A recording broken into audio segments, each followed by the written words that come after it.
proper story is supposed to start at the beginning. Ain't so simple with this one. Now here's a kid whose whole world got all twisted, leaving him stranded on a rock in the sky.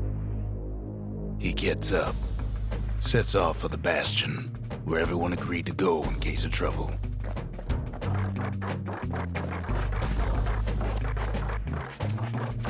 Ground forms up under his feet as it pointing the way. He don't stop to wonder why.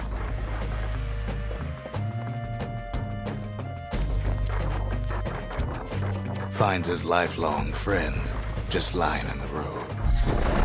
Well, it's a touching reunion.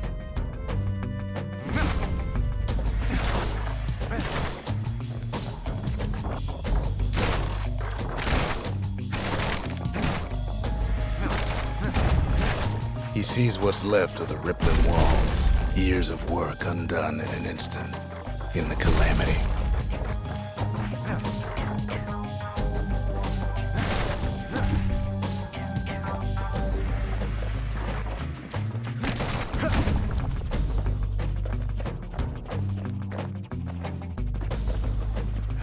That a survivor? No, ma'am. It's a gas fella, forced out from underground. Kid pops him good. Fella got a piece of him, though.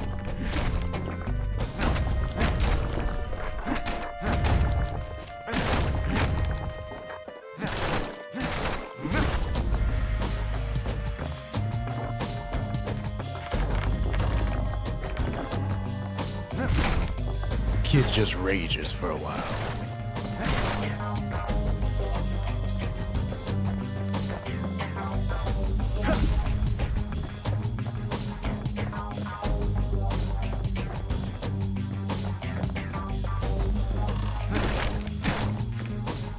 An old repeater falls out of the sky. Ain't a gift from the gods, but it'll have to do. Gotta hold her still to spin up the chamber.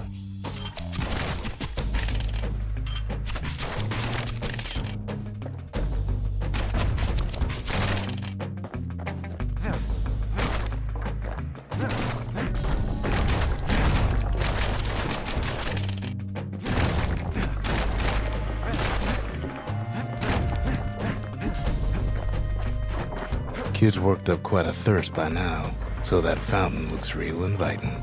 Sometimes you just need a drink.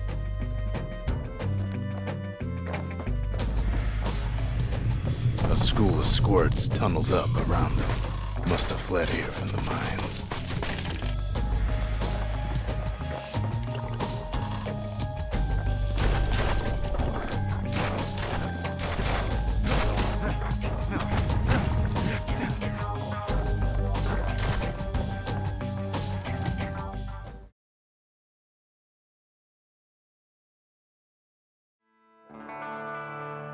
He sets foot inside one of Zealandia's famous watering holes.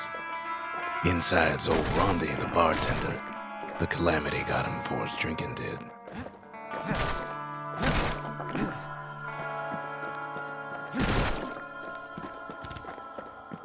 Then Kid finds his trusty shield.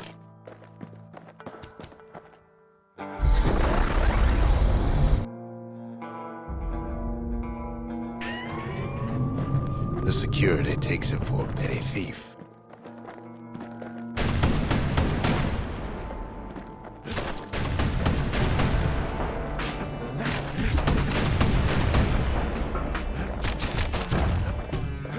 Special delivery. Gas fellas.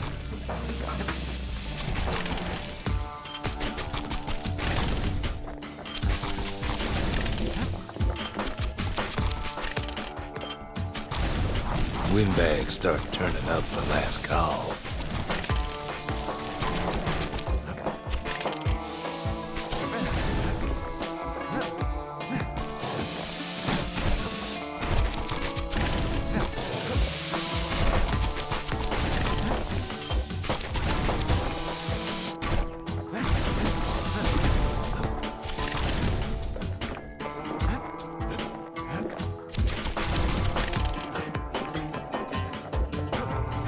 More squirts start coming out of the woodwork.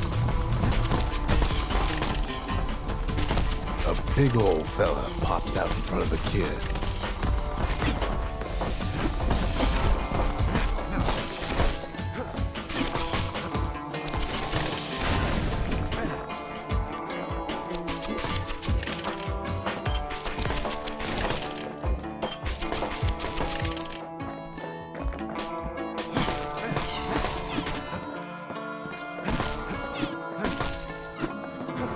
Kid sees the way to the Bastion out the window. It's a bit of a drop.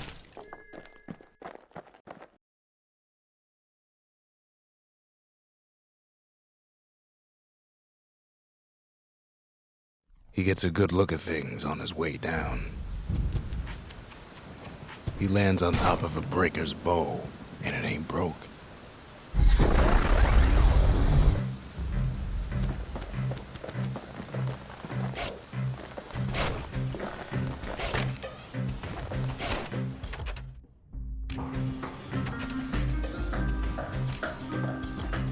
Kid spies a good perch for some target practice. He knows he should draw the string all the way back.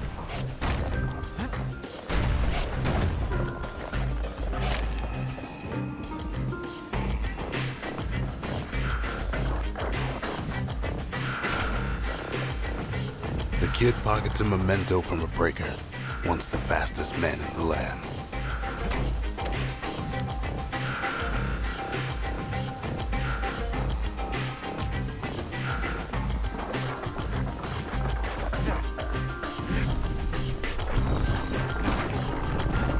Good news is the emergency defenses still work. Bad news is they're aiming for the kid.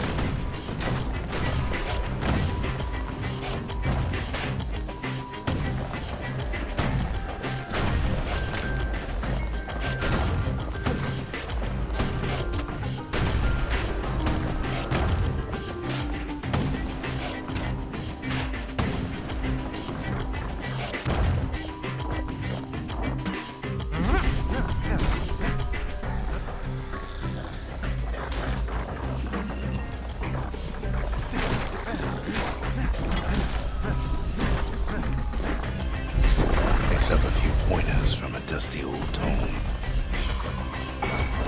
He's a mighty fast learner.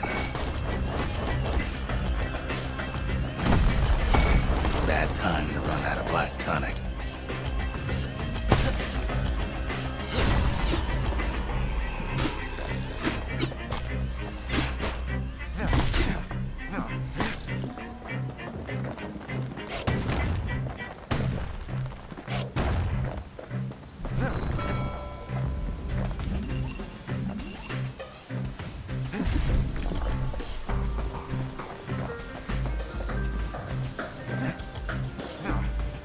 He finds the distillery, right next to the arsenal. Tough part of town.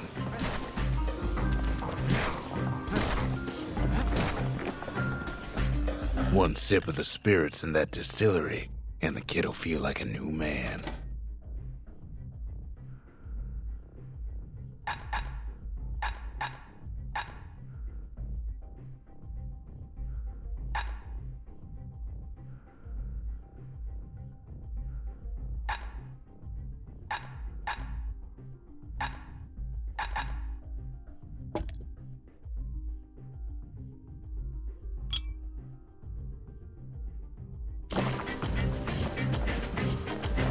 The arsenal's where the kid can pick the best tools for the job.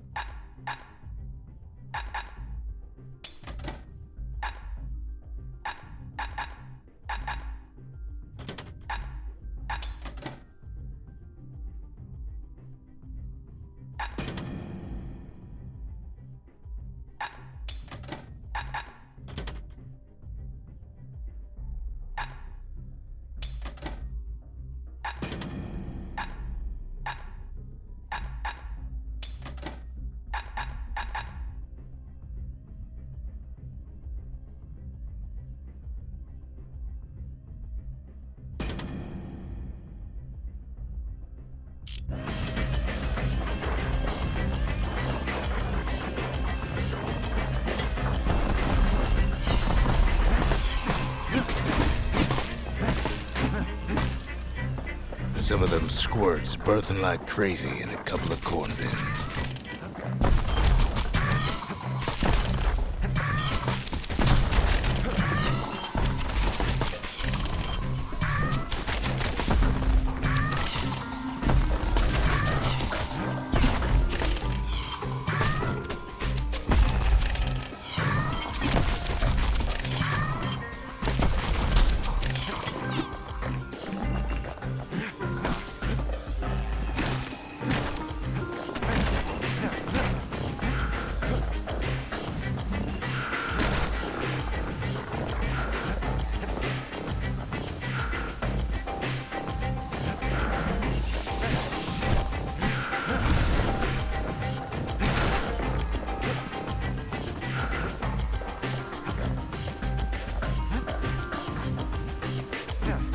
That one was Maud, the tutor.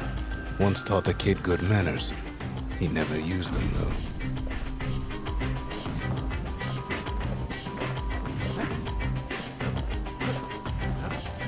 An old ferry barge sends the kid on his way. The Bastion's real close now.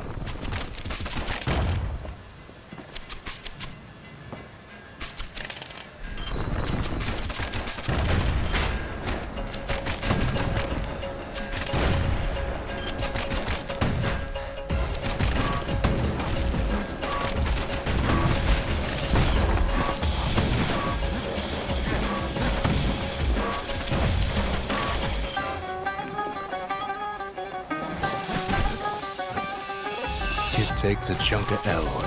Smell of barley and spoiled blueberries fills the air. Scumbags.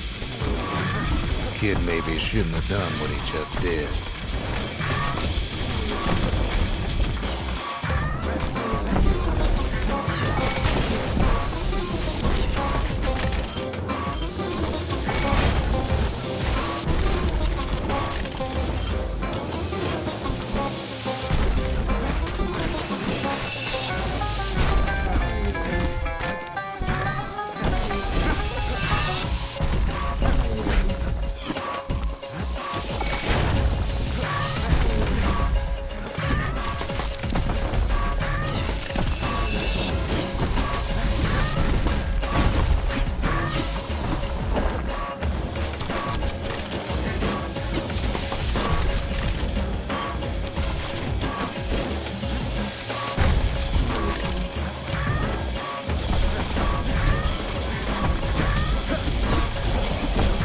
Rob's a scumbag of his last meal.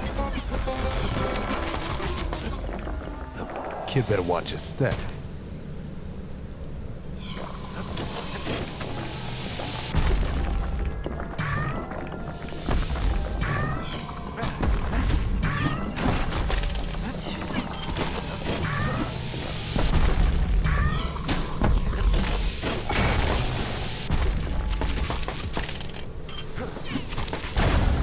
Kid puts him out of his misery.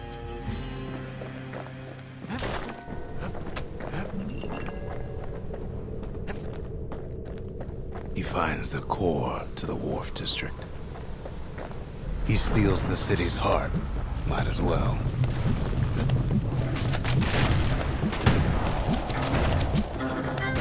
Kid has a feeling he better get a move on. The place is starting to fall.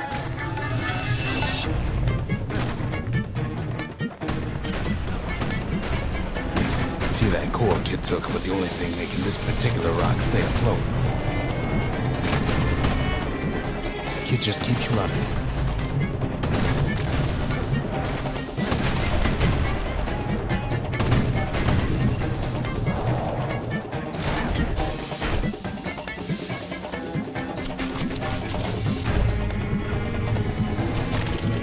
At last, the skyway's in sight.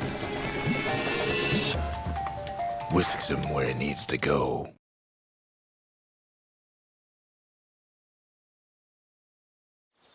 Now the kid sees something stranger still. His mind races. Did anybody else survive? Sure enough, he finds another. He finds me. We talk for a spell.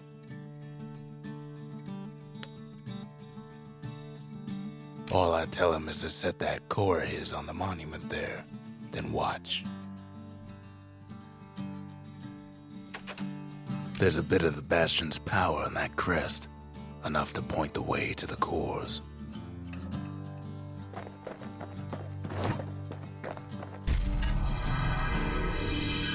And just like that, the Bastion comes alive. Starts growing again, growing stronger. Kid's gotta put its power to good use. Now the Bastion can send him even farther into the wild unknown.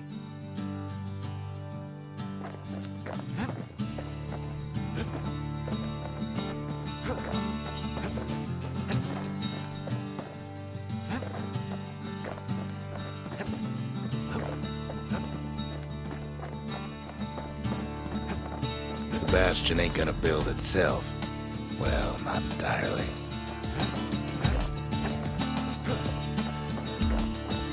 Kid ponders what to build.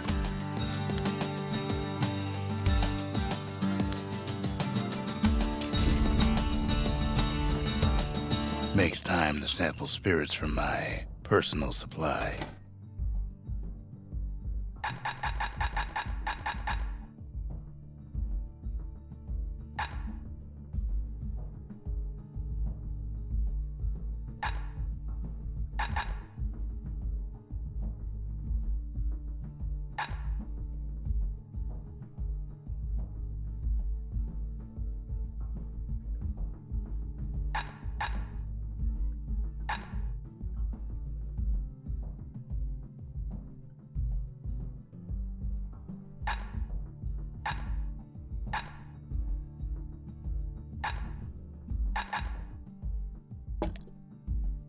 Hearty punch is so zesty, it'll let you carry on through the worst of times.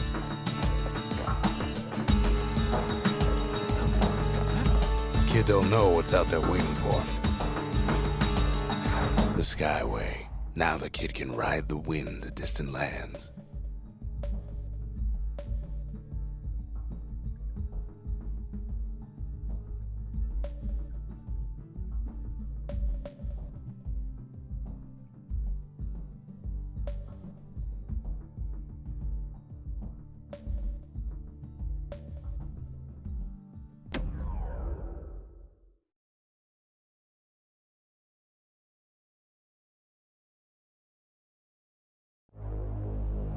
Now he lands at the intersection between bad and wrong.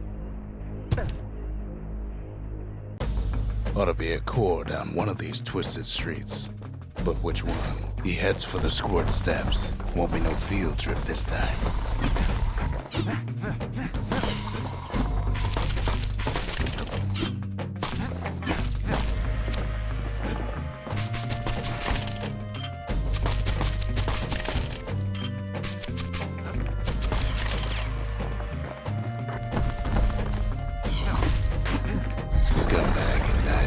Just about anything.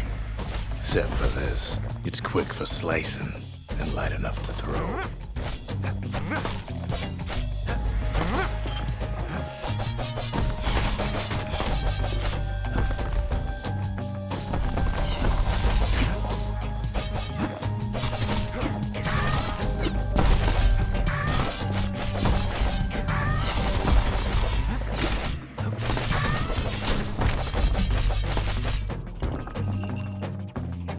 They say even the most rambunctious squirts can be tamed. No sign of the core here. At least the kid got something for his trouble.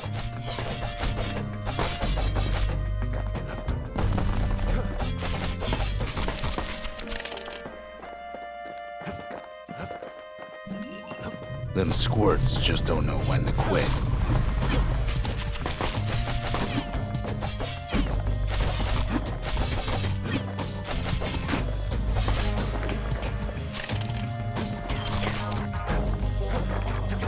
He heads for the biggest dump in town. Scumbag alley.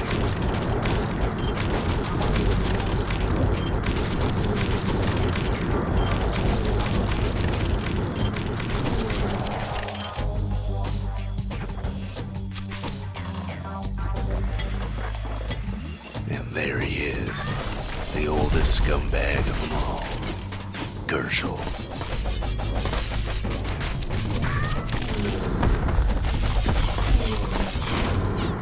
The calamity ain't done much for Gershel's sunny disposition.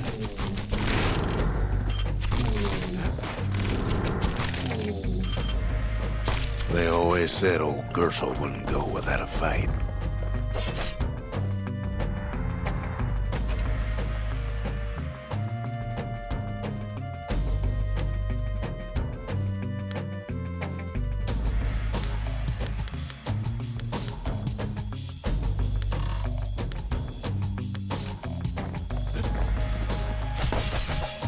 No core, no surprise. Like the gas fellas are hiding it from him. The rest of the path is gone for good, and his city crest won't bring it back.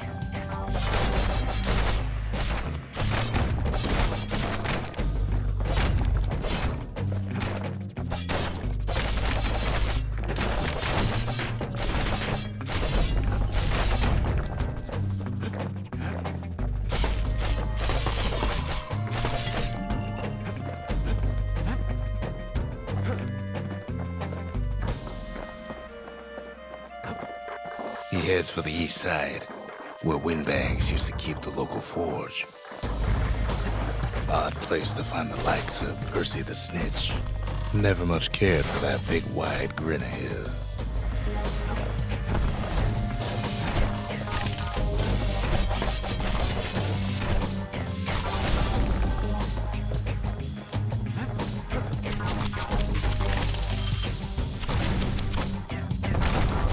Somehow that old forge is still standing.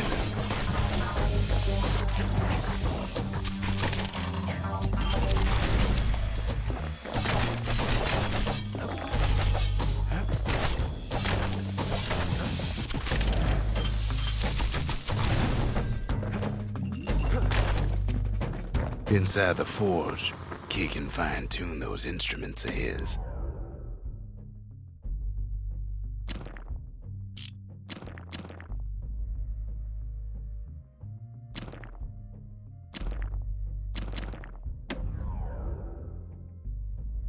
The little Zolwood oil on that blade shines like a light.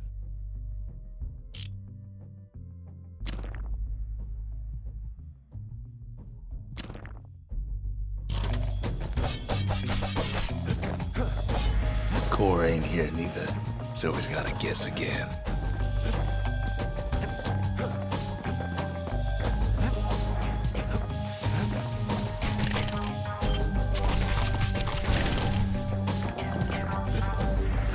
Up north is where the gas fella foreman used to live, tending to his flock.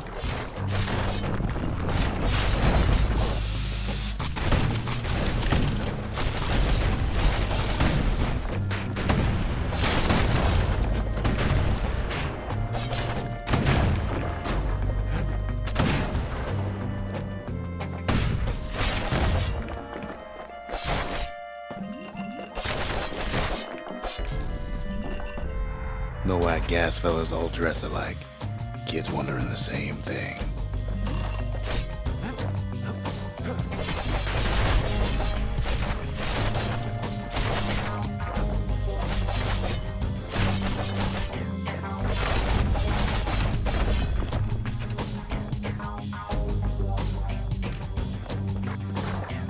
And there it is, but it's locked down tight in an alloy cage. A blustery old foreman's keeping his fellas in check, almost like he's showboating for the crowd.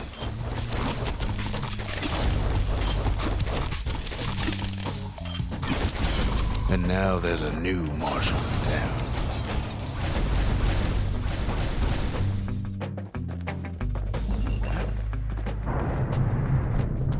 He hears the whole place groan, but it's too tough to fall. Kid's ready to go, and his ticket out's right where he started.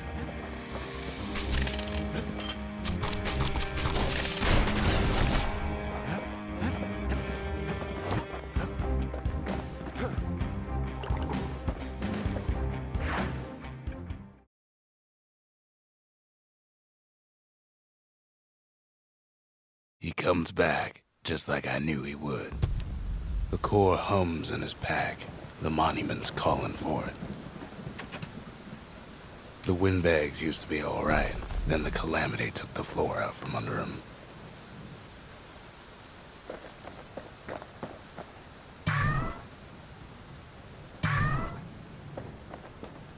Ain't always much to say.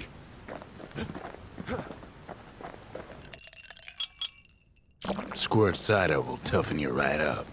Too bad about the musty aftertaste. Kid ain't finished here yet. Kid does it again. Only fair he decides what we build next.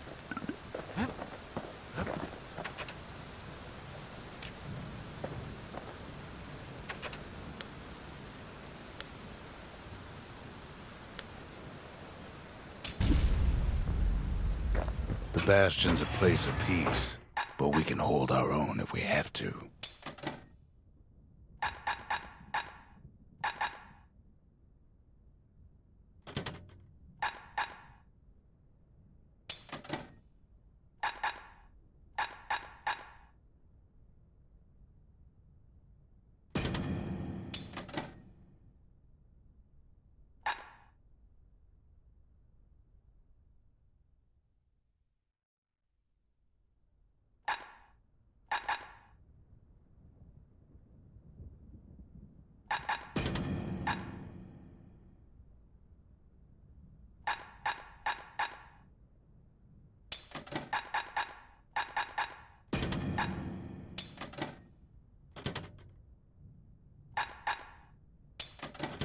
The repeater and machete, favorite choices of the Ura hunters we once fought.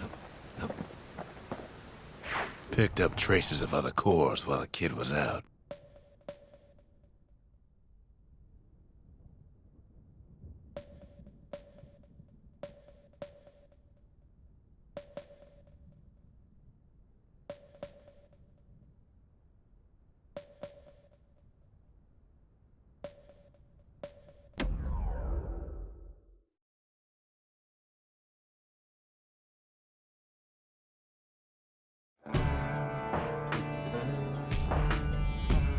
Couples used to walk the sundown path.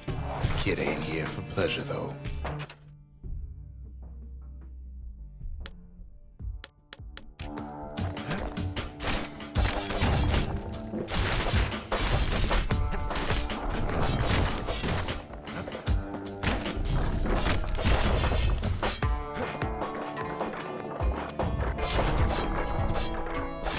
But then somebody gets to the core before the kid. Floor starts giving way under the lightest step. A single panic squirt can bring the whole place down. Fragments of the old world rain in the sky.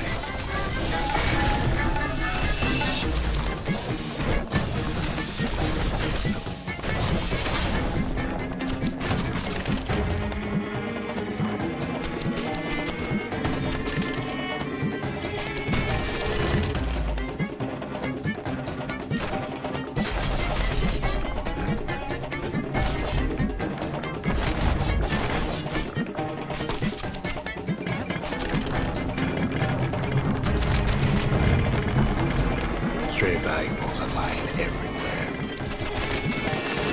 Kid thinks twice about risking his hide for him, though. Well, the path ain't exactly open to visitors no more. Security's all fired up.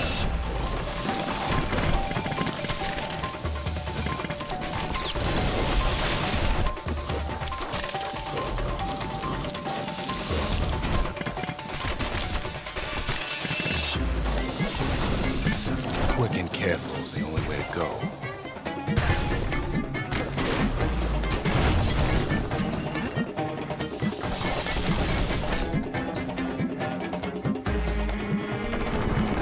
See, the path was intended for leisurely strolling and such. Not so much for noise and tomfoolery.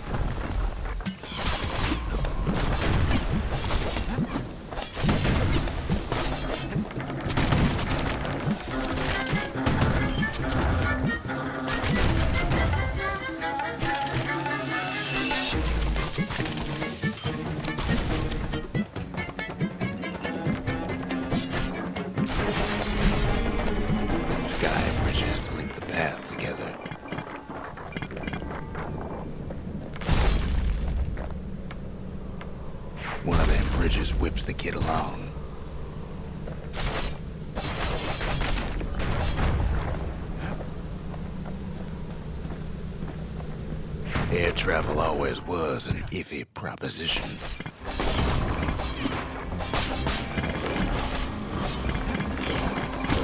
But Calamity changed everything, even where the wind blows.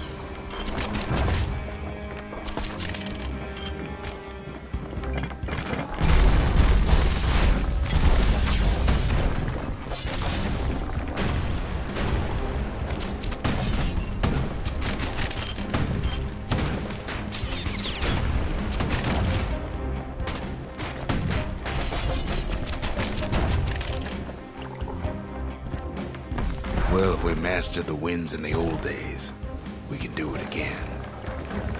But the question is, who else could have taken the core?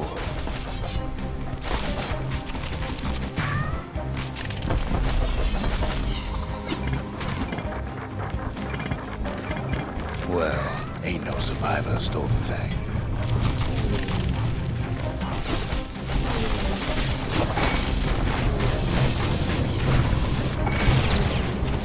Scumbag ate it by mistake.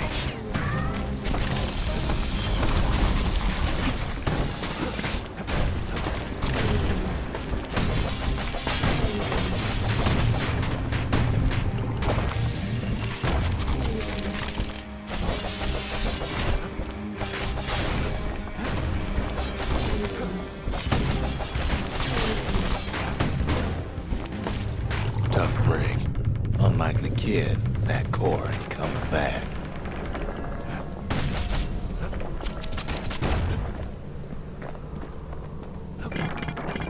No, they used to ship live munitions down the path. Find time to find them.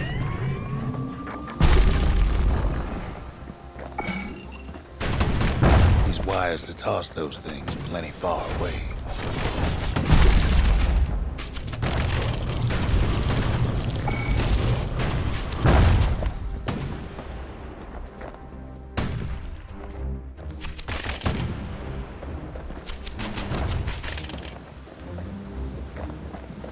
Even gas fellas need some shut-eye from time to time. They get real cranky when you wake 'em up.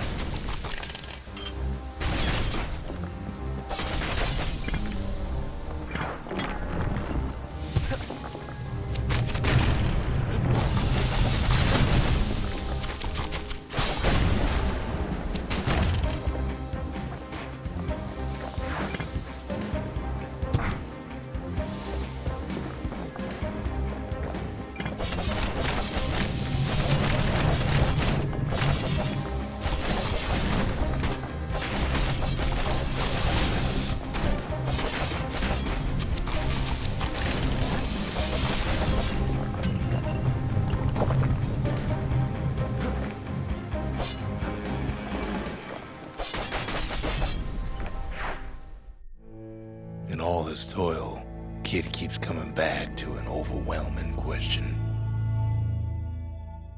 Who else could have survived the calamity?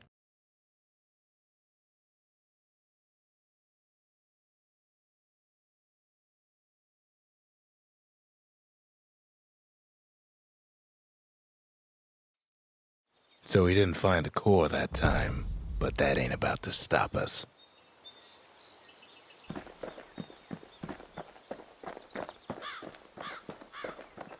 Sometimes a single look says it all.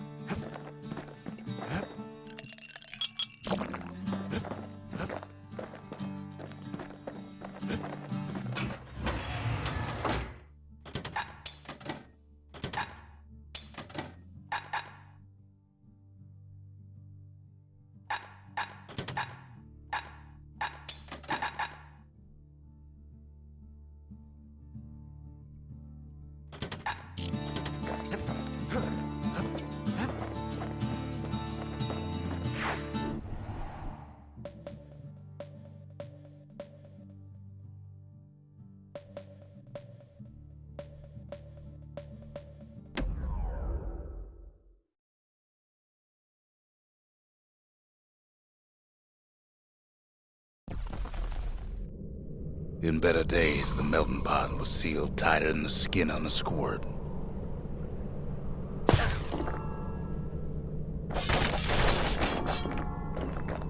Of all the plans to survive the calamity, it had to be stab weeds.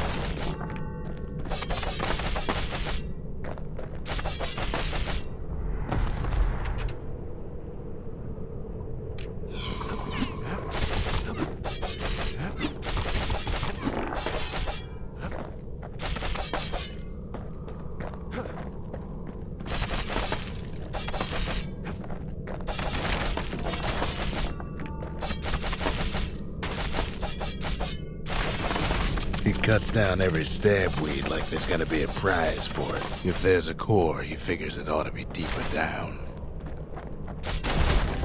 Core's stuck inside one of those fancy cages.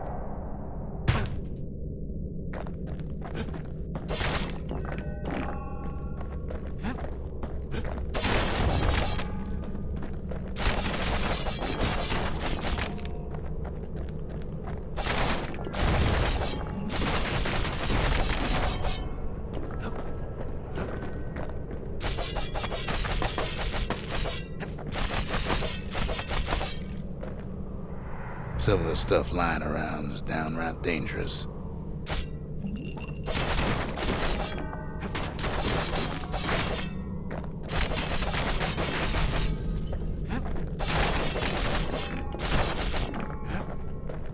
No breaking a cage like that, but the kid tries anyway.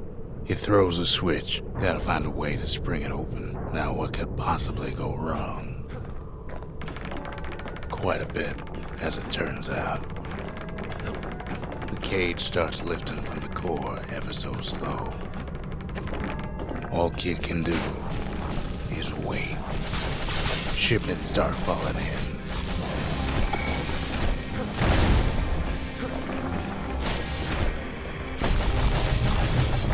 Not every squirt's born bad. Some spring to the kid's defense. Judging by the movement of the cage, it's gonna take a little while.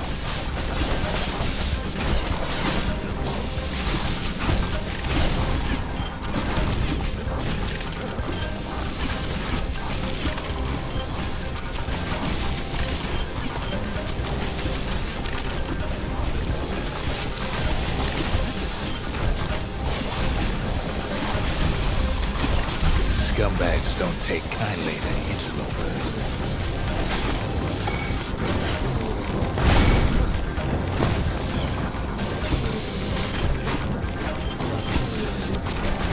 Even some gas fellas take his corner. Heard he popped that mean old foreman.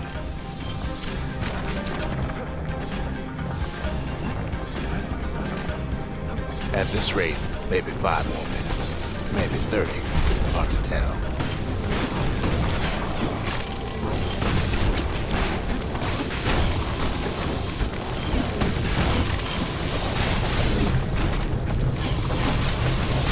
Squirts get real territorial around the core.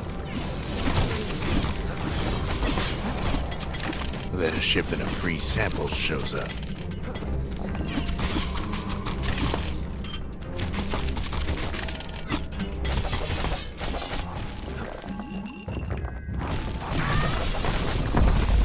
One thing's for sure, that cage is awful heavy.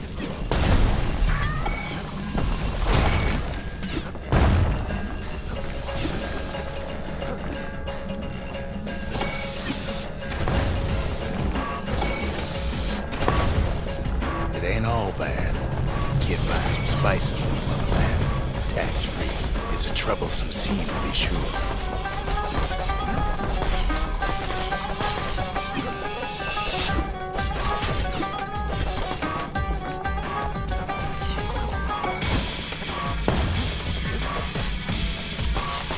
Moments left, and the core goes free. 10, 9, 8, 7, to give or take a few seconds. Finally, the core's within reach. And done.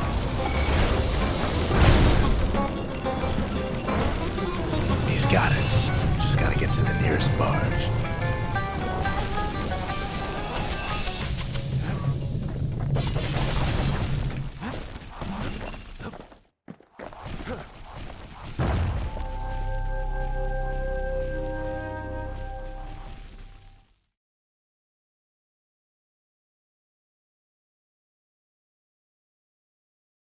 I still remember the look on his face after that one.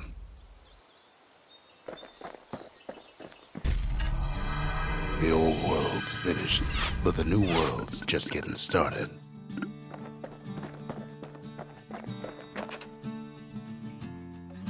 Folks voyaged across the boundless sea to found Celandia. It was good living here for a while.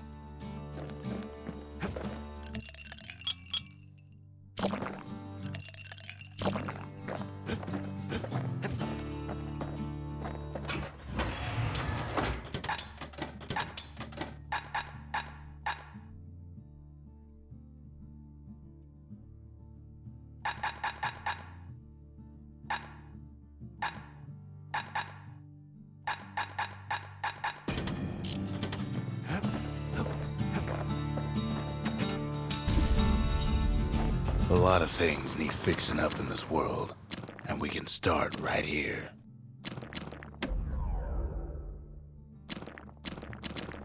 Turns out those old bones still have some spark in them.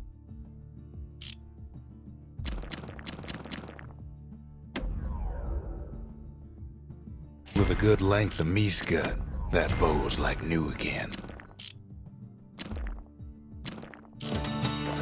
Can't be too careful these days.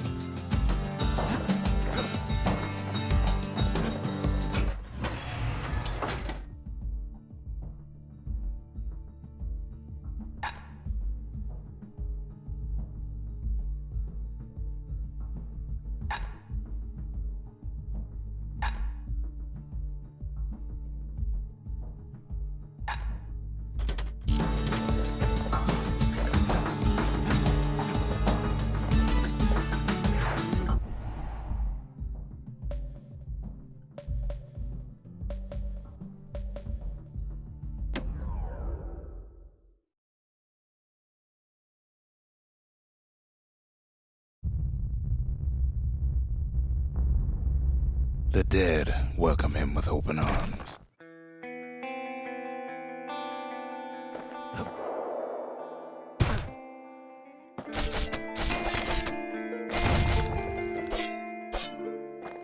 The calamity took everybody after all.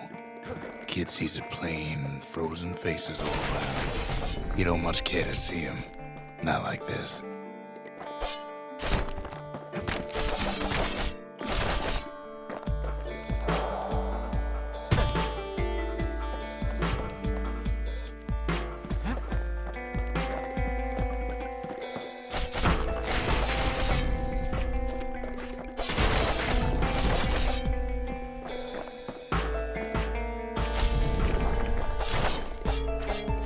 These folks never saw the calamity coming, but someone did.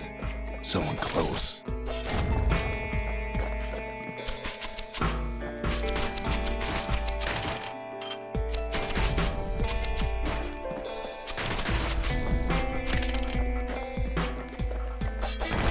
Someone who ain't like Mr. Beckley and his kindly wife.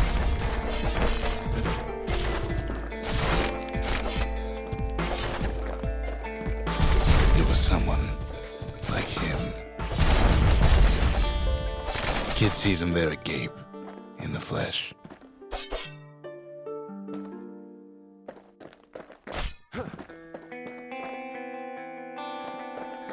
It's a snag or two trying to get to him.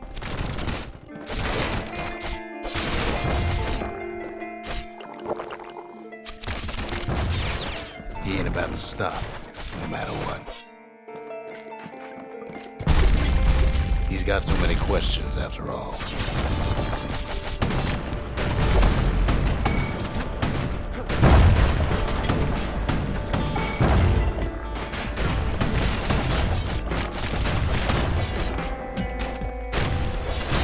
Just ain't got time for answers.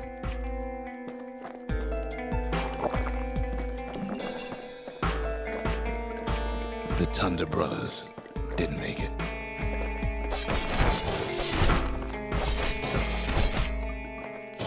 They never saw what it was like beyond the walls.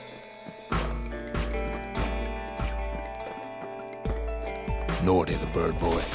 Didn't make it.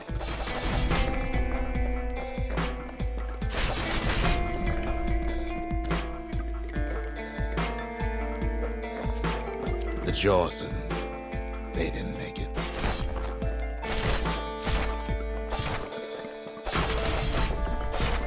Grady Sr., Grady Jr., they didn't make it. But him, he survived.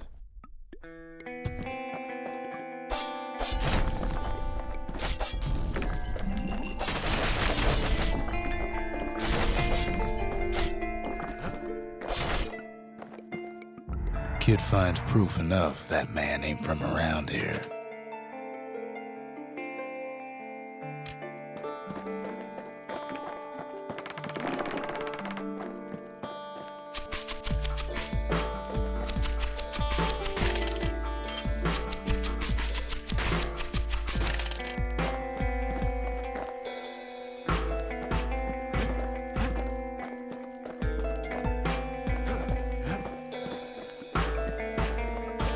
Just think, without that man, we wouldn't be here right now, would we?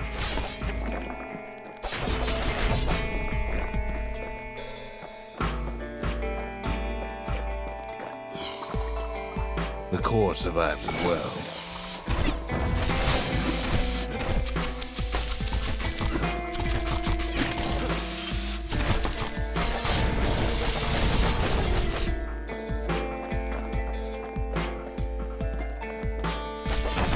Kid does what he has to do. And then...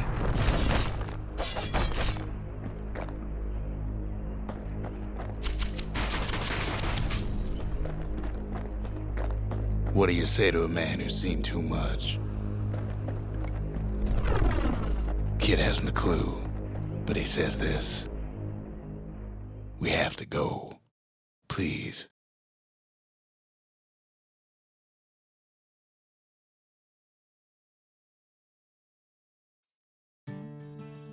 He's a proper gentleman, that man. His name is Zolf. No hiding he's an Ura. Folks like him ain't never been a common sight in Caelondia. He's relieved to see a living face or two. The kid and I introduce ourselves in kind. Both to him and to each other for the first time. We fought the Ura decades ago, but that was then. Things are different between us now.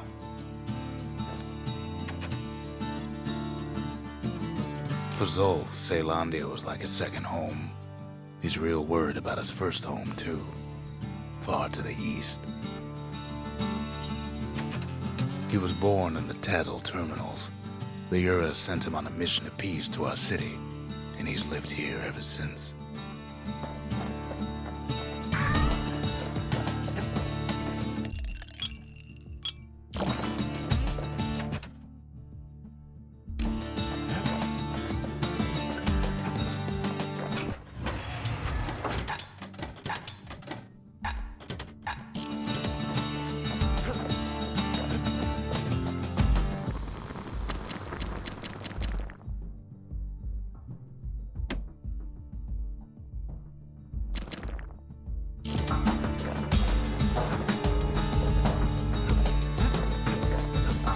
Kid says hello, but Zolf's lost in thought. The cores, they remember. That's why this place is coming together.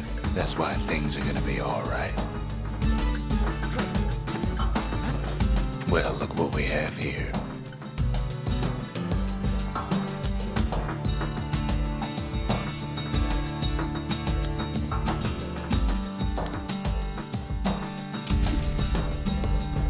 Lost and found. Here, kid takes fragments of the old world and makes them whole again.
All it takes is some fragments, and the Bastion makes it good as new.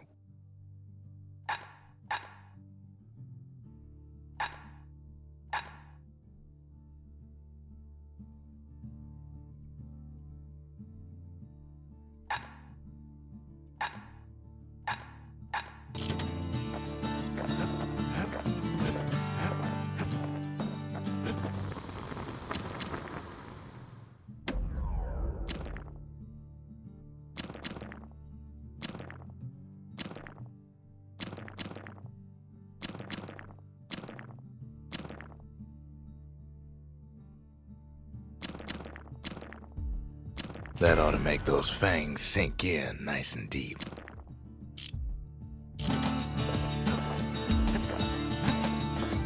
We tracked down a couple more cores near the edge of the city.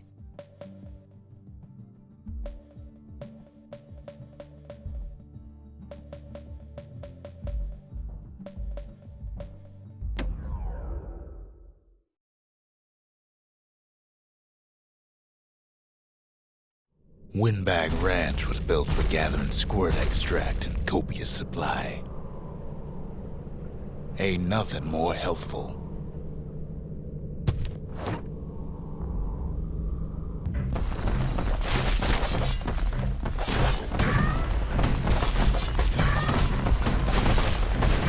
Some folks showed up to make a fast buck with nothing but a knife.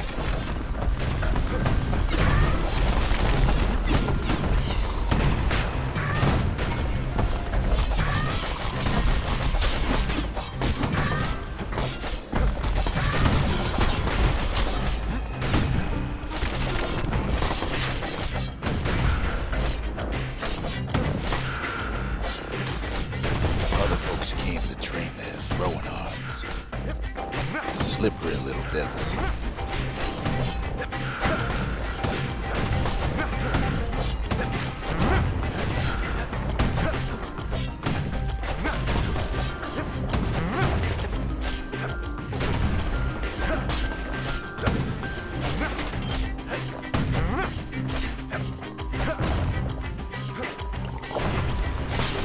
Still others use the place to test their finest blades.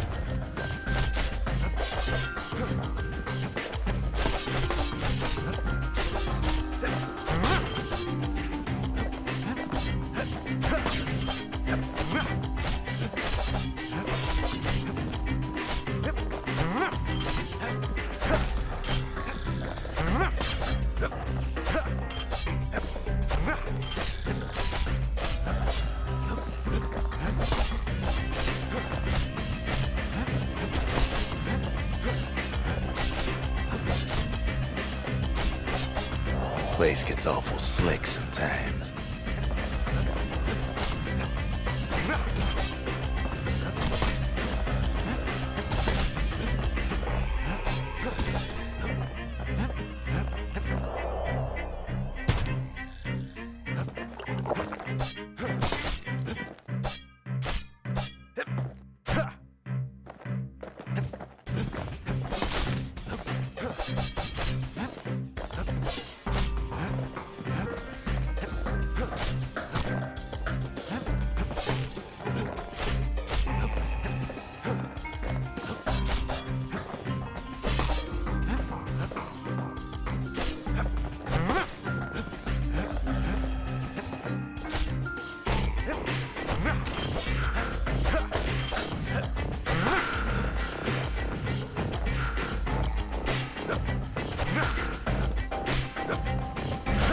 Kid cuts all of them down soon enough.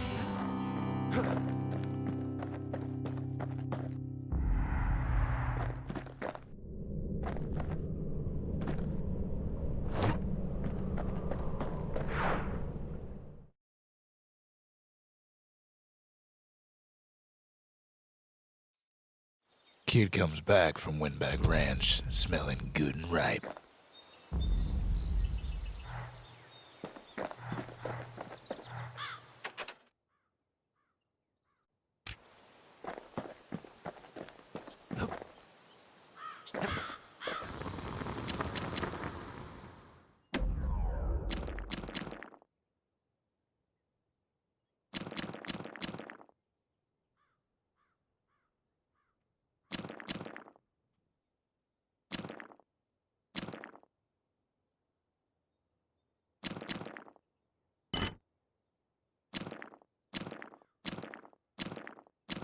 War machetes are so quick, you gotta keep a good grip on them.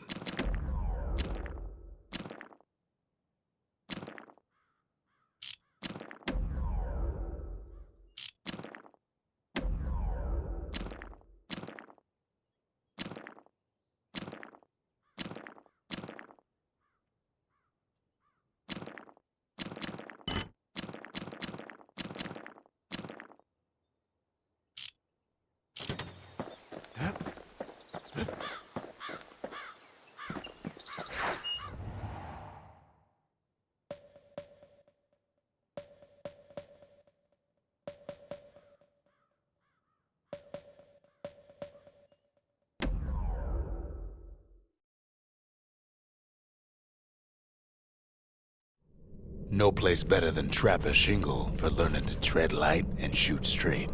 Trappers had to tread real careful here, else take a nasty fall. They train themselves by clearing out the targets, while not clearing out the floor.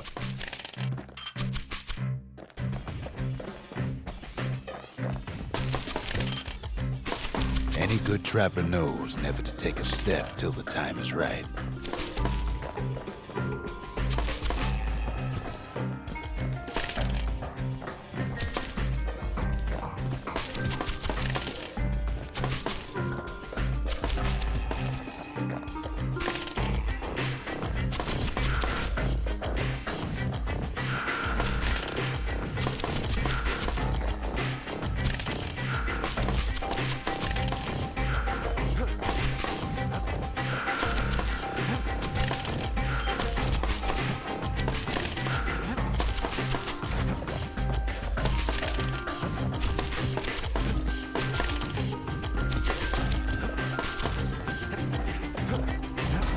Master trappers got what they needed for a better hunt.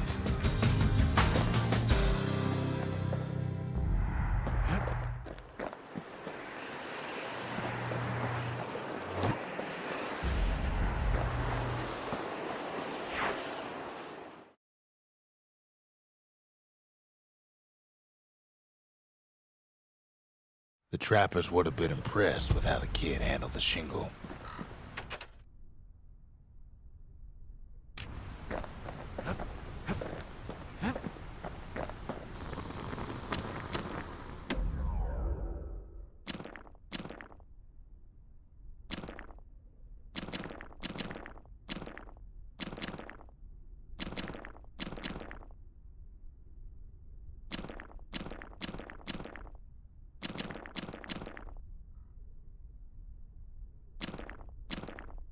Now he can shoot that fang repeater all day long.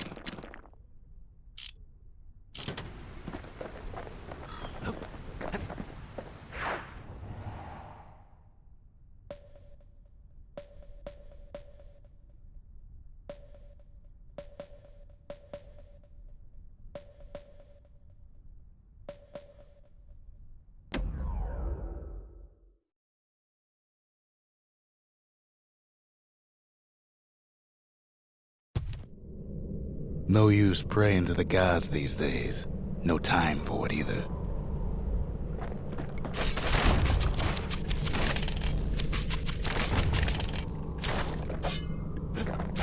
Folks used to make pilgrimage here to pay their respects to Pith, the bull, Pith orchard. Place is a dead end in more ways than one.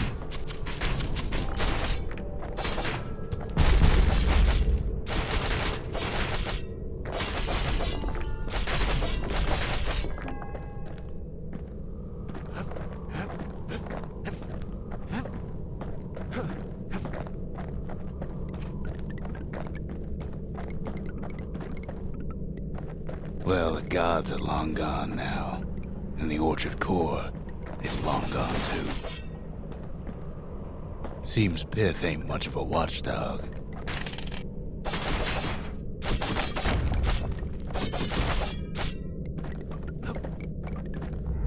The gods don't care about trinkets, but the kid ain't no god.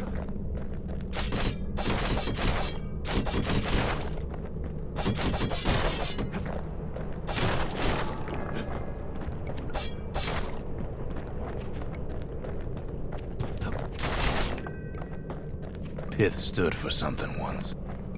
Something real. In time, though, the bull stopped being a symbol and started being decoration. He couldn't even save his loyal subjects.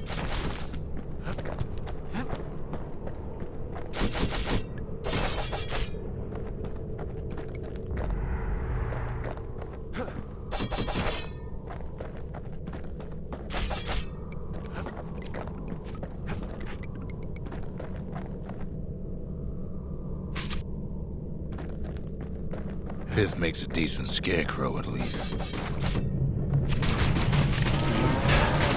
Then Pith lights up like a rodeo.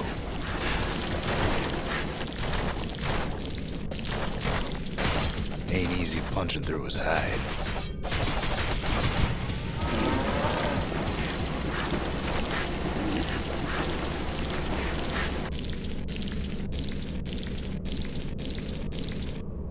Kid breaks him to bits. Must have been guarding that shrine.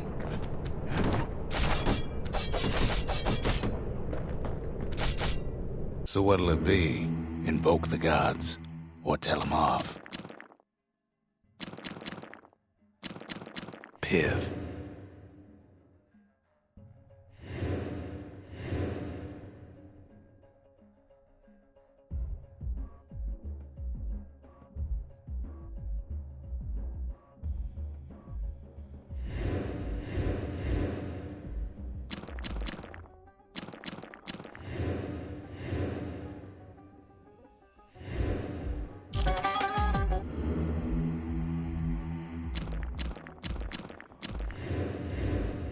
Kid decides to press his luck.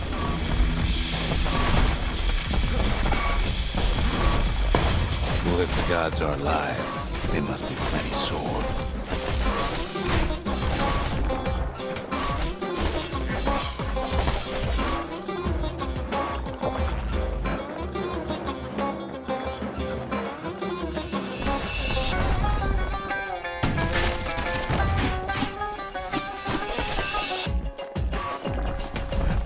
Kid ain't never seen windbags that quick. Maybe old Pith put a scare in him.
Passes Pith's trial, and he's richer for it.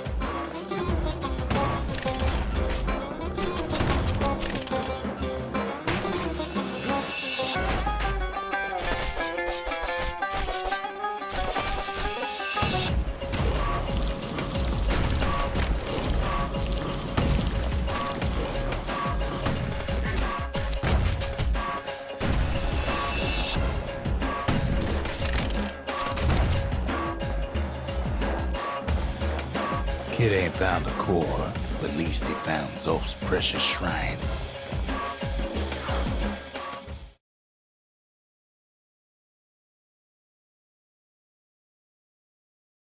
Now we can build a shrine of our own, though I got some alternatives in mind. Zolf doesn't touch the thing. Says the god of commotion is no children's toy.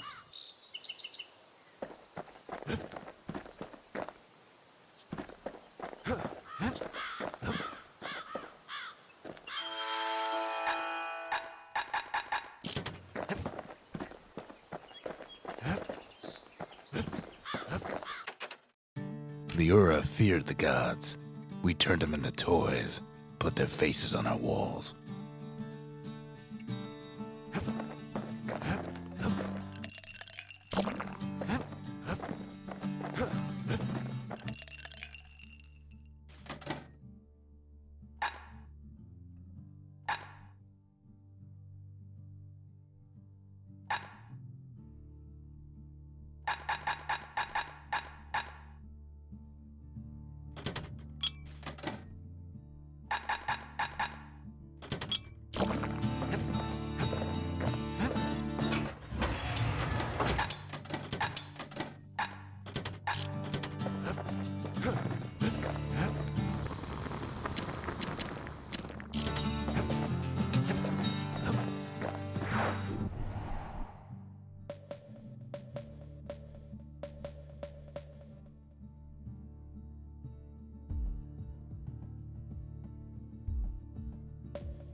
There's only one way to cinder brick fort. The hard way.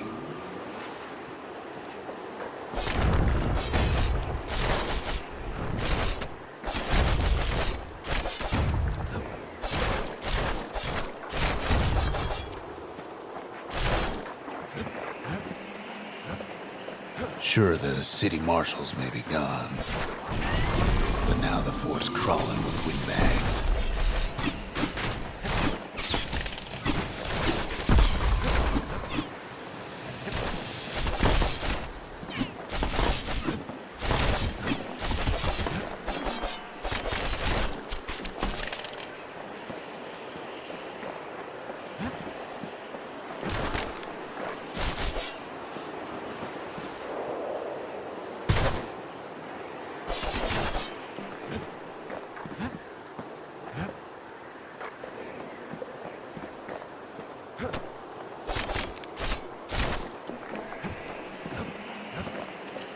Calamity was mercy for folks.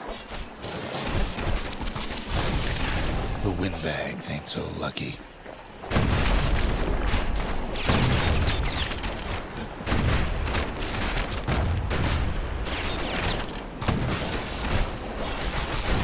They've been left to freeze or starve or face the kid.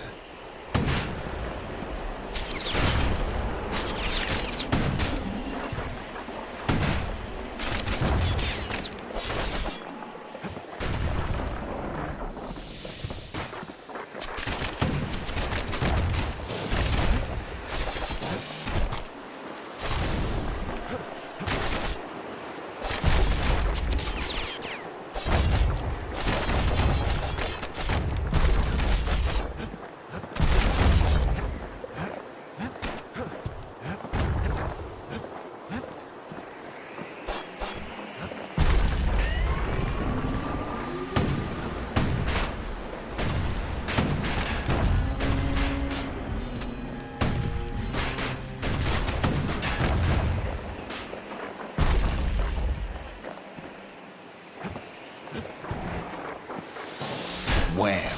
Kid's ready for the windbags this time.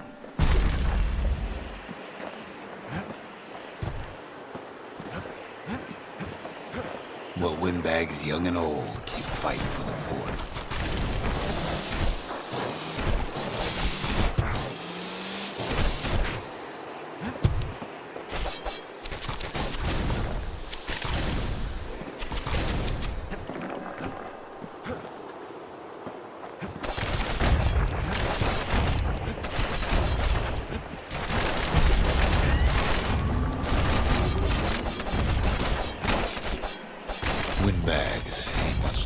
normal folks. All they want's a warm place to stay and a decent meal.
The calamity drove the windbags topside.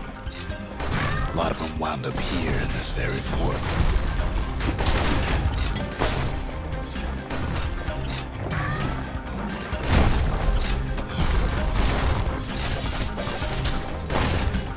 Could have been minding the business underground like in the old days.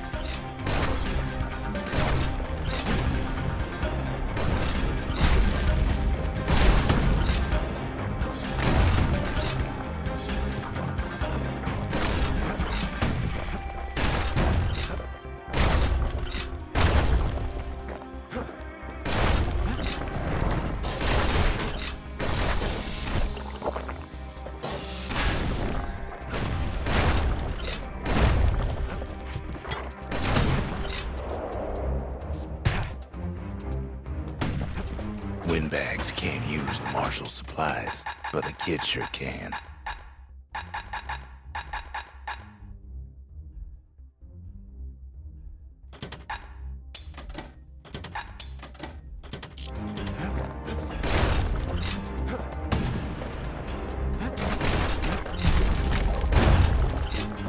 As for the windbags, Cinder Brick gave them enough heat and metal to munch on for a while.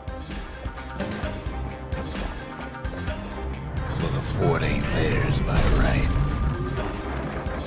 Can't blame them for wanting it, though.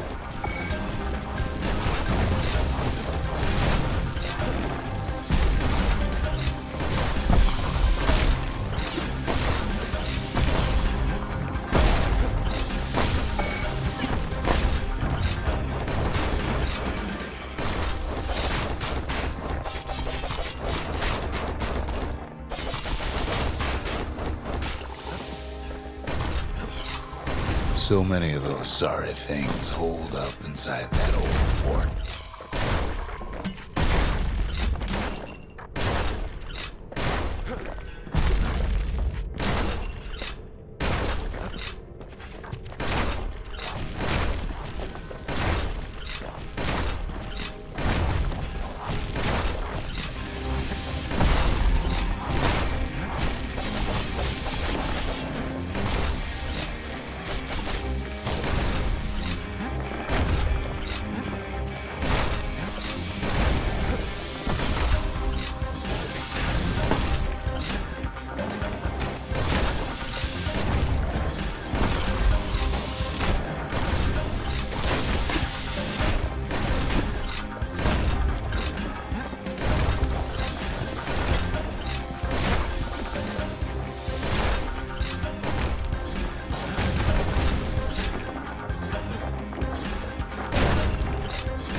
Kids blasting everything in sight with that newfangled musket.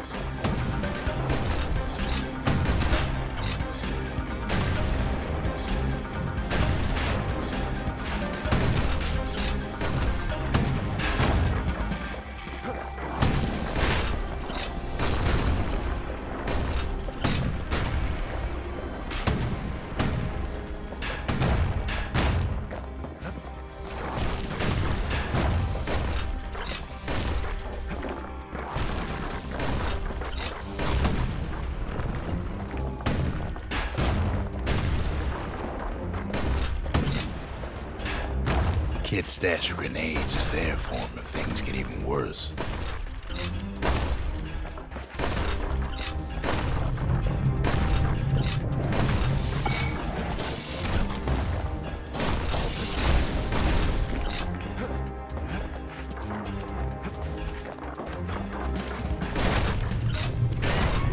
Security's plane gone haywire. Windbags gummed up the works.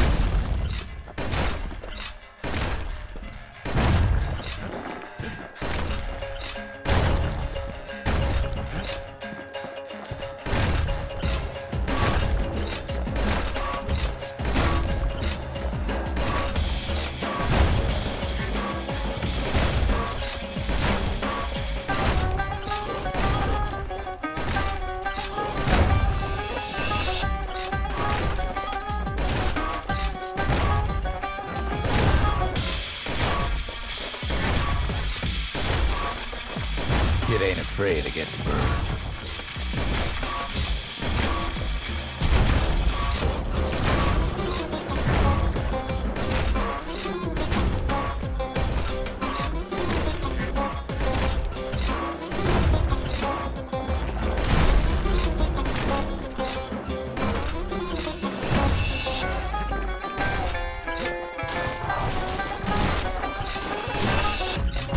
They trapped the kid in the middle of the fort's parade grounds.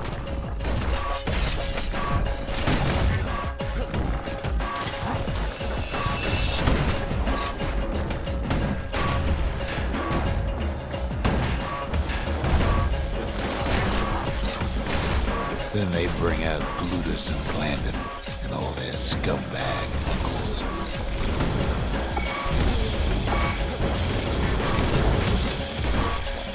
They got something to gain, and only their sorry hides to lose.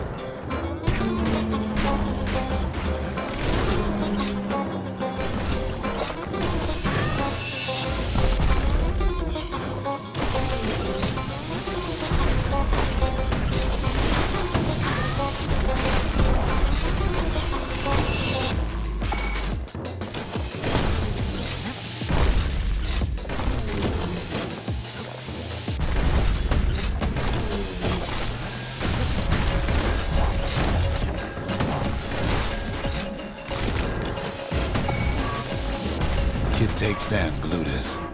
Maybe it was Glandon. The windbags finally get the message.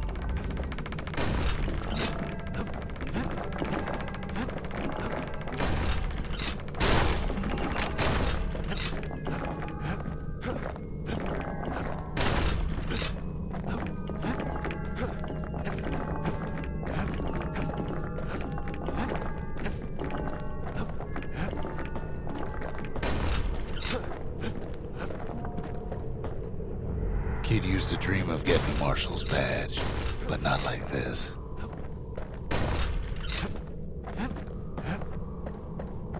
The Skyway's a welcome sight after all that.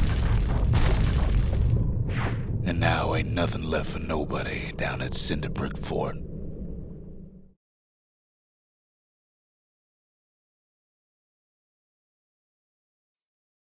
Kid shows up just as Zulf's telling me about his own journey to the city. The marshals seem like good men, he says. They treated him with dignity. Zulf brought his antique smoking pipe all the way from the terminals. Seems the only thing the Calamity saved for Zulf was his smoking pipe. Poor kid collapses after just one drag.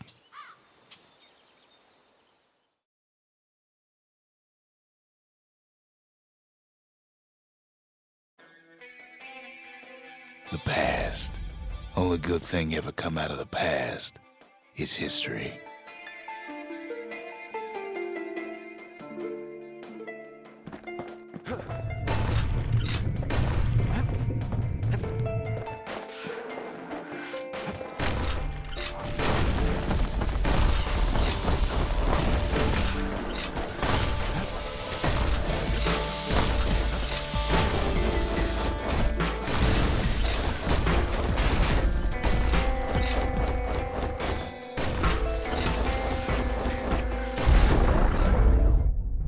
past catches up with the kid. Hardly had a moment's rest since all this started.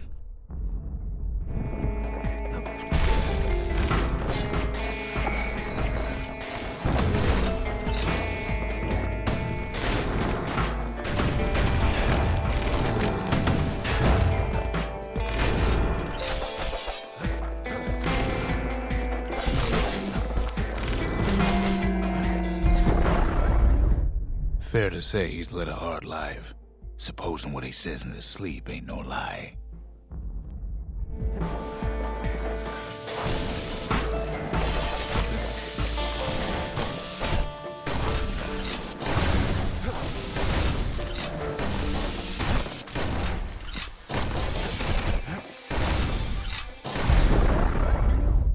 He never knew his old man, but he had his mama to take care of.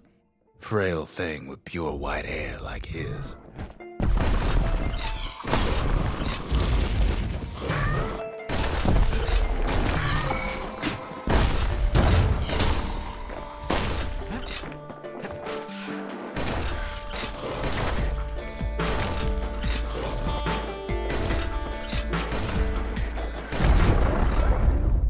Having his mama's hair did the kid no favors while he was growing up. But he learned to hold his own out there.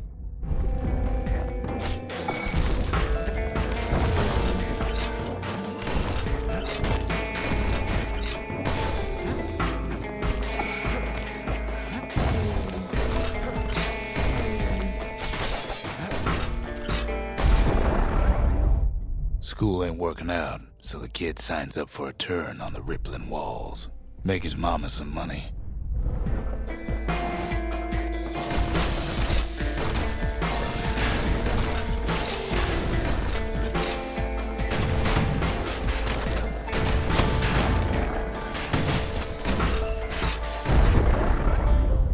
Thanks to folks like the kid, the walls kept Ceylondia safe from whatever's out there. The elements, the Ura, you name it.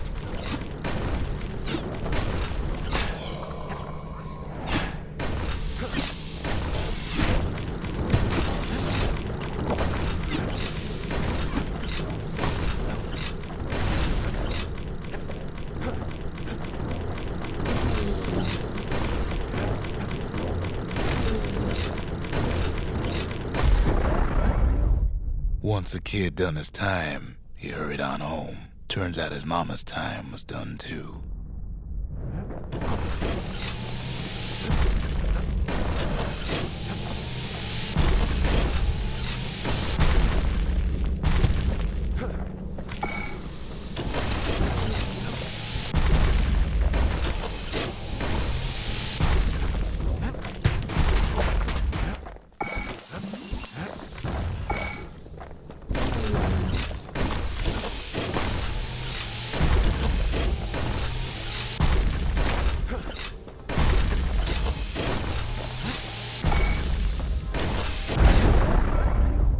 The city had nothing for him.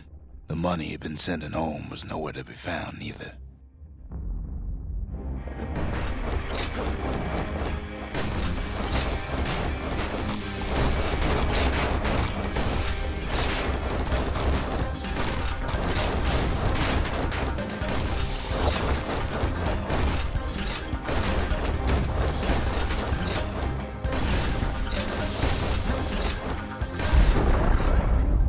So what'd the kid do? Why, he went right on back to the walls for another 5 years.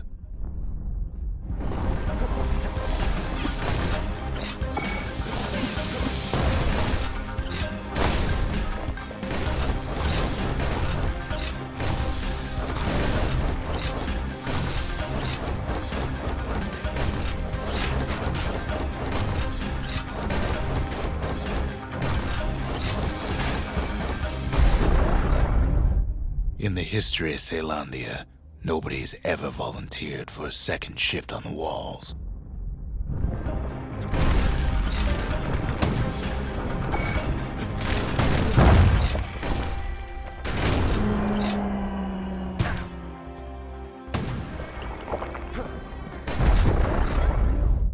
Out there, kid learned to fend for himself, learn to build, learn to break.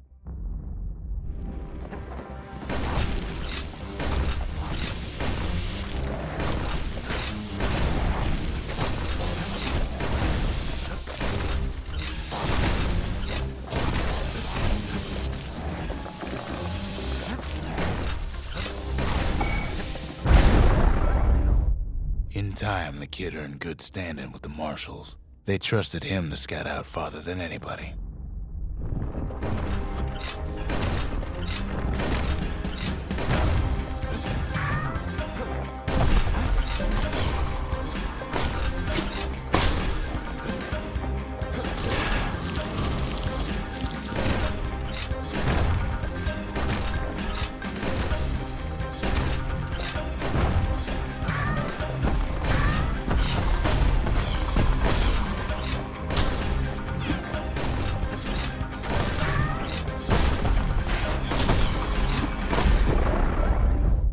One night, on one of his expeditions, the ground beneath him shuddered, cracked, and split apart.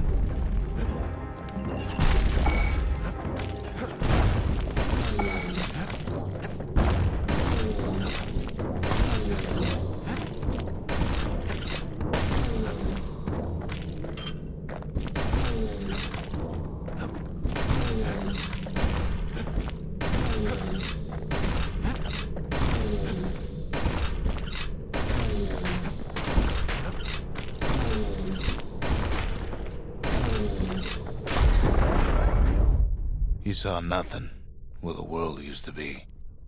The calamity happened just like that.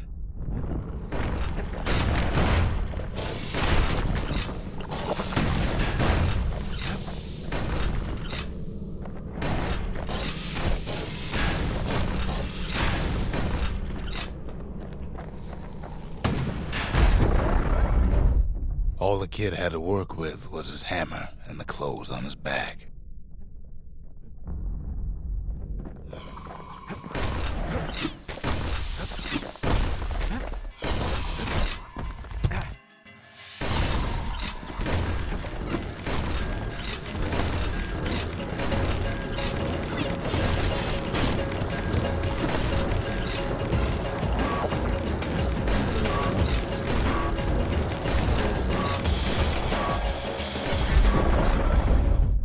Through twisted streets, he ran with nothing but the city crest and an old stranger's voice to guide him.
Willie finally arrived at Ceylandia's vaunted safe haven. He and no one else.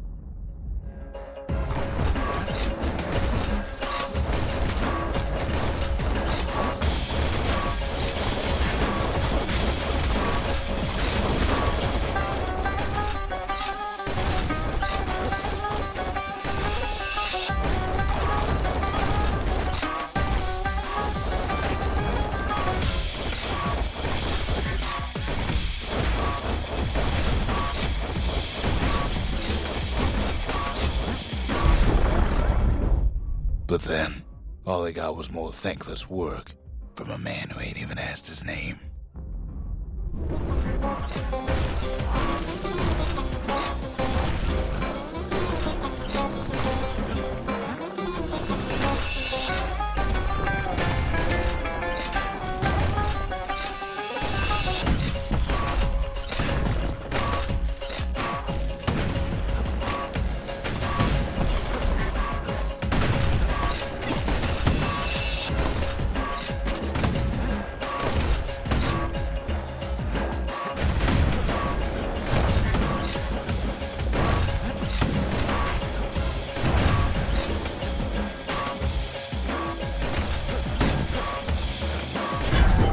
was I saying? Anyway, sure, I may be the one who dreamt up the walls and the Bastion, but the kid made 'em real, not me.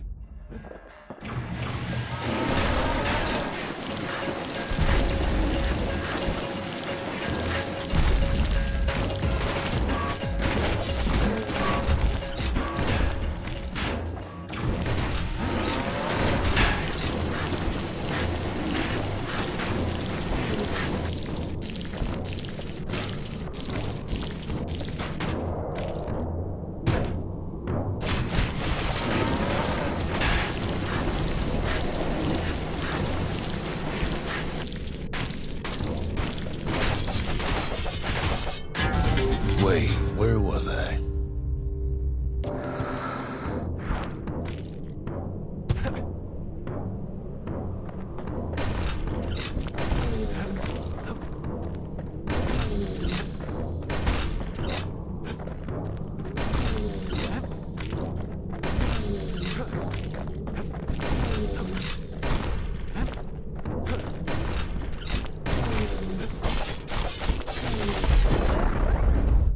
I'd like to say I'll never forget him, or what he's doing, what he's done. I surely would.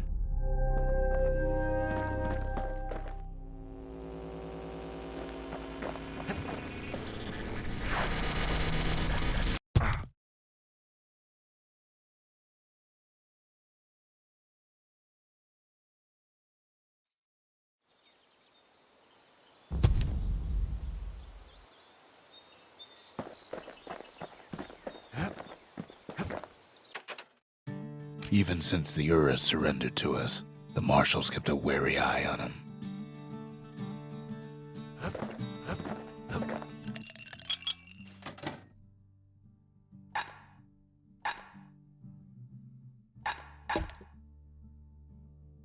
Ware whiskey has no scent, but tastes like a peppered boot heel. It's not for everyone.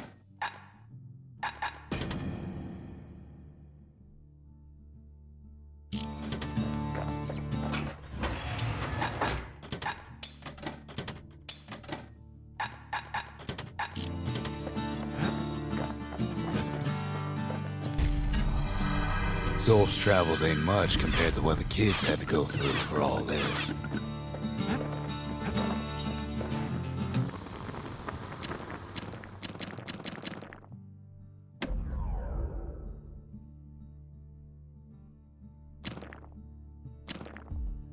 You want to tune a scrap musket, you start with the barrel.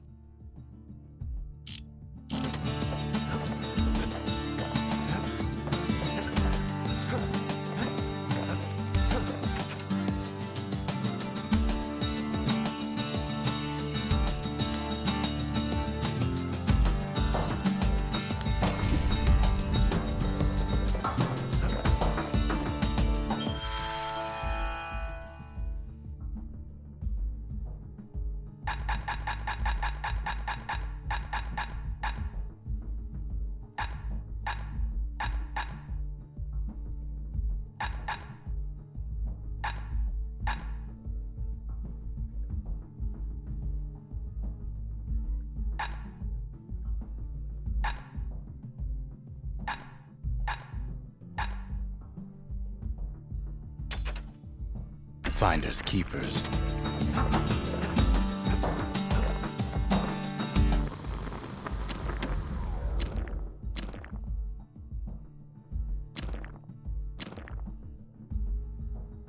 The marshals learn to pack those shells full of fire.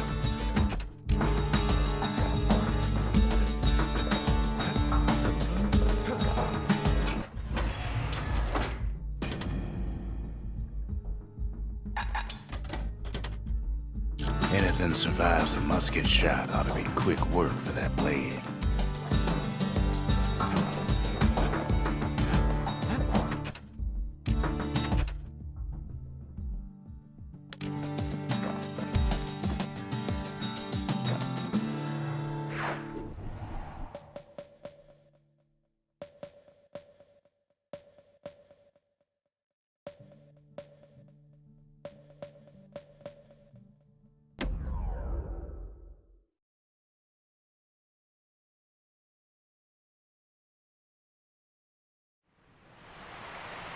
The Langston River flowed free and wild till the calamity drank it all up. Maybe all that water just grew wings and flew off.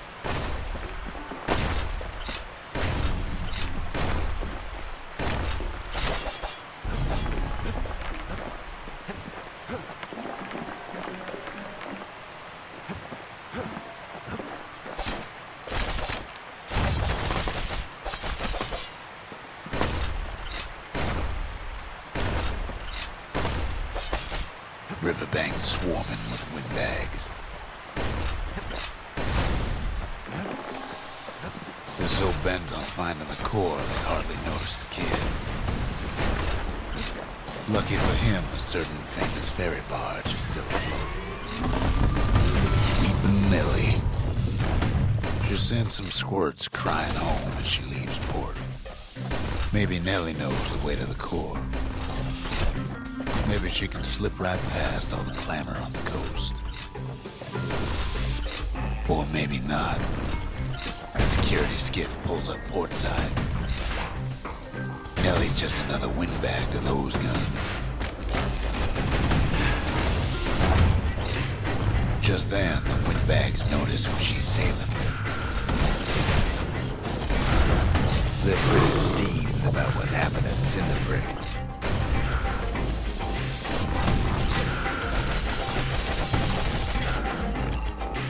They try to cut her off.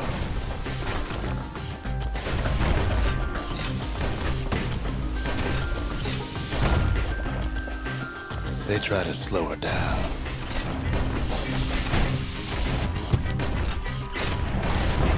They try to knock her out.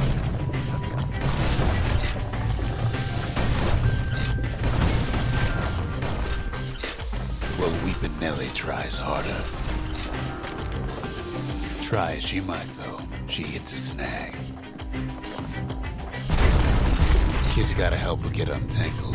Favors for favors.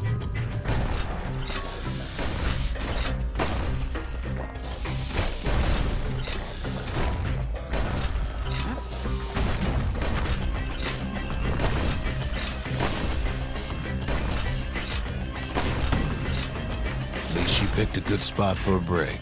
The core's right there.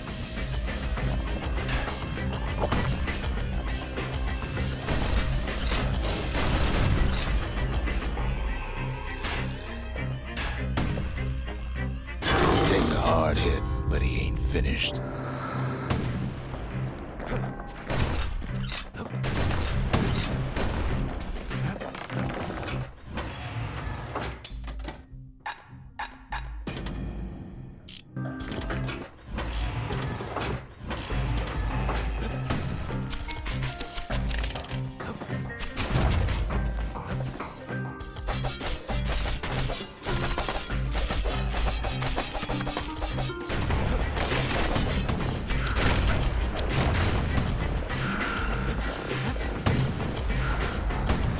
Then the kid hears an unusual sound, like 100 flapping wings. Peckers.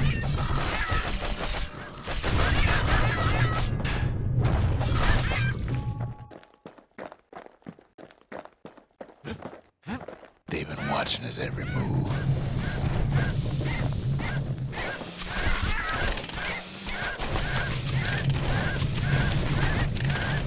They had their own eyes on the core.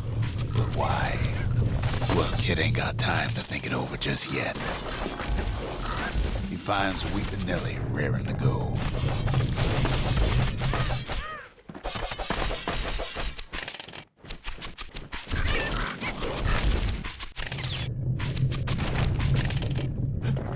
Turns out she's got a special surprise for when the waters get rough.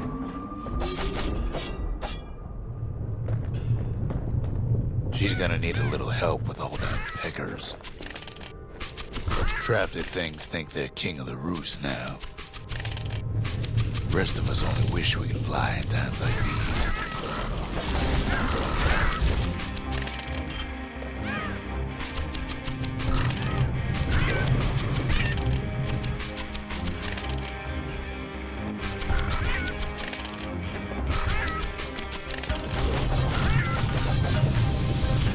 The skiffs keep on coming, starboard side. Don't seem to care what they shoot, as long as they hit something.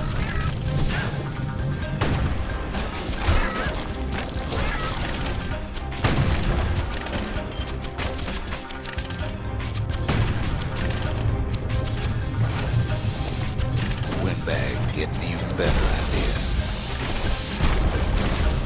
They aim to smash with the million splinters.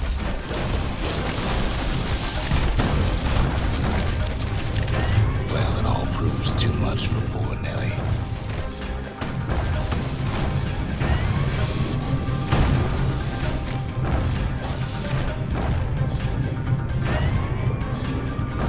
She's just got to make one last stop. With her last breath, Nellie gets the kid to solid ground. Solid ground in Pecker country. Seems the calamity ain't hurt Pecker's appetites. They want that core real bad.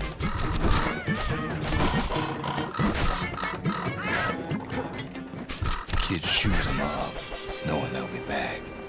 Know how many times Kid nearly fell off the bars back there? A good couple of times.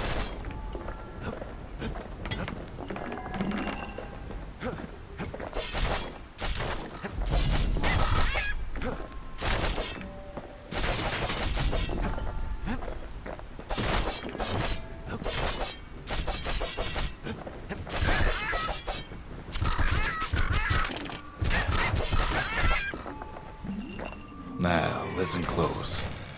You should remember this next part.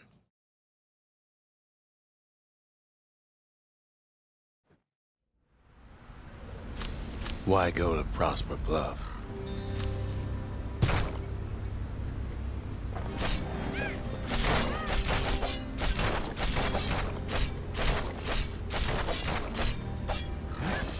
Used to take an enterprising man or a plain old fool to venture out that far.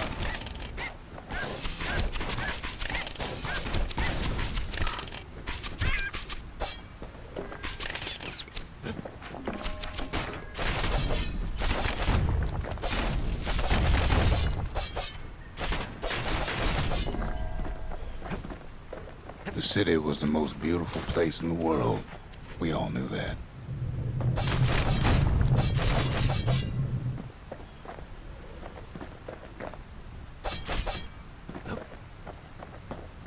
But on the other hand, some folks just yearn to see the things they're told they can't.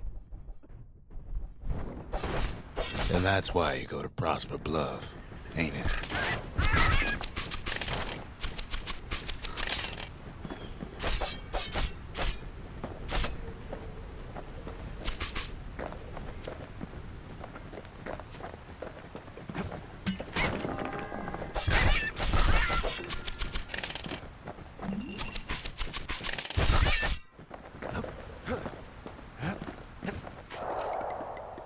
There the kid hears something he ain't heard in a long while.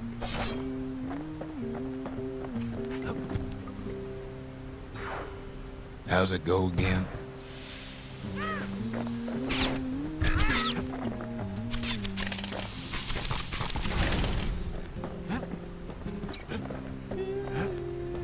Yeah, that's the one.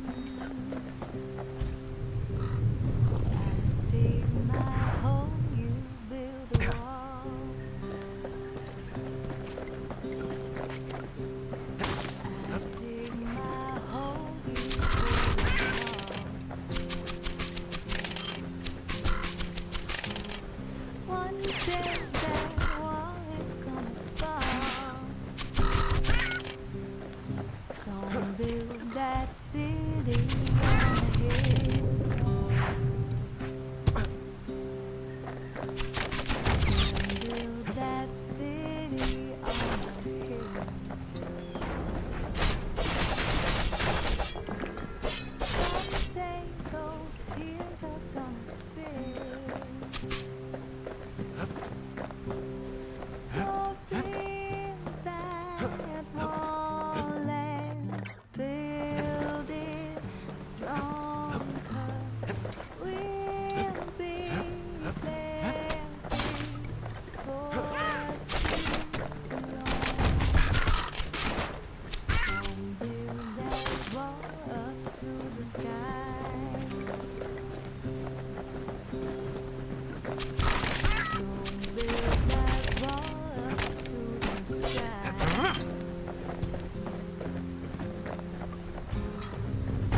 Well, no point explaining what happens next, right? Suffice it to say, kid ain't coming home empty-handed.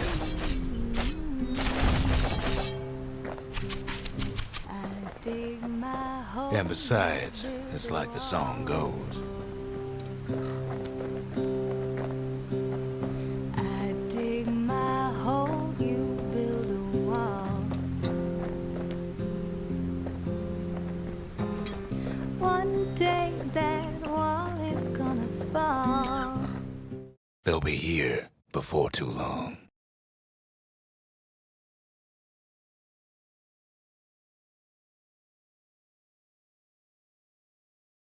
We darn near celebrated when the kid got back, didn't we? Zolf never thought he'd see a fellow or again. We become fast friends. Calamity has that effect on people.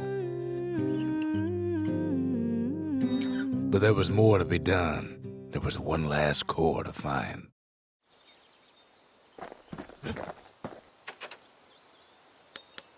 Most of the Ura never got a taste of Ceylondia's fine goods, unless they were born and raised in the city like Zia here. Girl tried to run away from home one time, but the marshals stopped that, didn't they? So many secrets in there and she can't even read it, her father's own journal. If only I'd known half the secrets of the calamity were tucked away in that book, I'd have worked to translate it right away. A scientific journal written in Zolf's native tongue. He learned so much from it. Too much.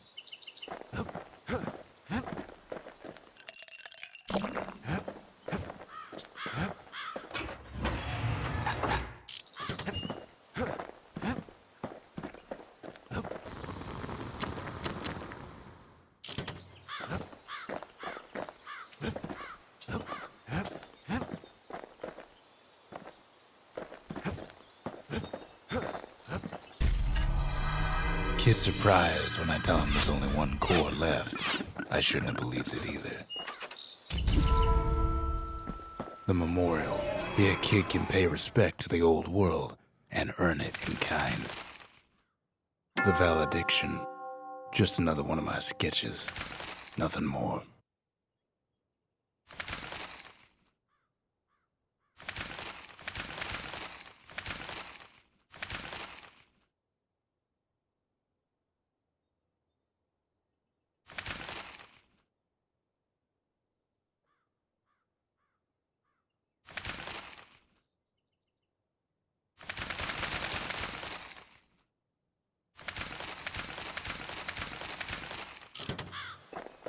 Words can't express what happened, but they're all I got. We tracked the final core beyond the city to the wilds.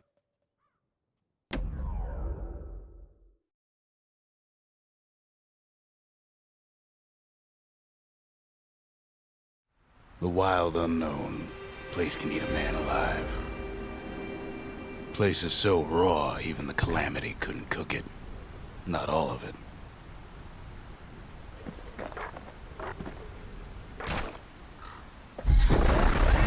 Know what's better than having a slinger pistol in a fight? Having two. Kid's faster than a slinger with those guns. Savage things lurking at every turn.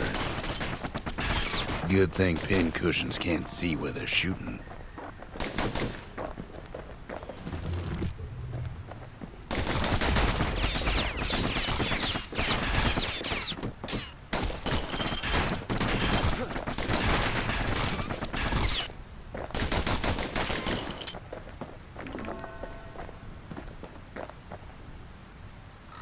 Pecker's got the core, like they're building a bastion of their own.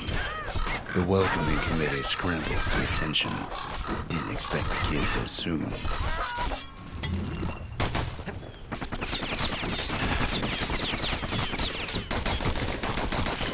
They shouldn't have let their guard down.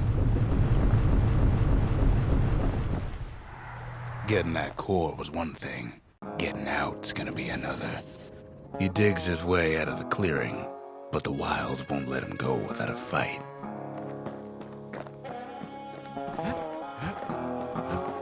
All too easy to lose one's way out in the wilds.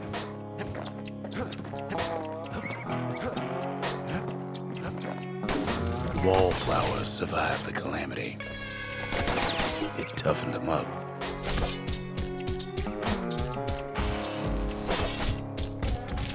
Same goes for the kid.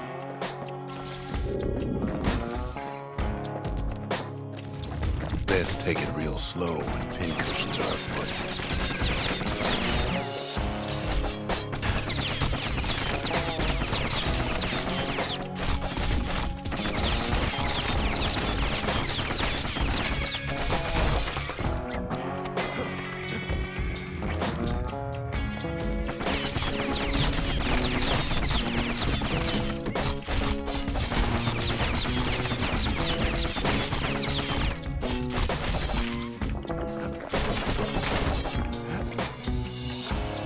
Slinger Jawson's old outpost is all that's left of him. Kid sticks to his old standbys.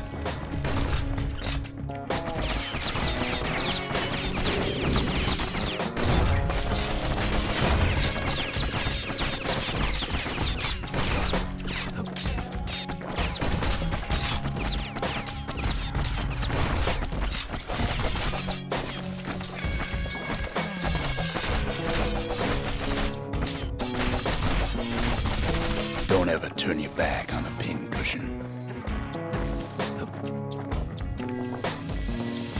A handful of windbag shipments made it out this far. Kid's seen the last of them.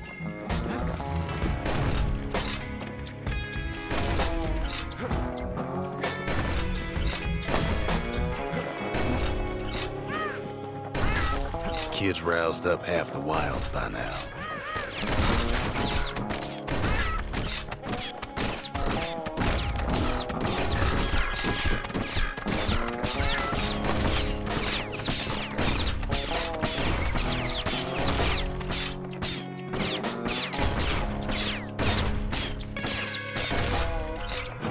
Then Kid gets the feeling he's being watched.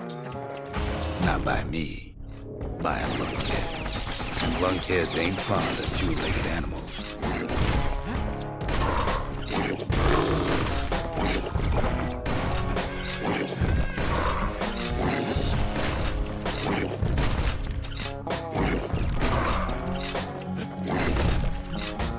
Hit him anywhere but the hindquarters and you only make him mad.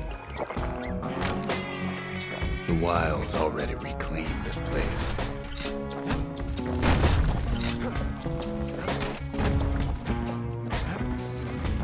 Hardly any signs of the old Johnson camp.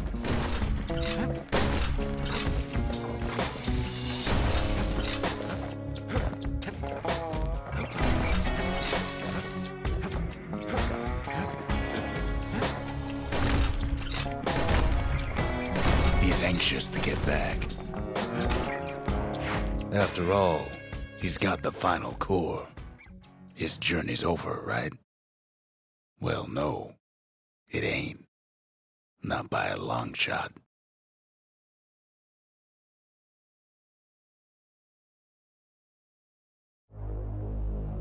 Kid knows something's up when we ain't there to give a warm welcome. See, Zolf and I were just wrapping up a heated discussion. Zolf can barely muster the words. The calamity failed, he says, but I will not. And with that, Zolf leaves us here, alone. Zolf cursed the city, cursed the Bastion, cursed me, said he was going home.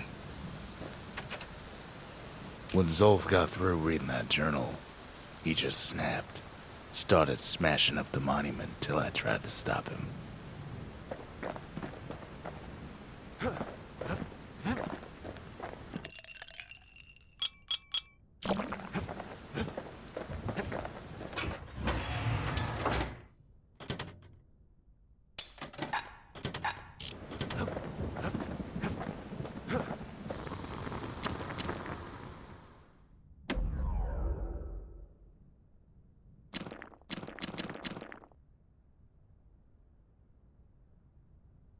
Takes a lot of moving pieces to make a dependable sidearm. He's made a right comfortable bed for all those bullets.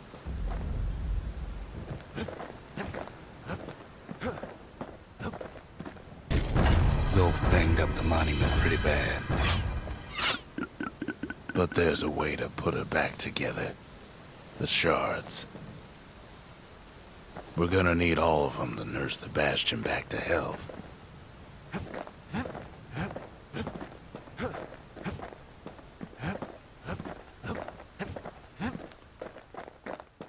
The city brought the shards to the wilds. Now the kid's gonna bring them back.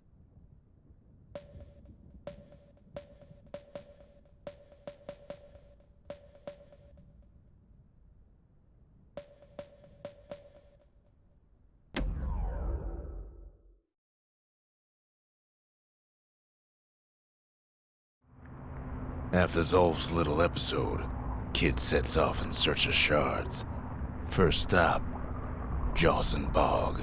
You'll get lost in that bog, I told the kid, and I won't be able to guide you back. Well, I let him go. What else could I do? What could any of us do?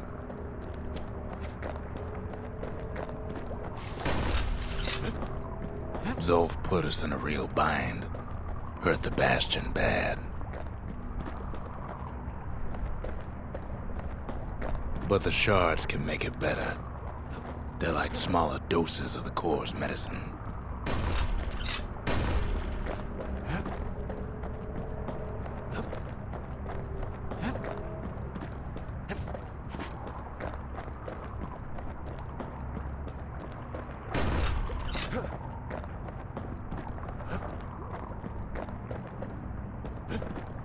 Shame the only place to fill that prescription is out here in the wilds. This place is intoxicating.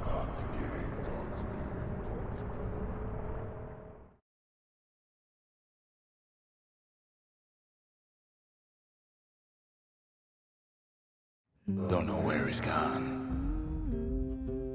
Might be gone for good for all I know.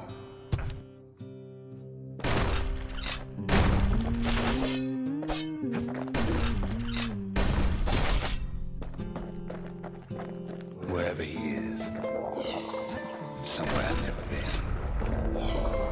Somewhere I never want to go.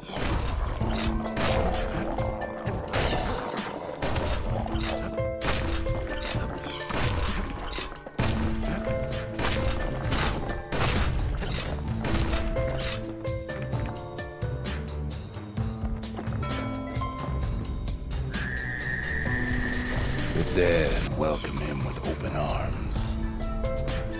Kid pops him good.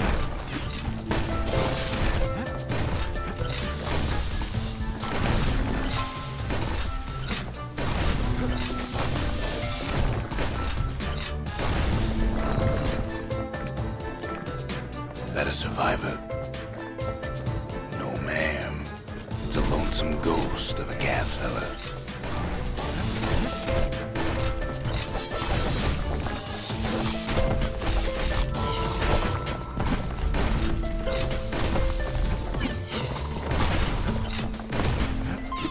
What do you say to a kid who's seen too much? I'm Zolf of the Ura. Pleased to make your acquaintance. Now the kid sees something stranger still. Did anybody else survive? Sure enough, he finds peckers, lunkheads, wallflowers, pincushions, vine apples, swamp weeds, ankle gators.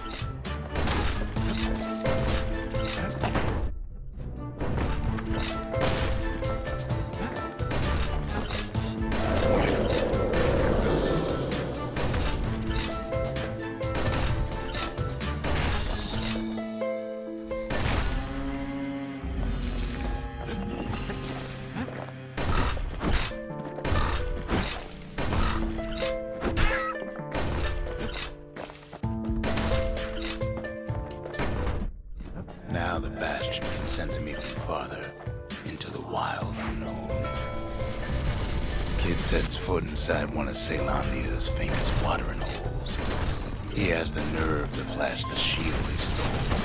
He's a petty thief.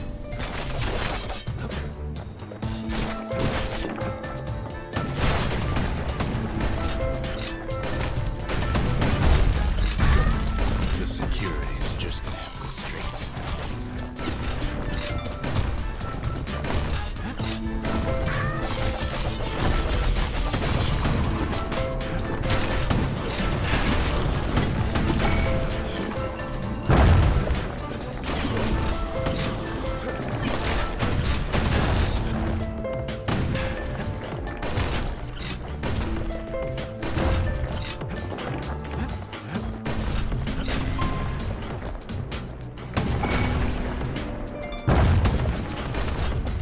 Kid succeeds where the calamity failed. Would you look at what he did to poor old Rondi, the bartender? Proper story's supposed to start at the beginning. It's so simple with this one. Now here's a kid whose whole world's alright, snoozing there on a rock in the sky. He wakes up. I'm just fooling. He sees what's left of the rippling walls. Years of work undone in an instant.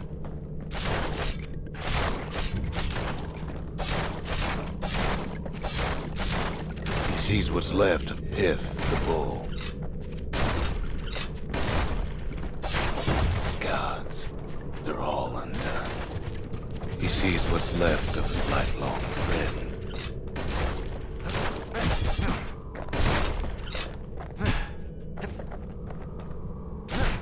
His friend, he's come undone too.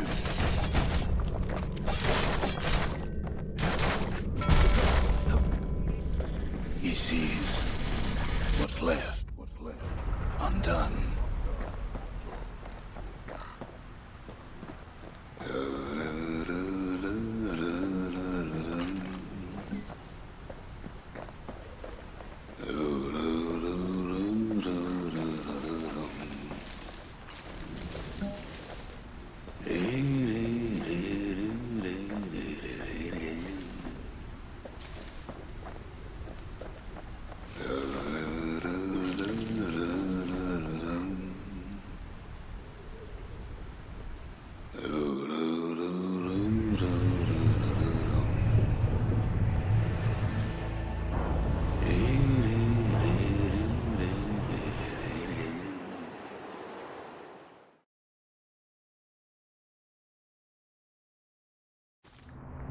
Thought we'd lost him, but he finally comes to.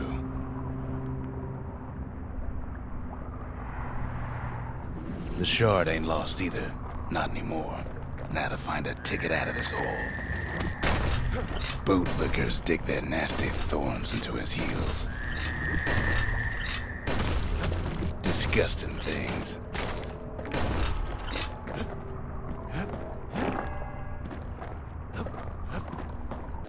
Ever heard of a lung blossom? It's bigger than the stories say.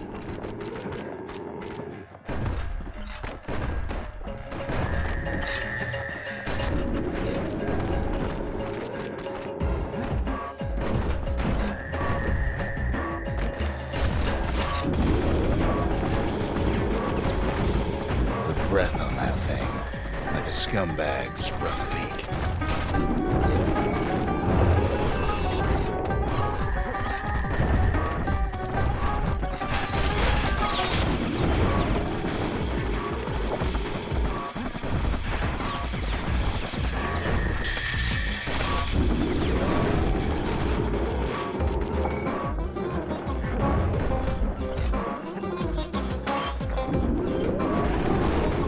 They say one whiff of lung blossom can make you lose your mind.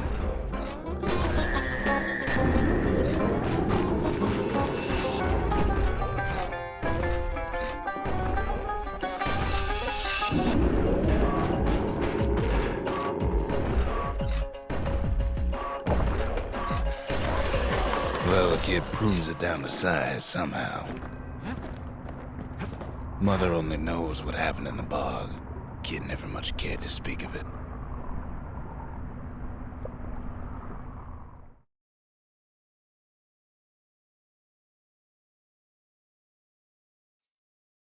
A shard is like a poor man's core, but beggars can't be choosers. That's it. A few more shards like that, and we'll be back in business. A single shard can breathe new life into this place.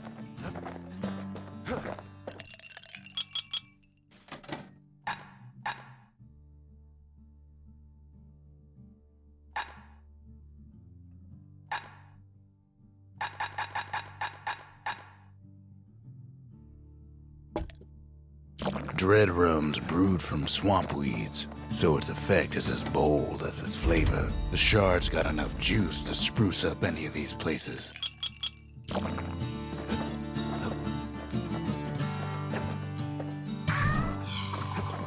come on. Give the little tyke a break.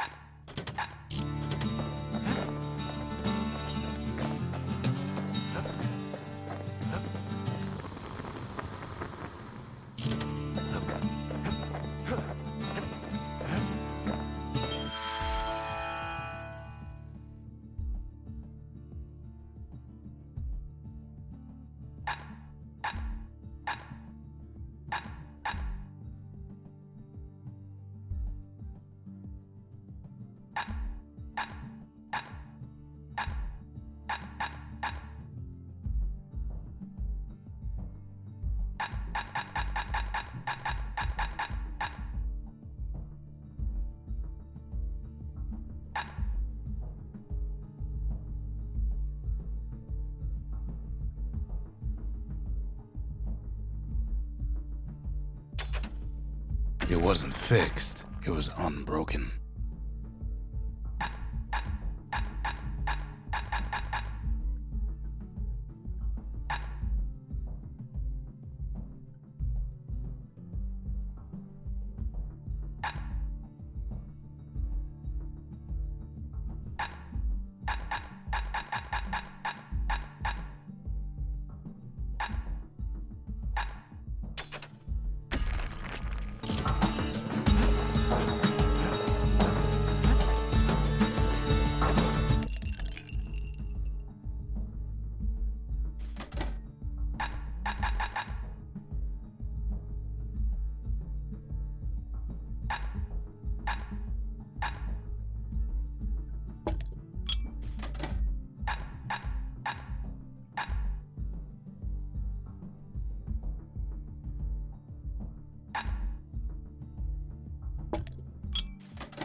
The city tried to use the shards to stake out the wilds.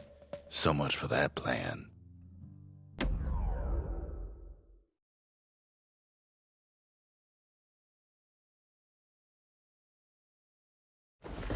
Ankle gators used to roam the wilds, and they nested at Rothes Lagoon. Many a tale folks used to scare their children straight originated here.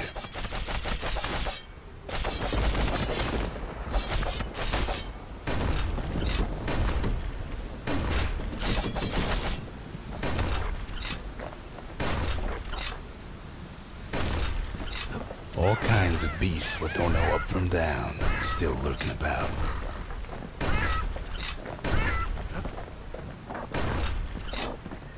Only the city's brushers knew their way around the lagoon. These beasts, they don't like company.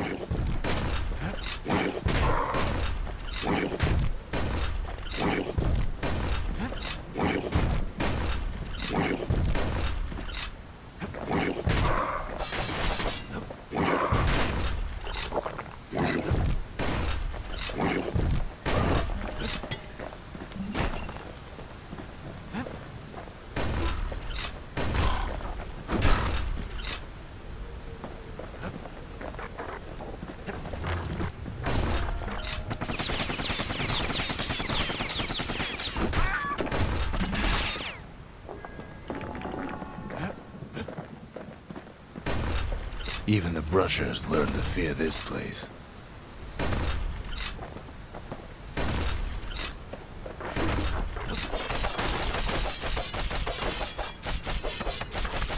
They used to think that ankle gators were extinct.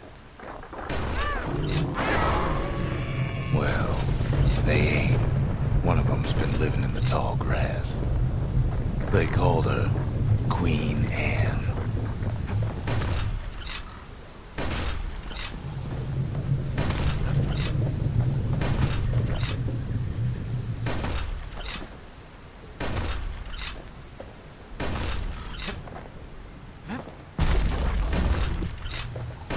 Turns out Queen Anne got a hold of a shard. Ankle gators love shiny things.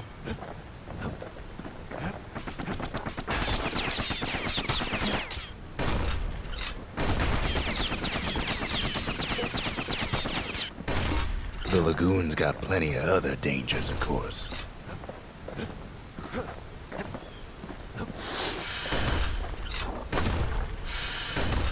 Know what smells worse than an ankle gator's breath? The stinkweed.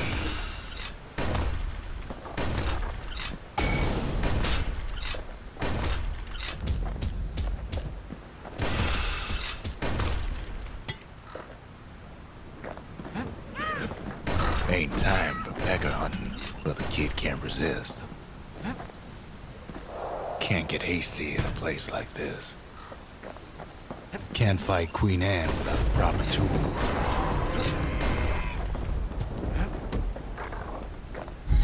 Brushers use their pikes to keep their distance around here. Now the kid can do the same.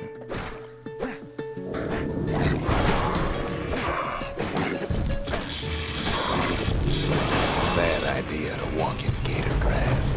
Sharp sticks make Queen Anne nervous, so she backs off a bit.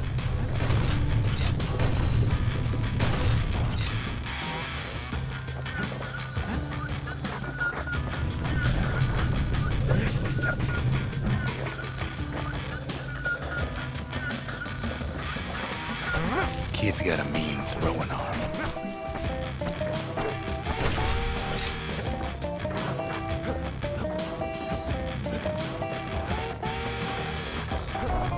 Those pin cushions been living off the ankle gator's scraps.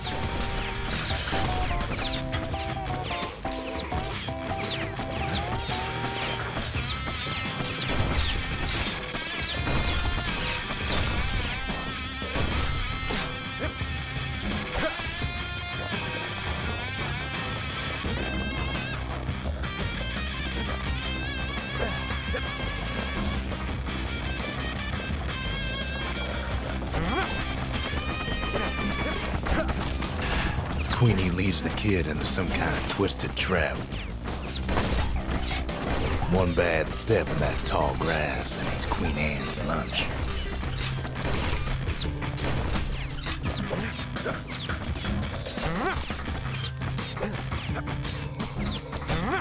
He holds his ground. Seems the Queen's running out of options.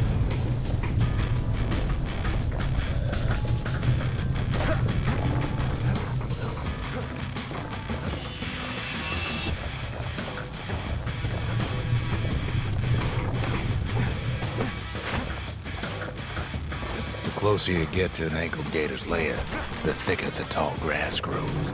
Kid's gotta make a run for it. Those leaping lunkheads don't like Queen Anne any better than the kid.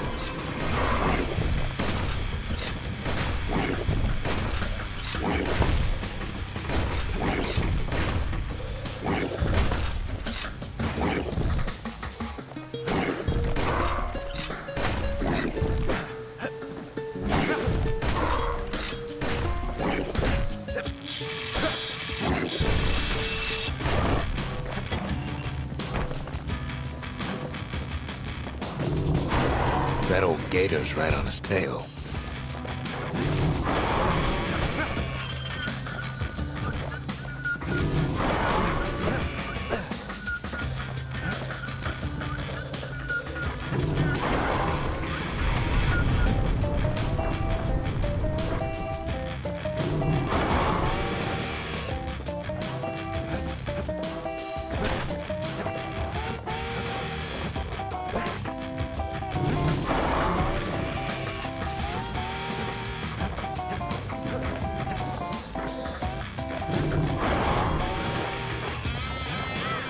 Queenie must have scared a bunch of peckers out of hiding.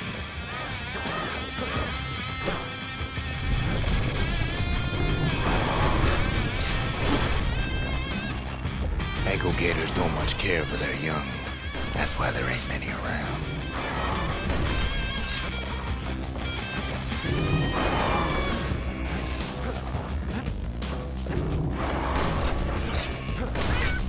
Seems even stinkweeds know to stay away from the queen.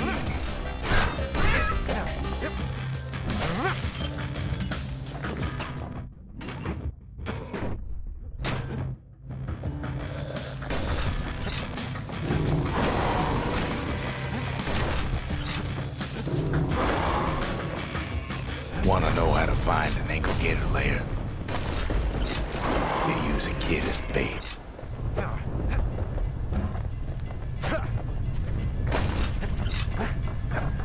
The shard's sitting in plain view. Now she's coming for him. She's got nowhere else to go.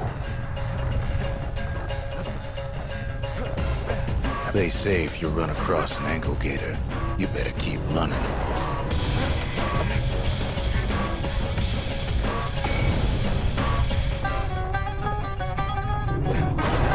She's starting to get annoyed.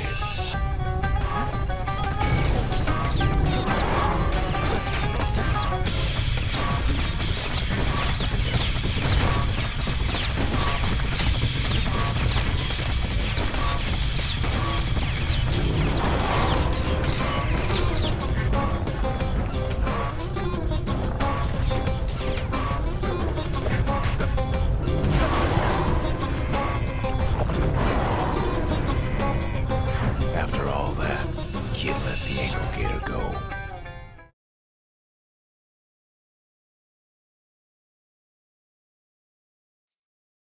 Hope Queen Anne don't mind us borrowing from her treasury. All that trouble for a single shard, but you know what? It was worth it.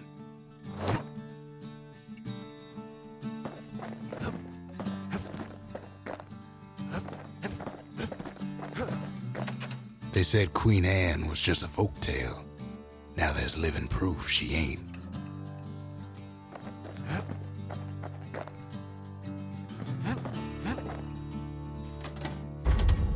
The arsenal's complete, in case we need protection.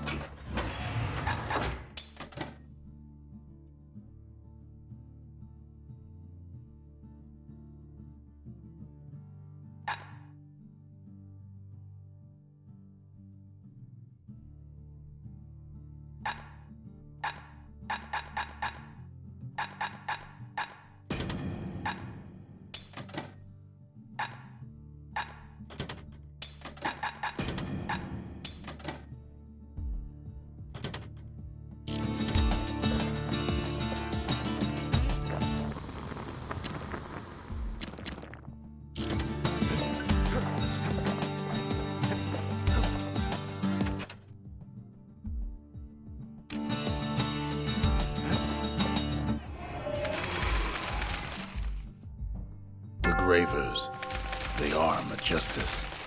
They seemed unstoppable.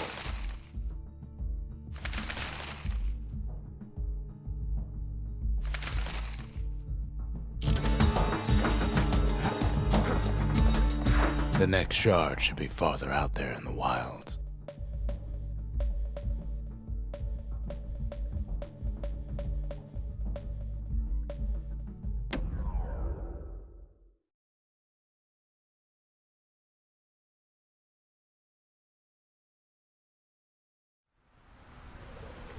Know how Caelondia became the richest city in the world? 2 words.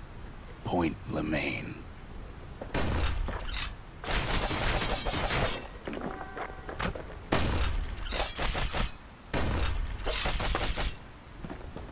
If the wilds could ever be tamed, it was gonna happen right here. But now, the greatest outpost past the city line is nothing but a freak show.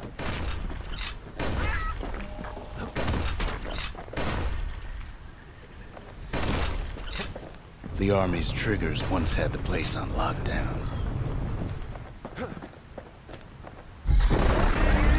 Kid might as well pick up where they left off.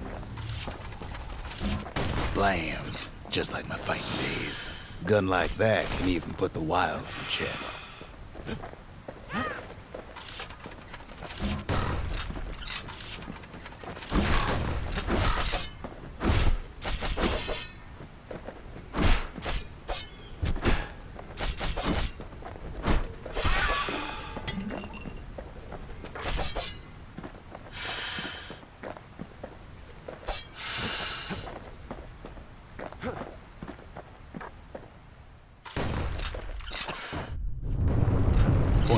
Done seen better days for sure, but it ain't done.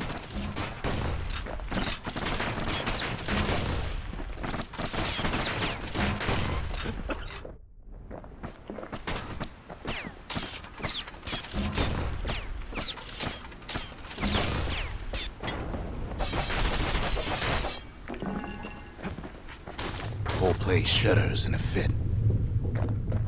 The grand rail of Point Lemaine. Not only is it still there, it still works.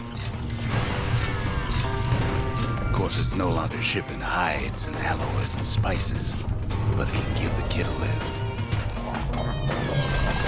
Just as long as he can stay clear of the trouble on the tracks.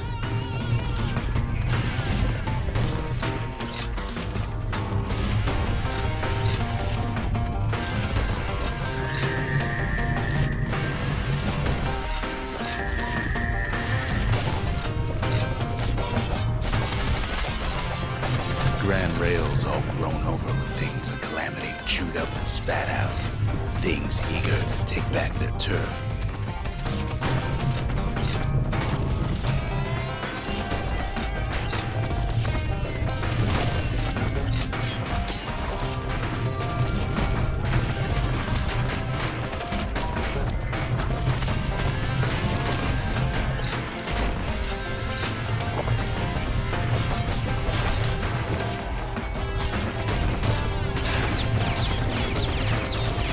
Kid lets a few of them slip by.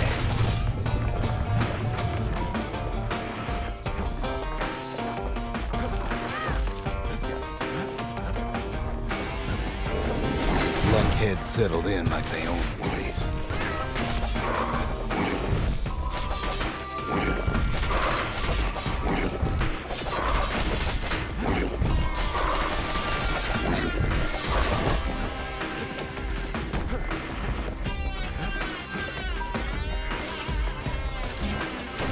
Takes fancy footwork on the rail, what with wallflowers coughing fungus everywhere.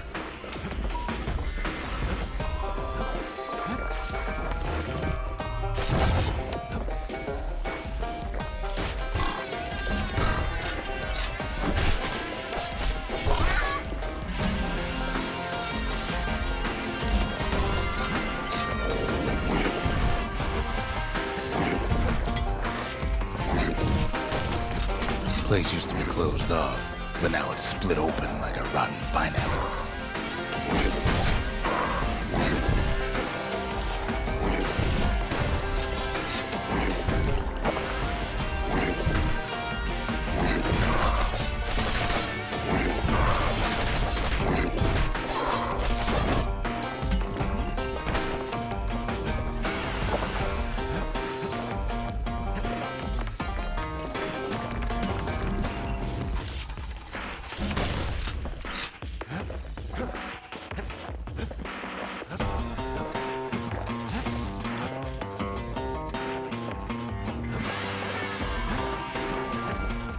Of course, the Grand Rails seen much more fighting in bygone times. Near on 50 years ago, first shots fired in the Ura-Celandian War.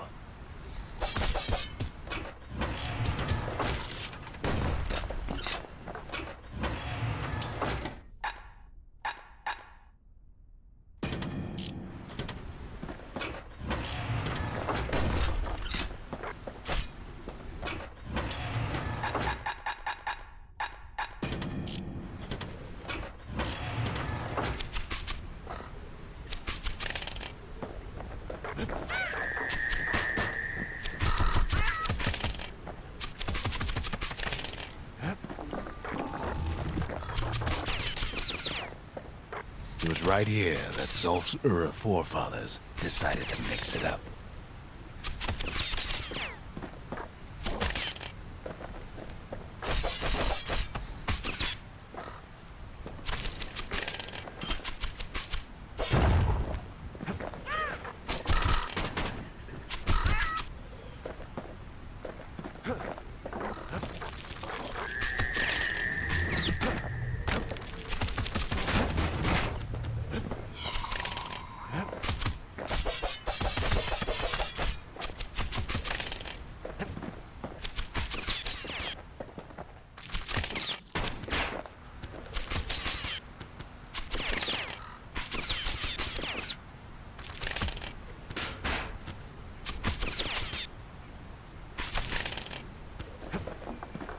Okay, so maybe we didn't get their sign-off on the whole Grand Rail thing.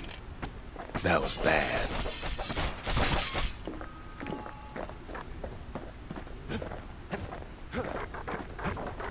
The rail must have shook the earth to the bone down in those dens of theirs.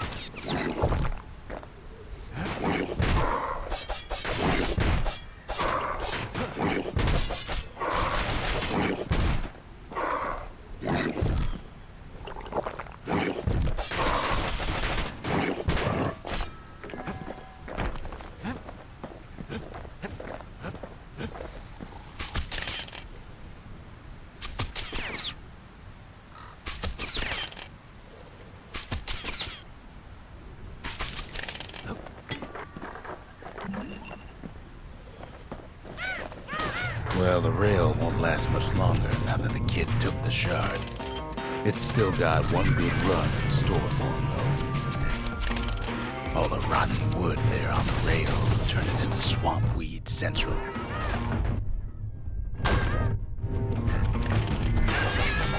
Ever tried dancing side to side while holding your breath? While choking on swamp weed? Peckers trying to prick you in the eye? Well, let me tell you, it ain't fun.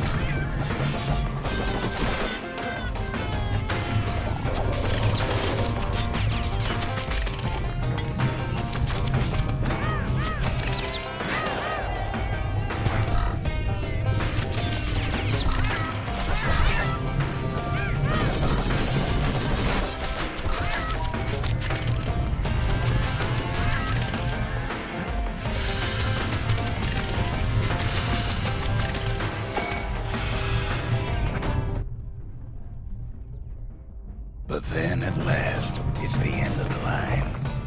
He'll be picking swamp weed out of those boots for days. Turns out he's got company up at the rail station, waiting for him.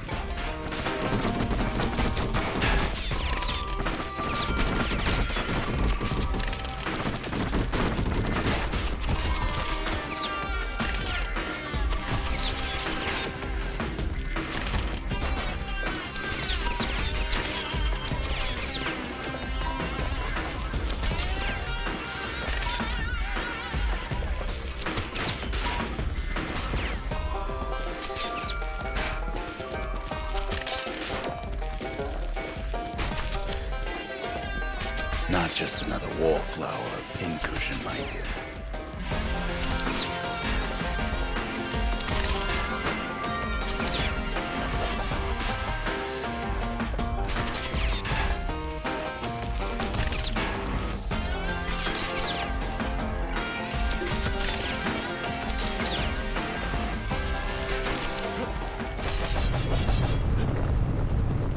At first, he thinks it's Zulf. Turns out he's wrong. This is for you, says the man. Then wham.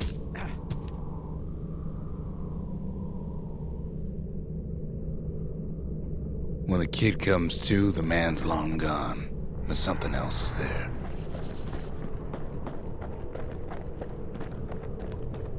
Well, what's a kid to do? He took the shard. He took the hit, and he took that note.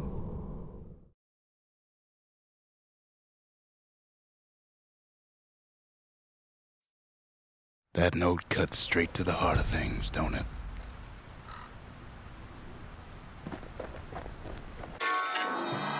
It ain't too late to unlock the potential of this place.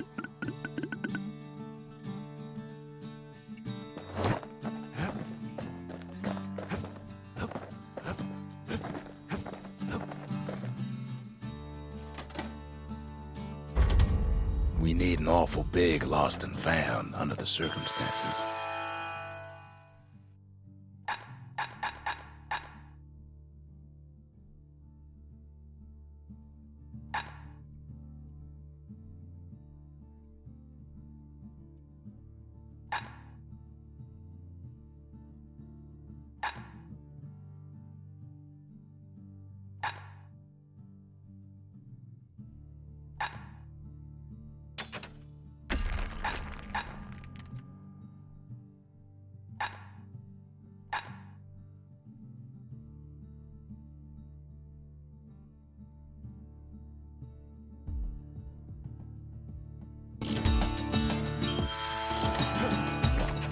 That gator's a crazy gal, but so's the gal who promised to look after her.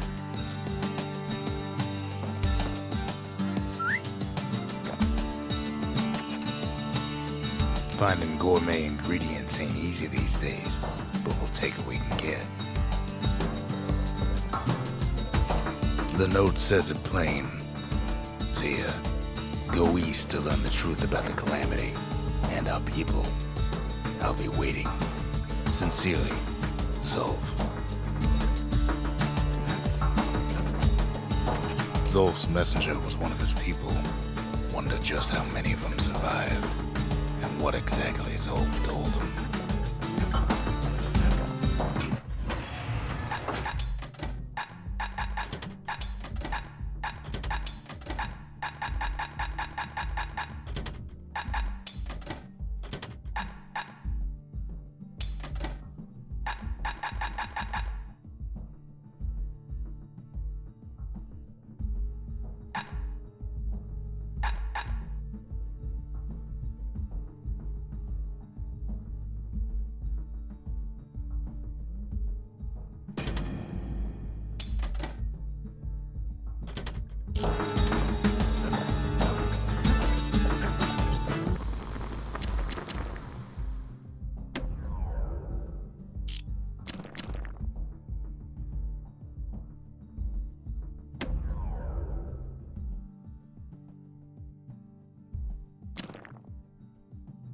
That's the way to make every shot count.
Kid arrives just in time to sample Zia's famous cooking.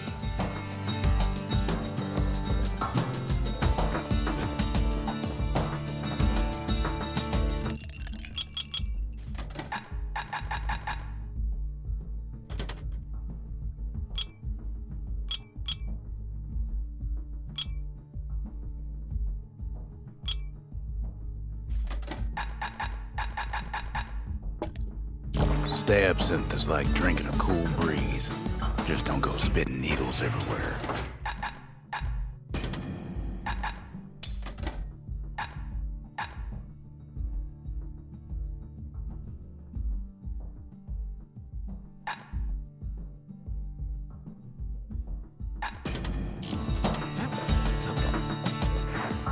He wolfs down too much too fast, and it all goes to his head.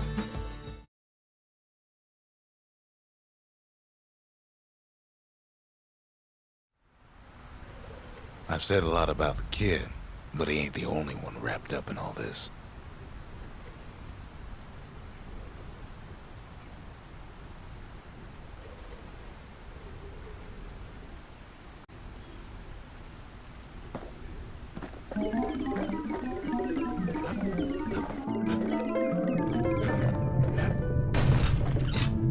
What's he thinking? Well, let me see if I got this straight. I only heard it once.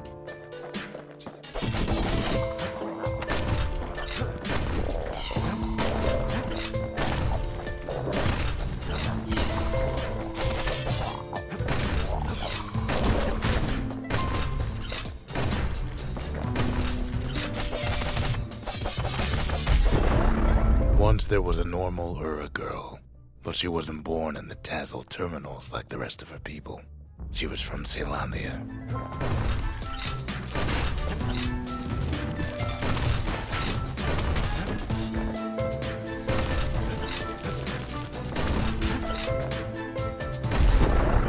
Her folks were orphaned in the war, taken in and raised inside the city, on condition they would never return to the terminals.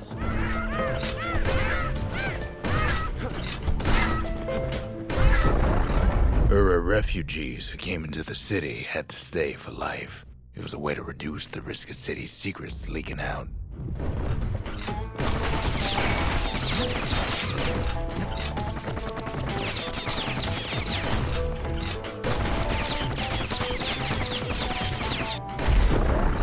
The mama passed away from birthing complications, leaving the girl trapped inside that city with no one but her father.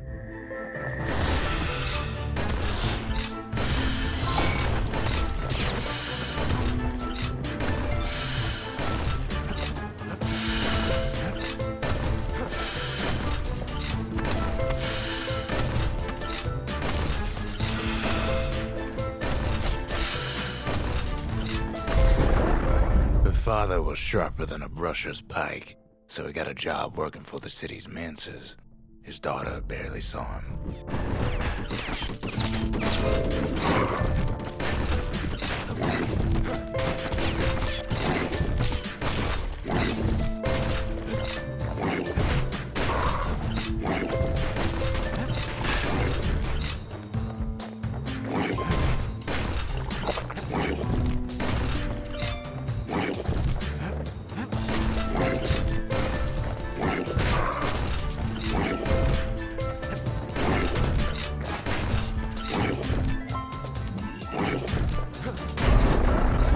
Father told her nothing of her Ura heritage.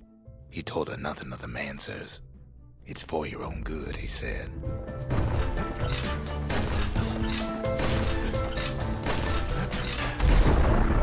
She took to studying the arts, learned more through music than history books, gained a knack for strings and songs.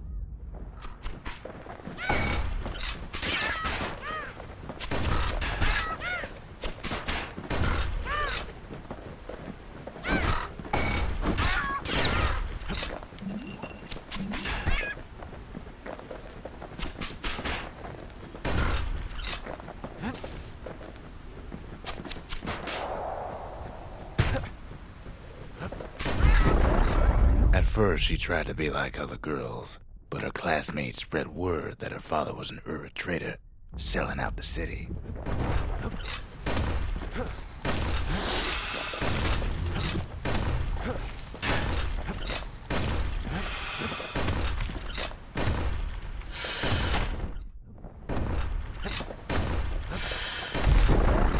One young man stood up for her, or so he led her to believe. He knew much of her heritage, and she grew fond of him.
Convinced her to take him to her family den to meet her father.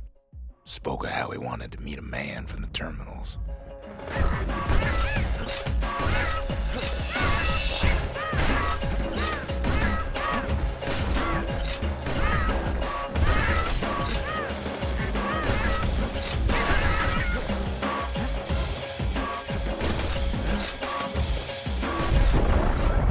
young man greeted her father in the Ura's native language, her father flew into a fit of rage and threw them out.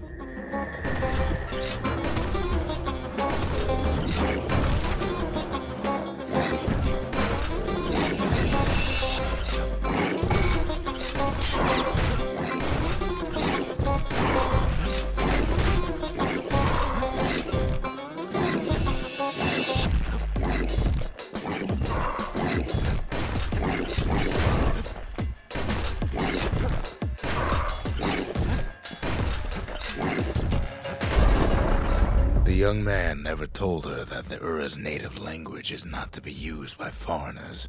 To do so is a terrible insult.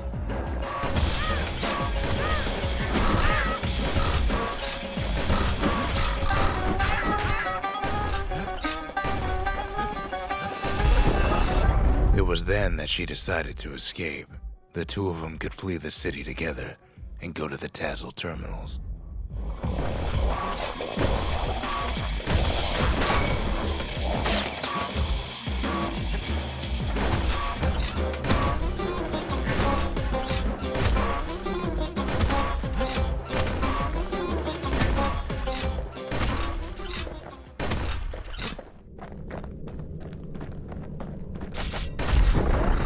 They would hide inside a garbage bin until it got ingested by a scumbag, then let him slosh on out of the city for disposal.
Succeeded, but the authorities were already there when that scumbag sidled up to the city walls.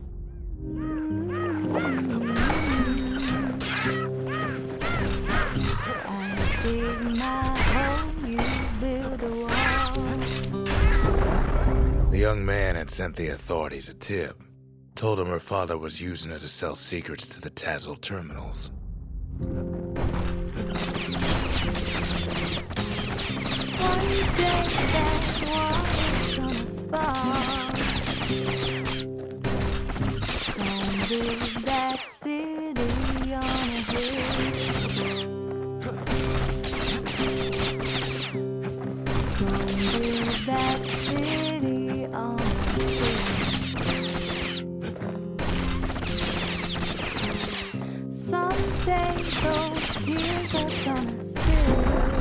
She and her father were arrested for treason, but her father got a deal.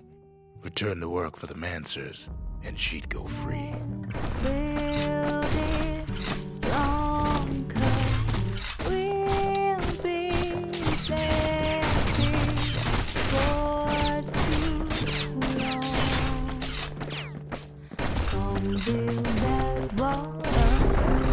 Before they parted ways for the last time, her father whispered a desperate plea. Hurry home to the den and lock yourself in.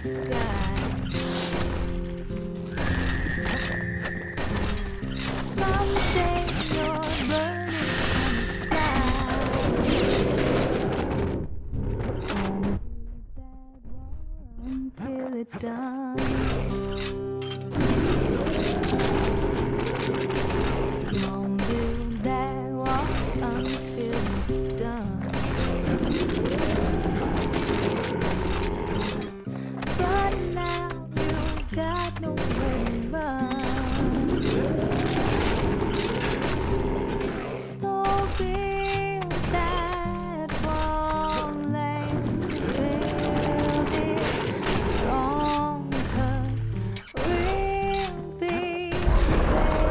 She did as she was told, and deep down underground inside that den, she found a journal written in her father's hand.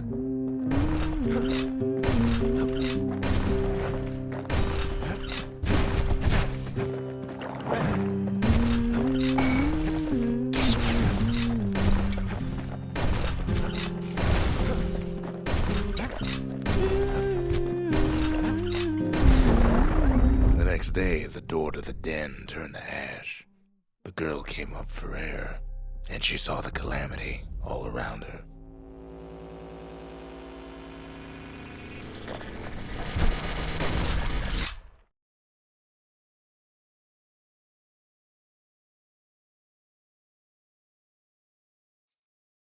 When the kid wakes up, his world's still in pieces, just the way you left it.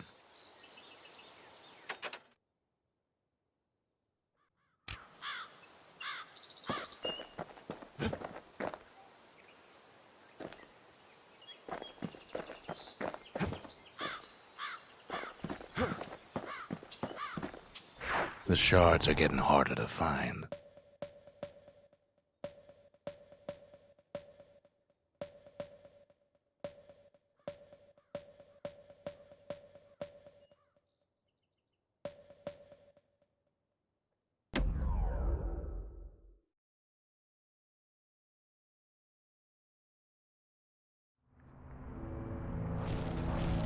Not everything blew up in the calamity.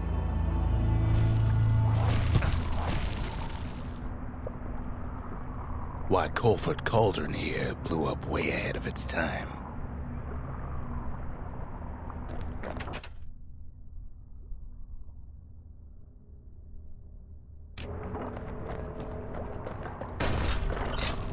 The cauldron boiled over some 300 years ago.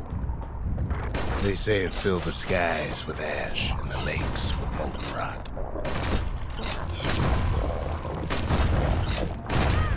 If you wanted to survive something like that, you had to learn to adapt.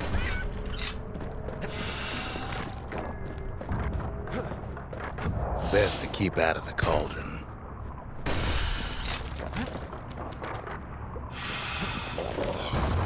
It takes a certain stubborn pride to keep on living in a place like this.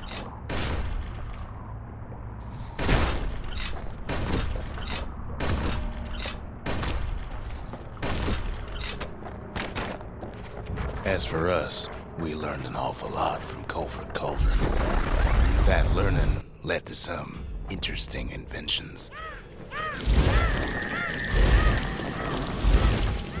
The raw power of the world fell right into our hands.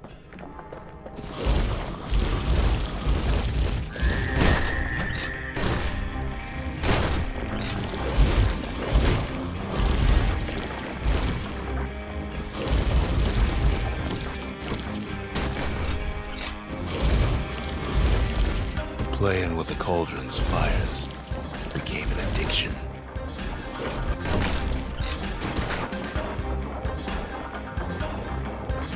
Sure, we dusted off a good many secrets out here.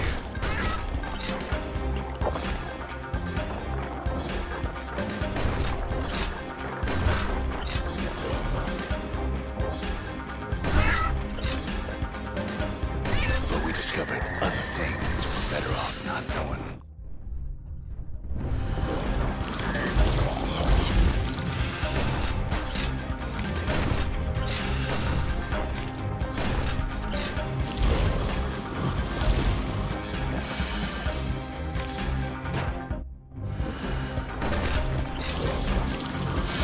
The unforgiving scent of sulfurous dirt.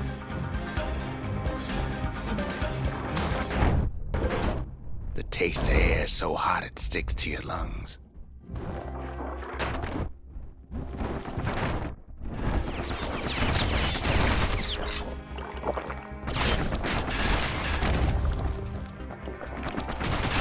All sorts of awful things crawling underfoot.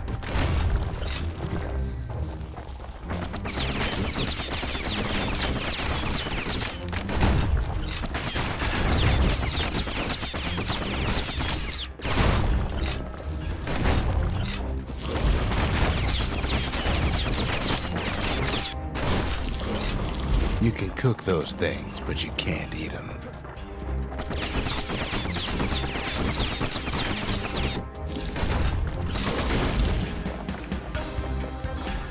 Never thought we'd find so much life in all that ash.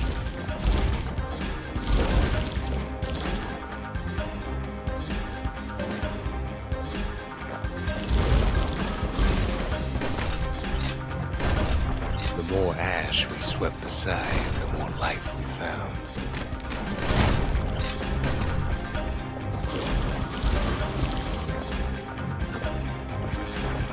Place as inhospitable as they come.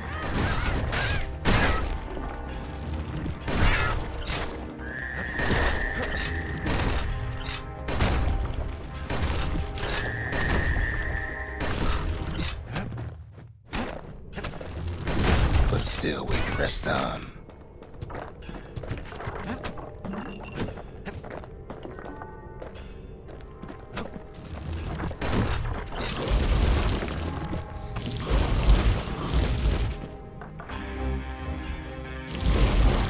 After all, when we looked down inside Culford Cauldron,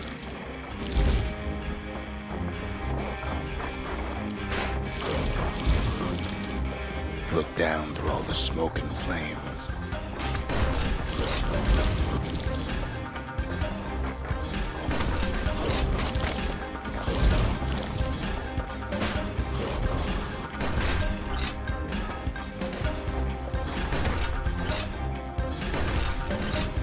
we saw in there the heart of the world, the heart now laid bare by the calamity.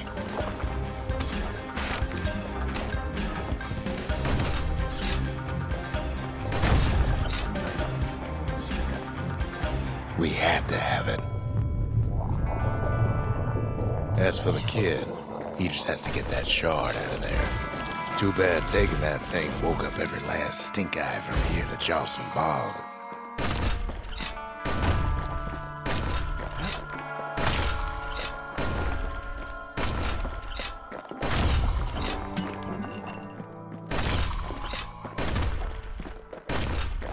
Kid's thinking he's got to trek all the way back around the cauldron. Luckily, the cauldron cooked up a little shortcut for him. Sure, it ain't the most convenient path.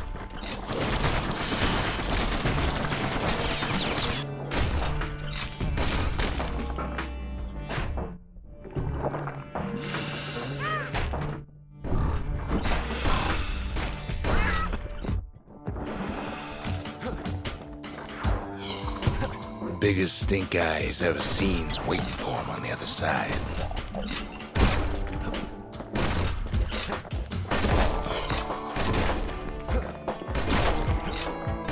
Well, it ain't polite to stare.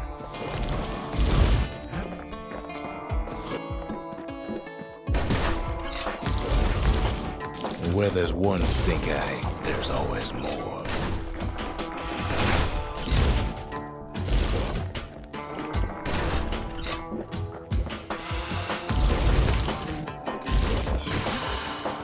The cauldron's tenants all gather up to bid the kid a fond farewell.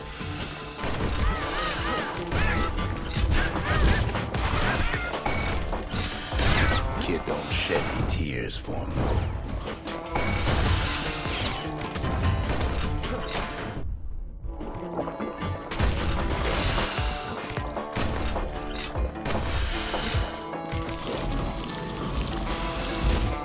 With a good spyglass, you can still see the cauldron from the city.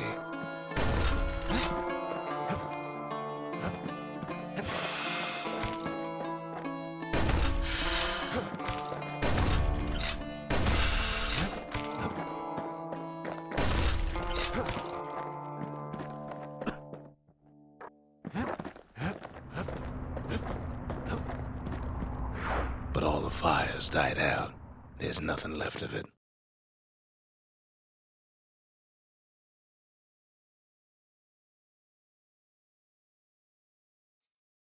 It comes back looking like the inside of a chimney.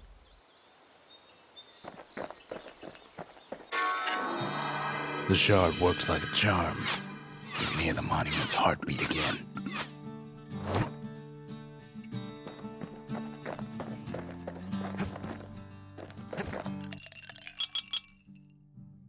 Bull brandy is thicker than paint.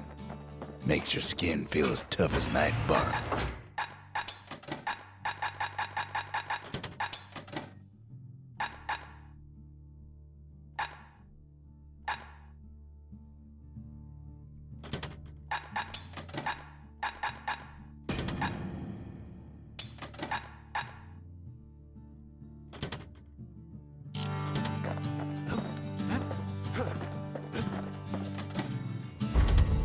Ain't saying much, but that's the greatest forge in all the city.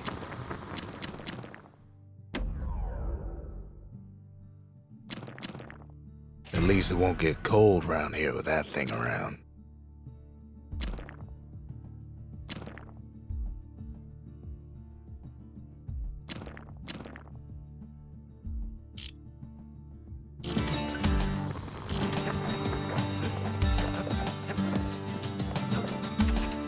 We're all a little short on friends these days, so that's a welcome sight.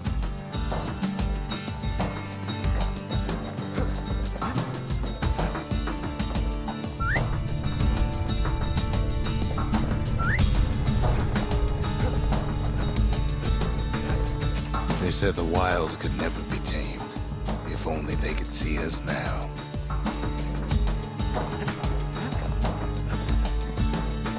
We spotted a pecker carrying a shard to Mount Zan. Not much left of Mount Zan nowadays. It's like a cross between a zoo and a prison break.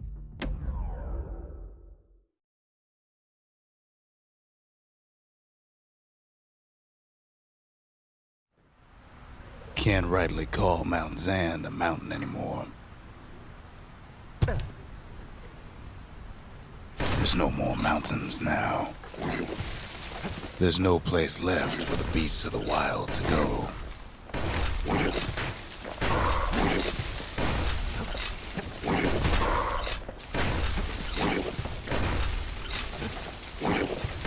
So they figure they'll hold out right here, on a slab of mountain the Calamity forgot.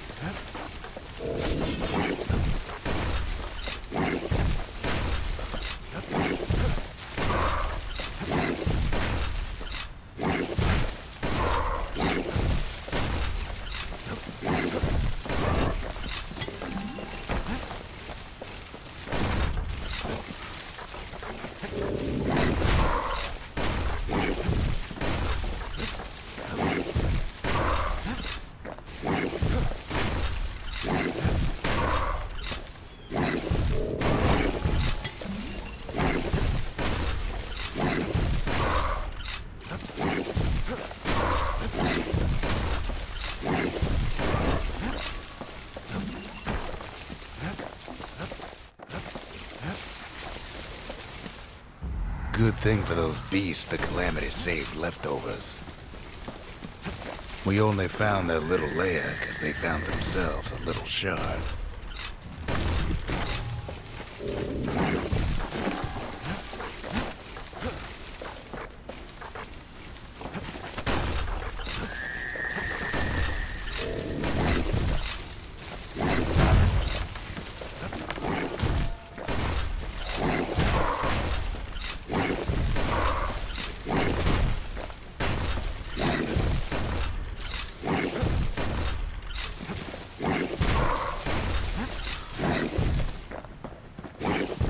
Those beasts been hoarding all the valuables they could find.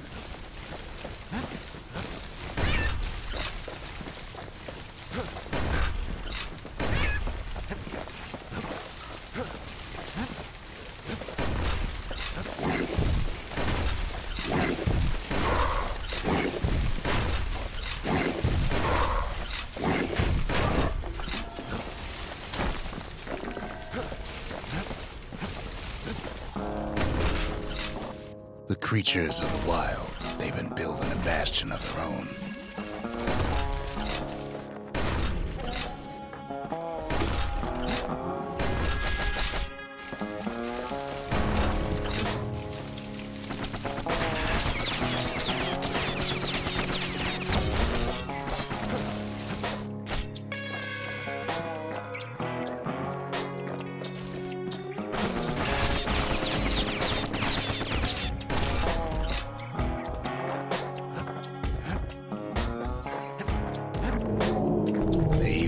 drag their children into this.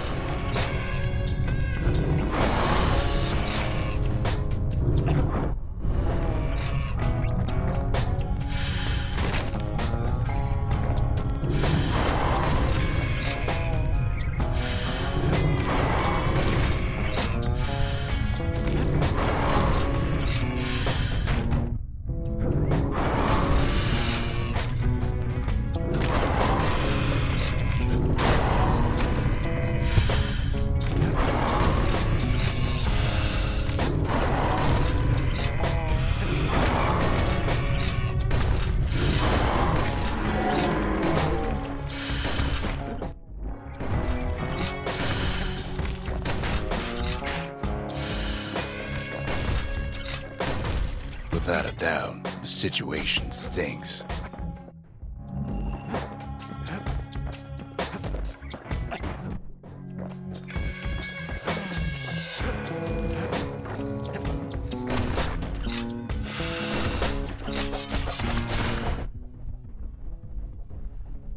Best thing we can do for those beasts right now is put them down quick and clean.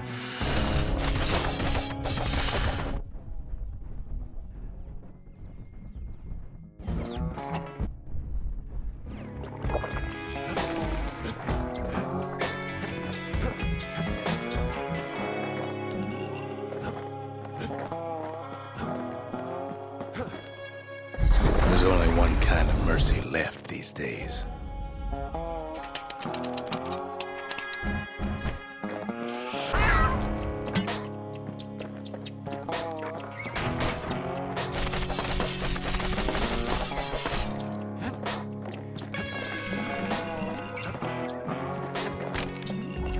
What the city left behind, those beasts took for themselves.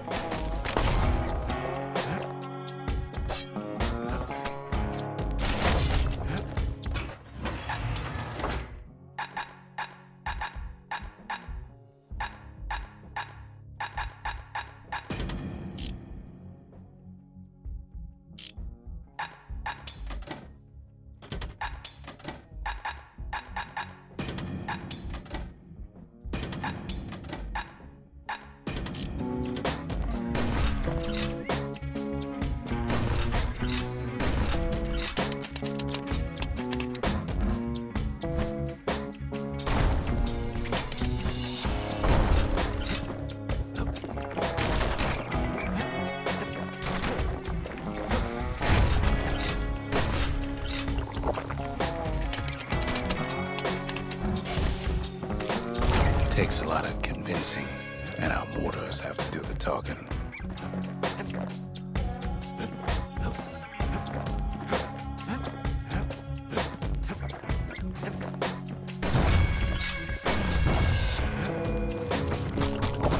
Look at it this way, it's either them or us. But if we win, they win too. Our Bastion is everybody's game, not just ours.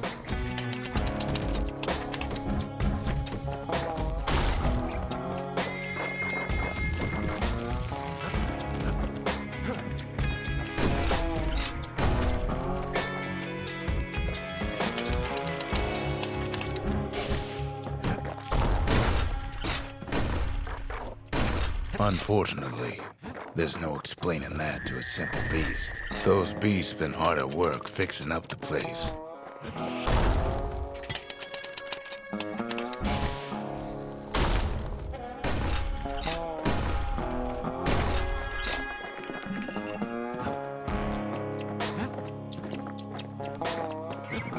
They've rounded up their survivors, just like we have.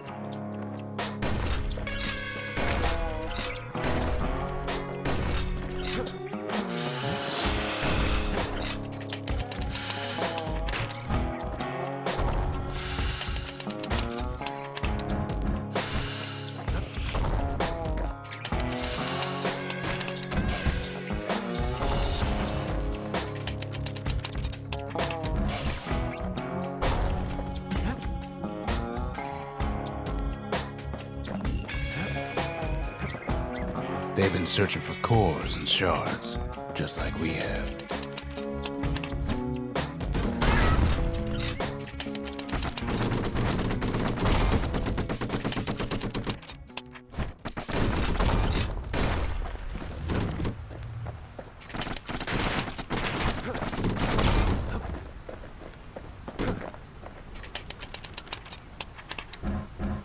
Maybe they've thought about turning back, just like we have.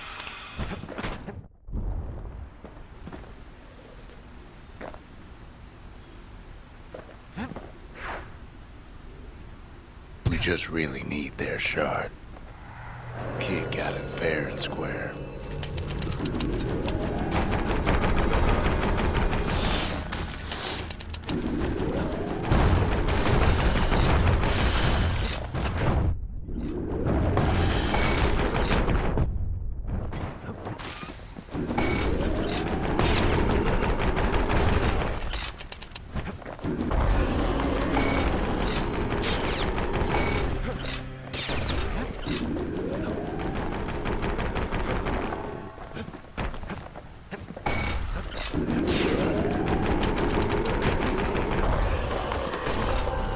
That's the way.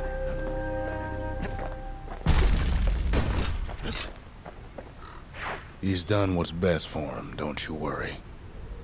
Don't you worry.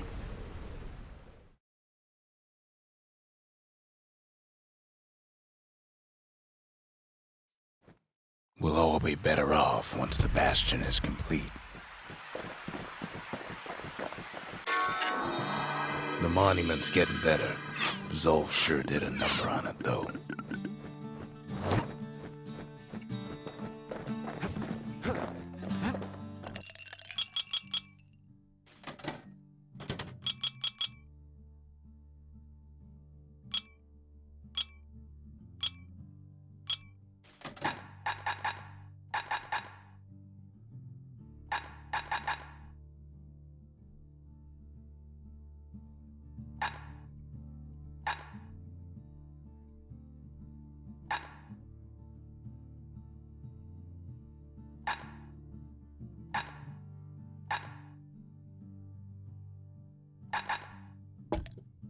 Black rye's like hot pineapple chowder on a cold day.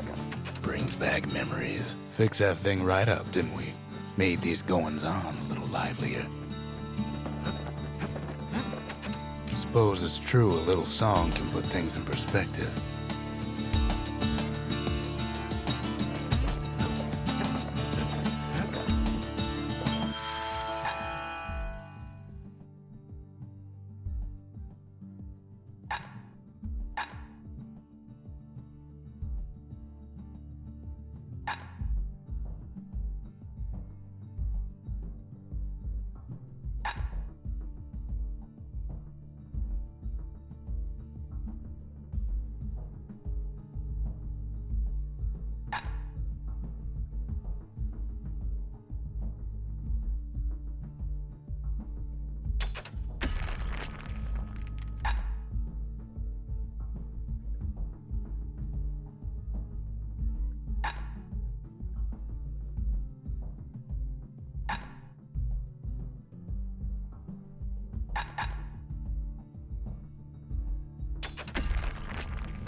Seems the gods recommended this place to all their friends.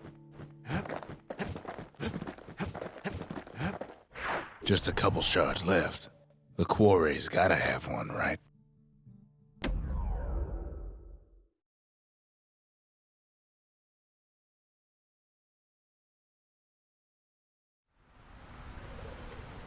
Imagine everything you'd need to build a city like Caelondia. It takes hard work and planning, and it also takes burstone quarry.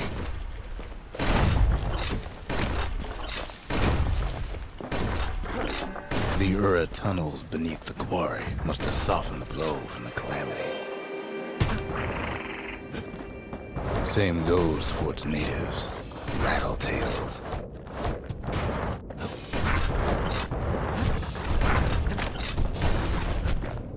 Why would the Ura put up with those pests?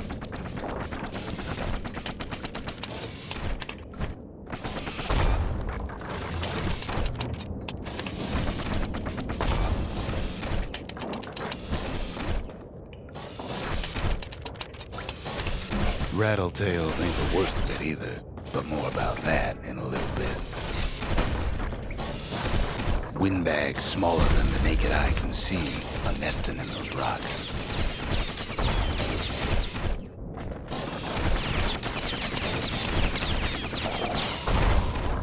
Not only are these rocks a source of life,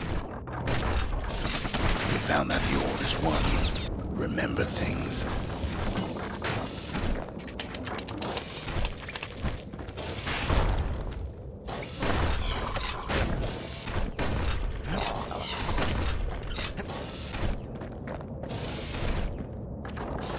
They're recording everything, all the time, taking it all in.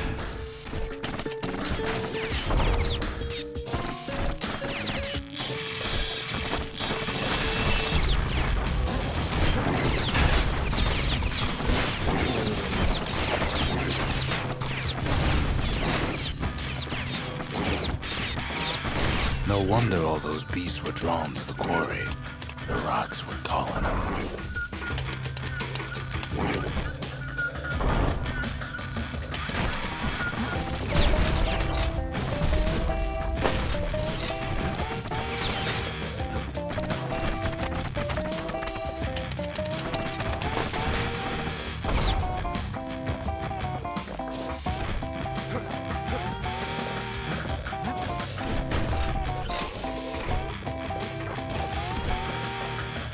But there was even more to it than that. Keeping the quarry free from pests turned out to be a problem.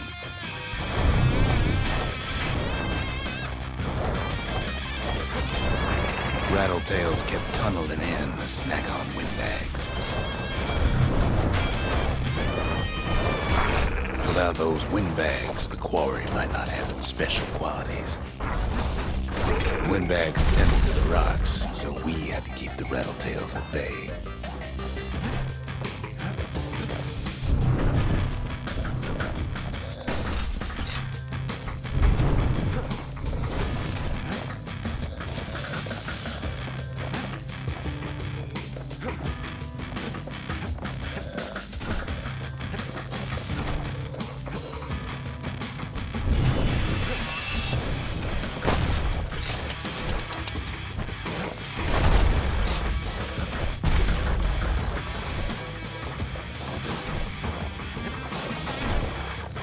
Now, why would the Ura sell off such a fascinating place?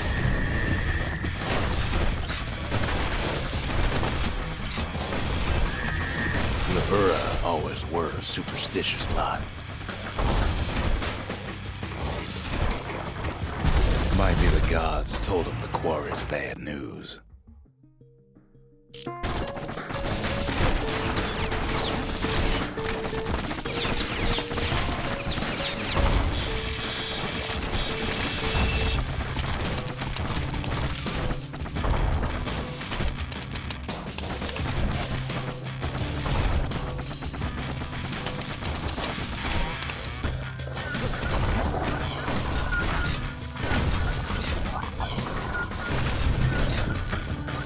On top of that, you know the Ura hated anything above ground.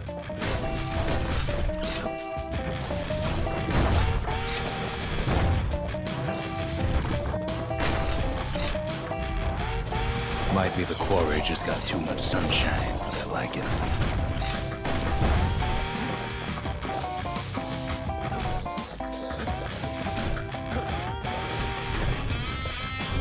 In any case, it's fair to say the quarry was a godsend.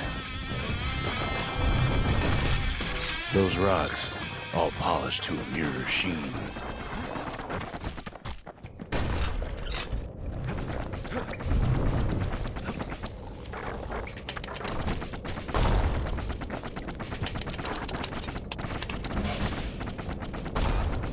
the largest ones you know as cores.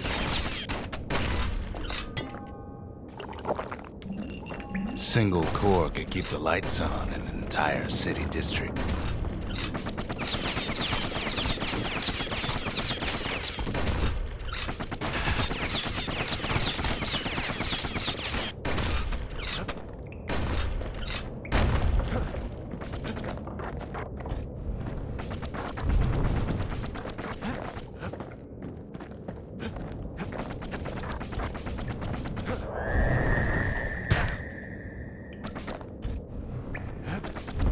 The smaller ones, we call them shards.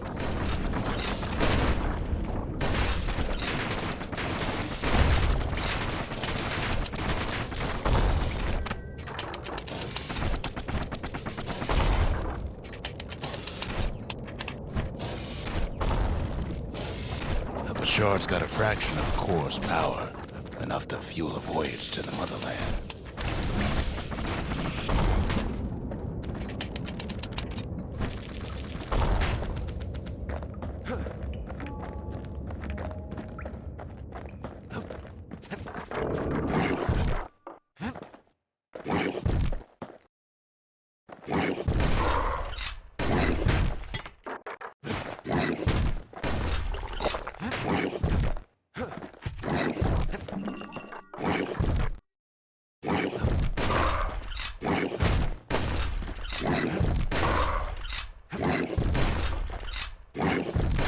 Well, now the quarry's all dried up.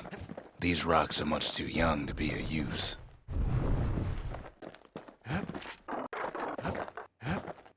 Remember how I said rattletails ain't the worst thing in the quarry? That honor goes to a beast we took to calling Sir Lunky. Massive things stomped many of our boys. We just couldn't get rid of him. The only thing harder than the rocks in Bastion Quarry is Sir Lunky's head. His big fat rump's plenty tough too. So is the kid. We never could get stubborn old Lunky to leave the quarry alone.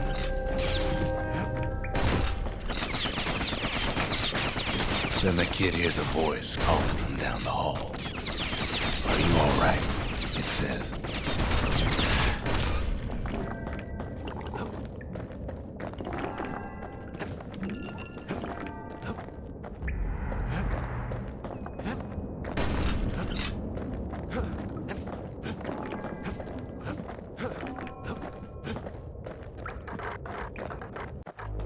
It's him.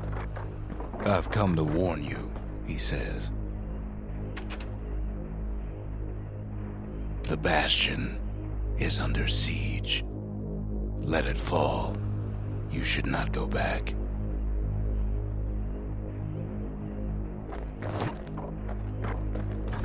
Kid hears him, but he ain't about to be deterred. "If that's the way it is," he says, "then I won't stop you. Because my countrymen will."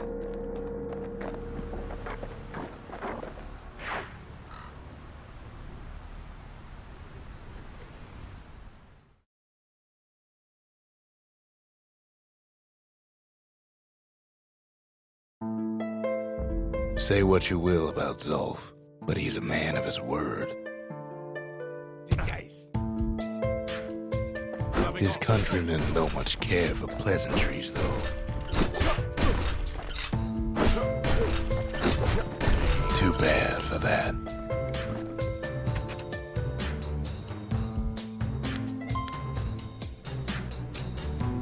Zulf showed him the way here, and here they came to take revenge.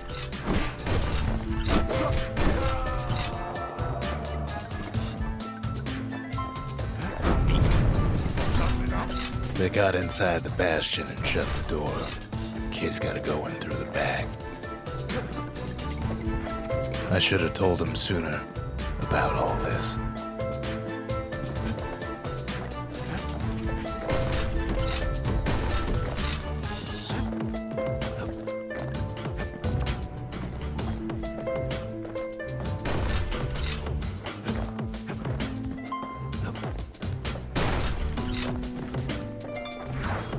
Unfortunately, they broke in and they started digging their hole. Something wrong was sprung out of those holes, and it's eating away at this place. We tried to stop him, but we needed help.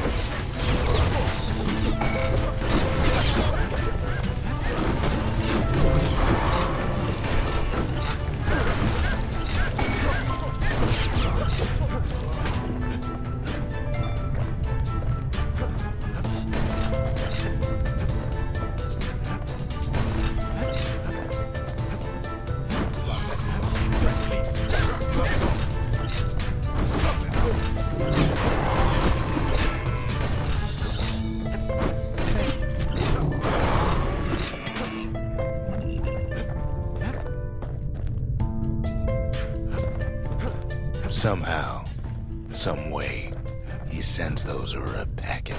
Problem is, it didn't matter. Zolf's plan worked.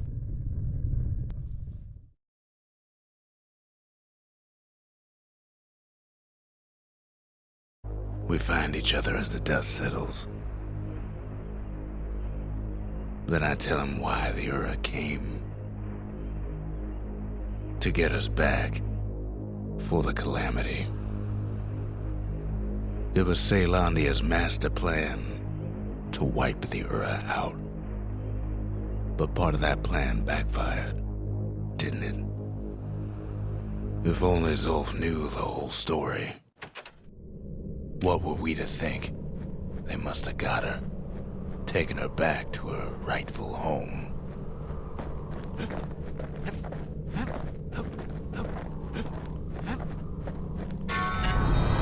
The shards can put this disease in remission, but there's only one cure. We need to finish what we started.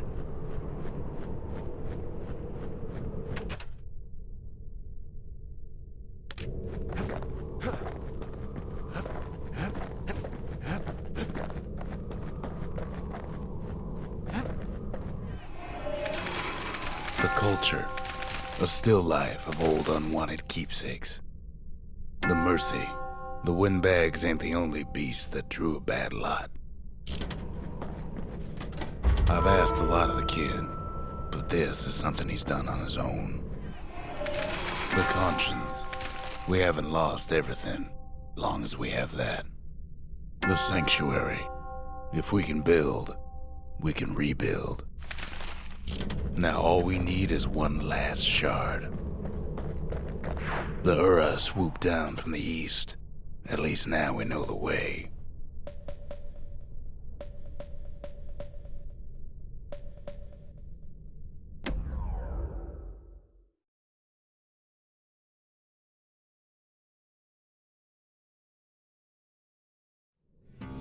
One last shard. It's all we need to put this mess behind us. And mother, what a mess it is. A mess like that could have only been made by hand.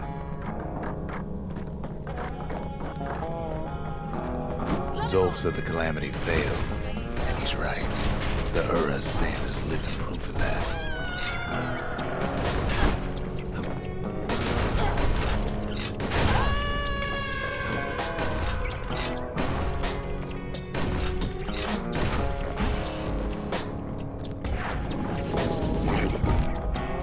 At the heart of the calamity was a simple idea.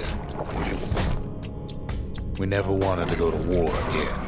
We wanted to rule it out.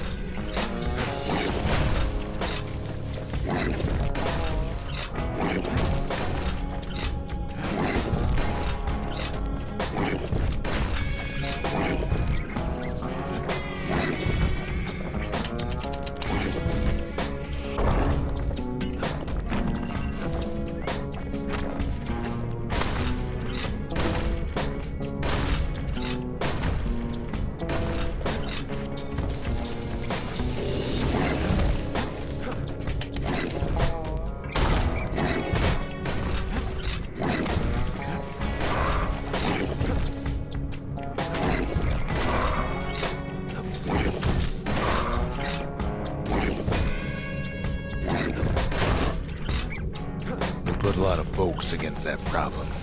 Scientists, soldiers, spies, even me.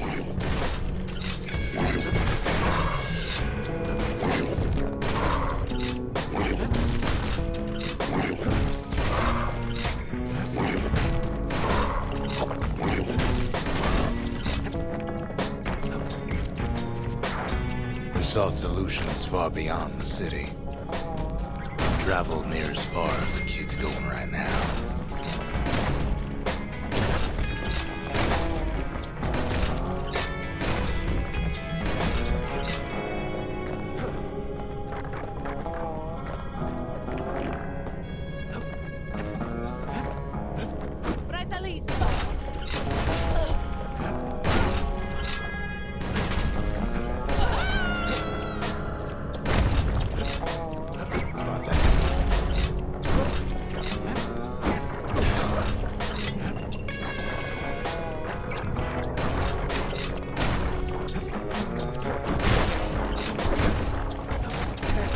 Most of our efforts didn't bear fruit.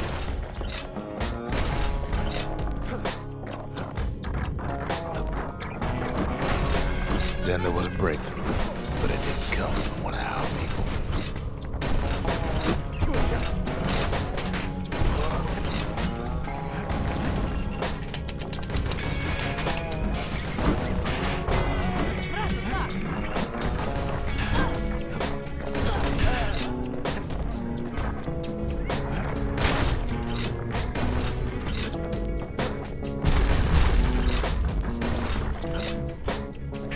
It came from an a brilliant young scientist named Ven.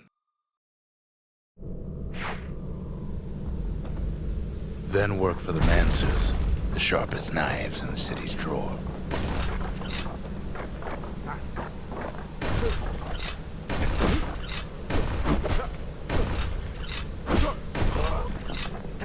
With his help, the Mancers devised a way to seal the tunnels shut in a flash. Just like that, every last living in the Tassel terminals will be gone.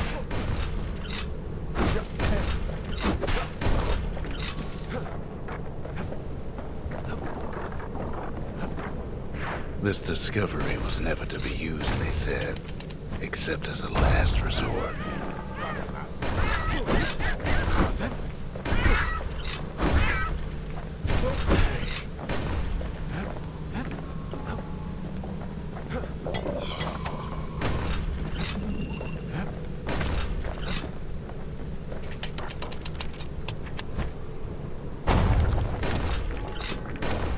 But Ven didn't like being manipulated.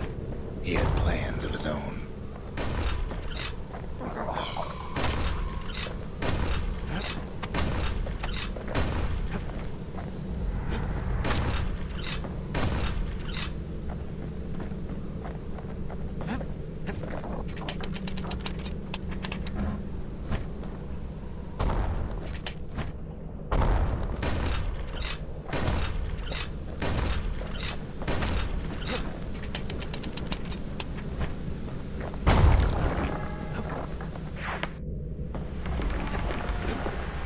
He sabotaged the Mancer's little science project, set it to blow up in their faces. Imagine how Ven must have felt when they finally made him pull that trigger.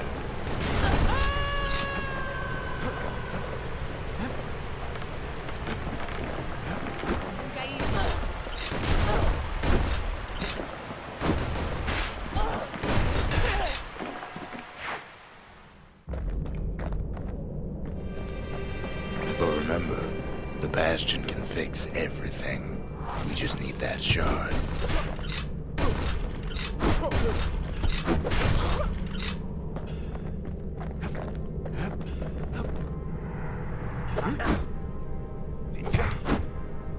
Too bad the ain't exactly been willing to collaborate on that front.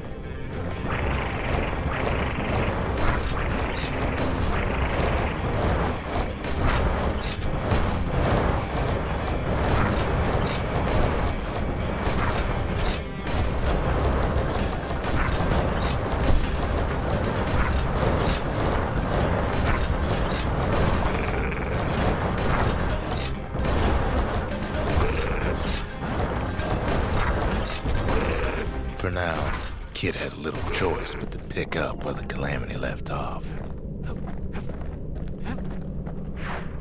First things first, though, there's someone we figured needed rescuing. Zia.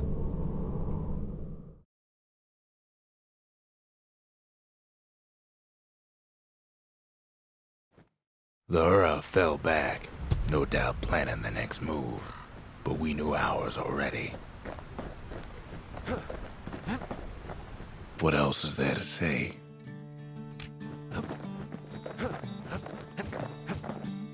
There's something we had to do before going after that last shard.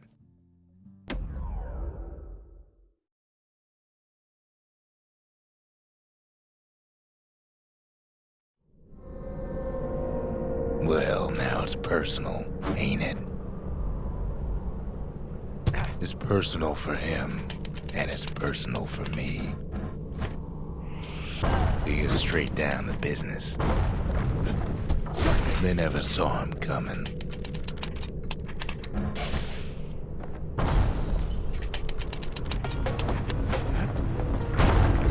He gets his hands on the care package I sent him. It's a little something I've been fixing up in my spare time.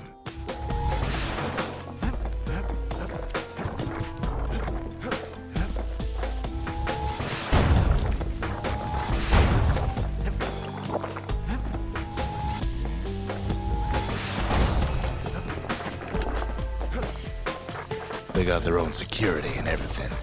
Pretty fancy even. Still, they ain't used to having visitors around. They've got these conductors that are all what's keeping the place together.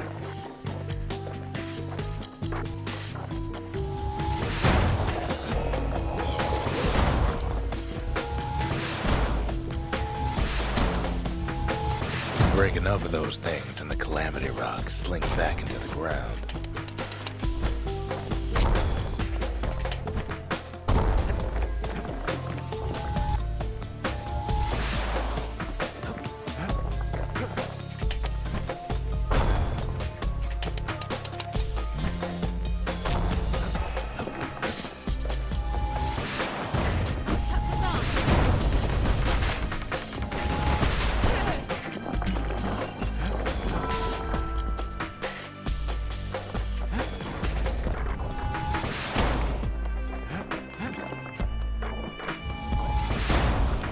Those rocks are like tumors, the same kind the Ura planted in the Bastion.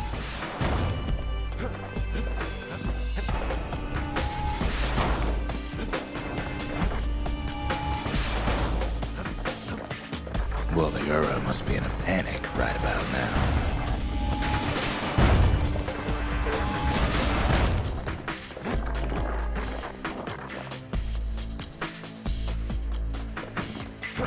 They even sick their little rattletail pets on the kid.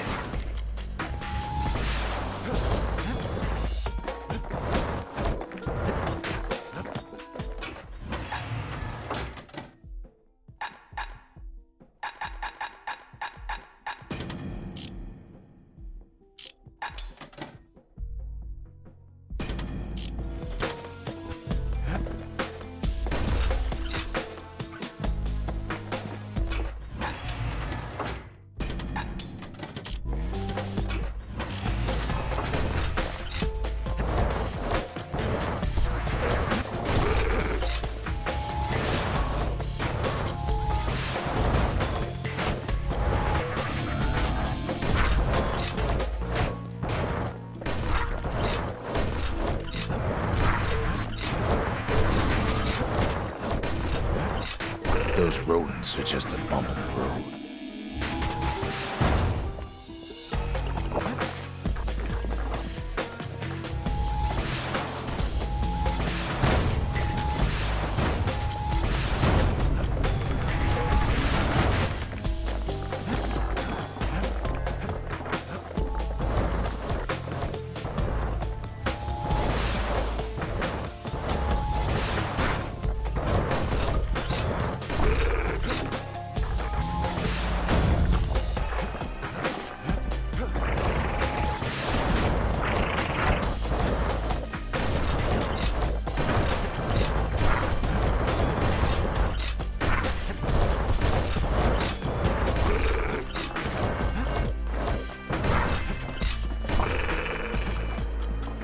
It's not the time to get reckless.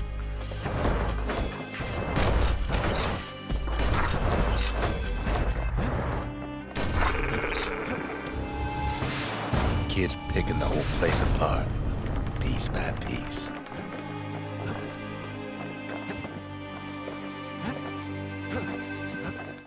By now, every Ura from here to the terminals must know he's in town.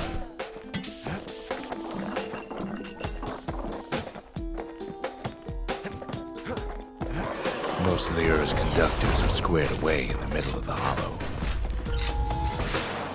They're easy targets.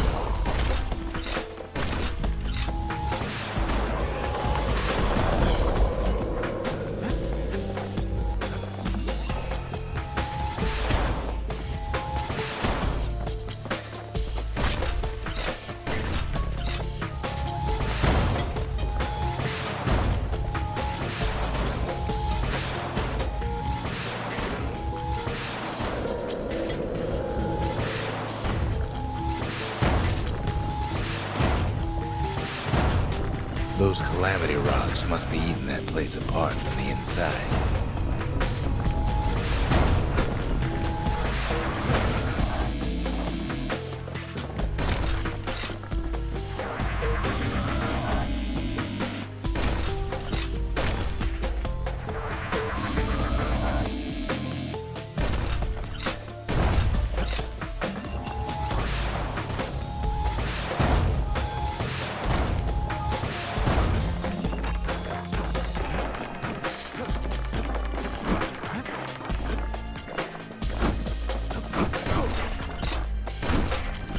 The Ura keep hanging on to their barricade.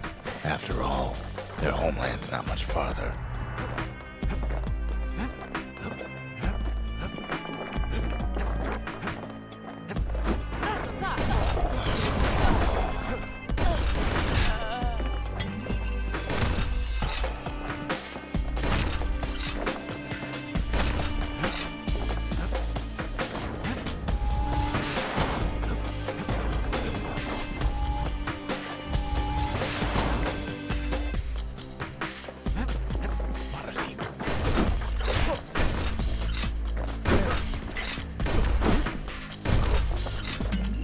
Some of them are downright bewildered by what's happening.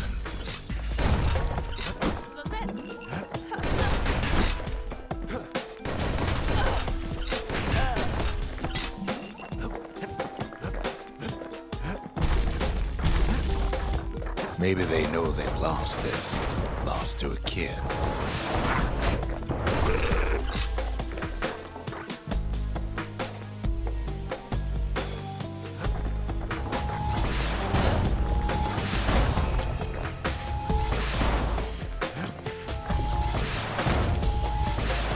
They underestimated us, had us pegged all wrong.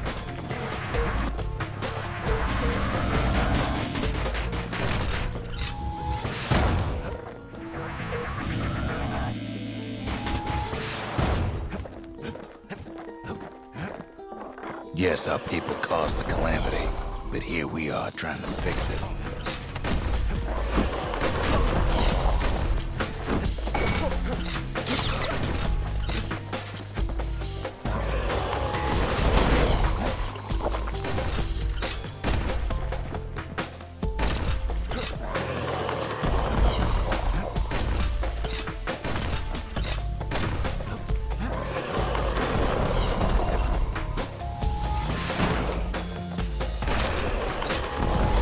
Did the Ura really think we just turn around and walk away?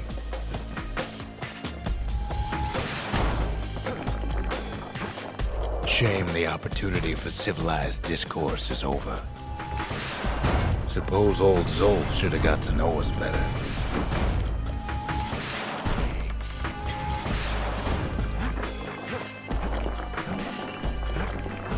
Maybe I should have trusted him, told him everything I knew.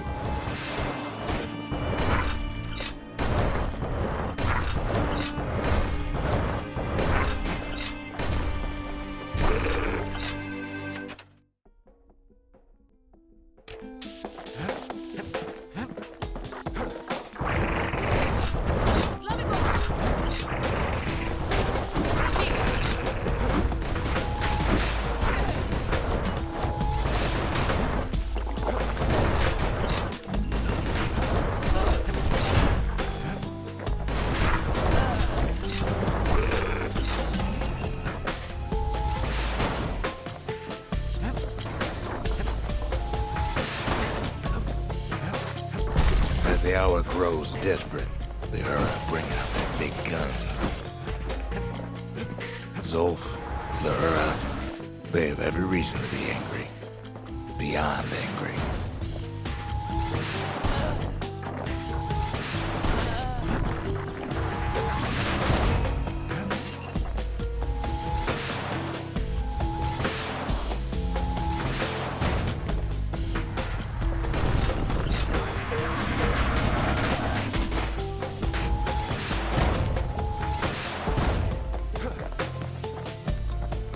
But when this is all over, it'll all be water under the bridge. Too bad for them, our guns are bigger still.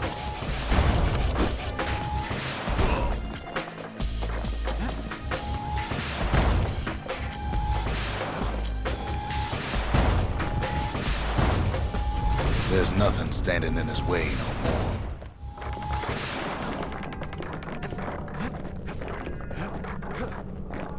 He sees the Tazzle terminals loom large on the horizon.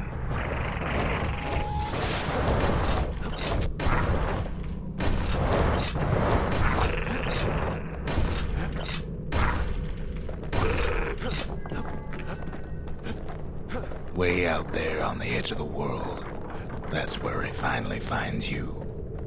But it ain't like Prosper Bluff this time. Ain't nothing for this gal to sing about now. Zia, you weren't kidnapped. No, ma'am. You just had to see what happened to the Ura. To your own people.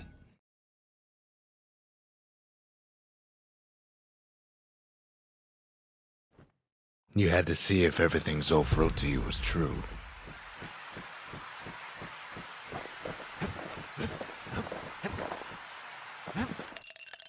Now, whale ale ain't made from real whale, but it'll make you strong like one.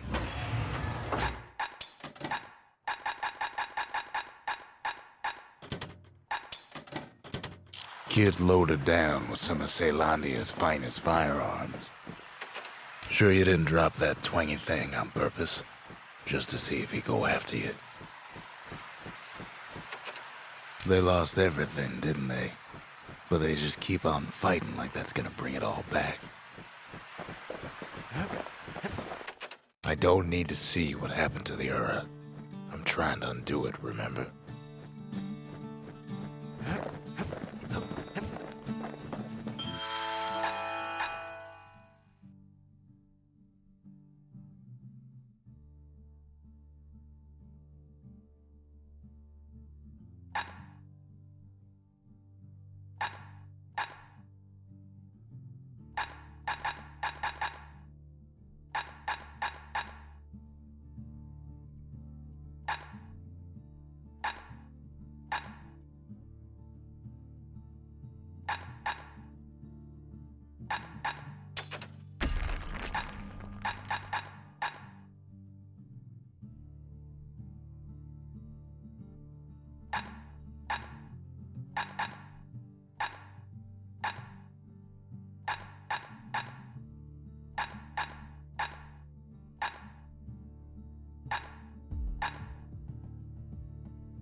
First step to learning the Calamity Cannon is knowing about the machinery overrides.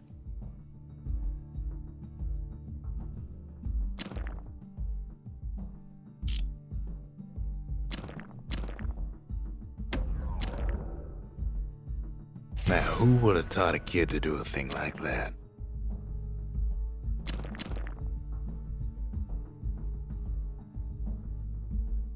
Good thing I didn't throw away the manual.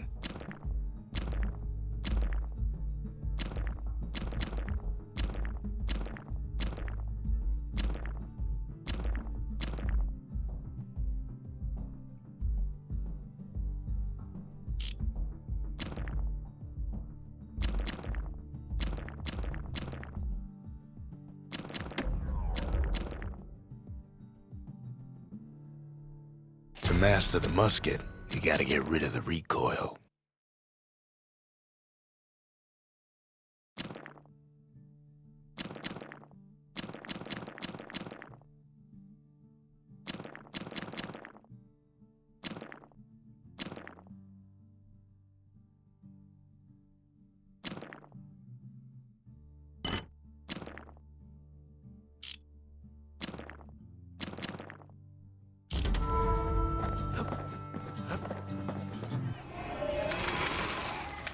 The country, she's all the pieces now, but still looking good. The city, its riches nothing but fragments now.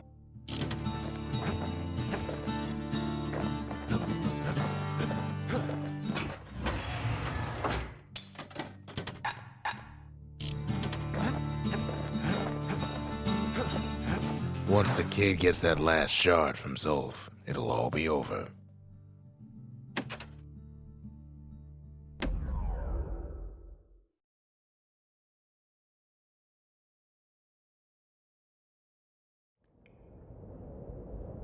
I can't hear him at all anymore. He's too far away. But he'll be all right.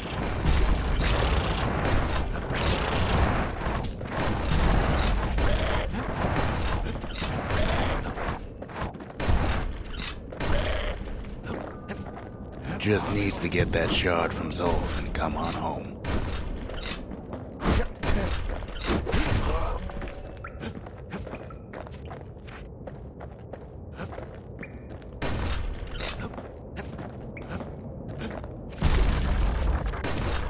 The calamity hit the Tazzle terminals hardest of all.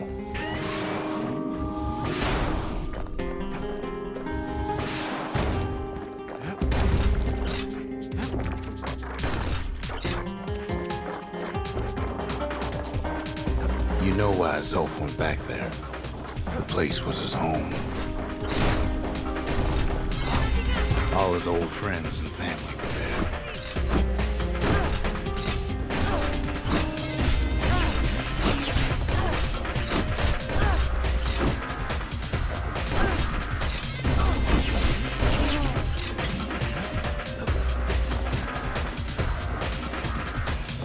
Zolf must be there all alone, just waiting.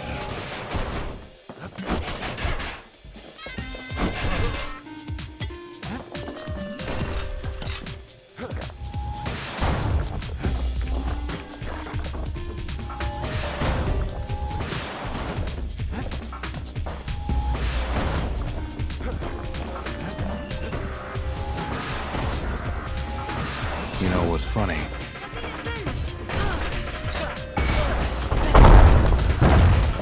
Well,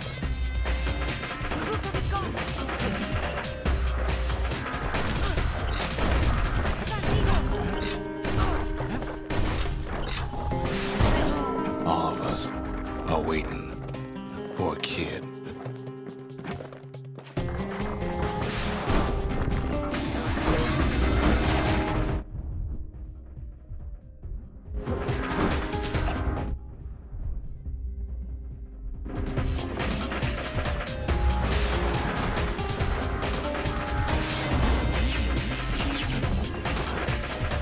Look around. There's not much left to do here in Bastion, I'm afraid. So why not tell each other stories to pass the time, right?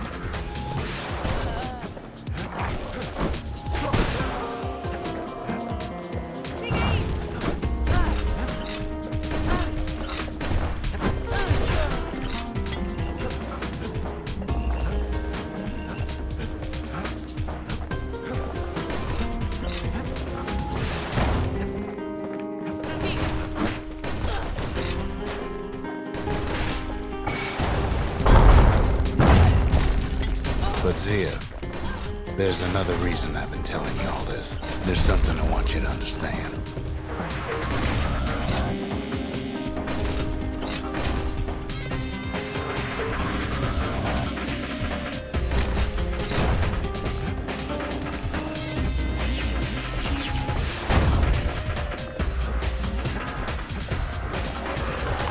When a kid brings back that shard, the Bastion will be complete.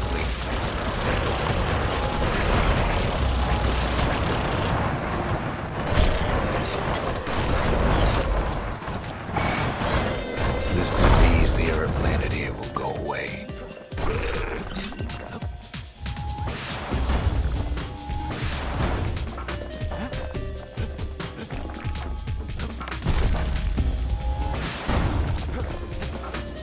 What happens to Zolf will no longer matter.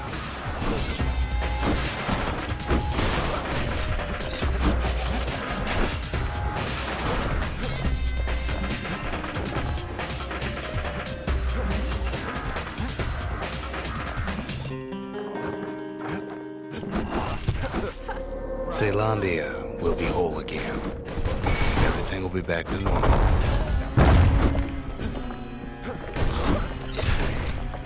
Everyone will be all right.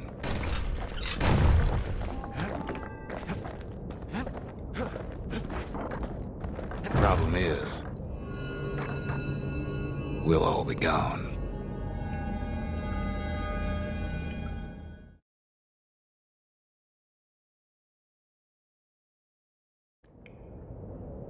Oh, we're not gonna die. It's more like all of this will just stop.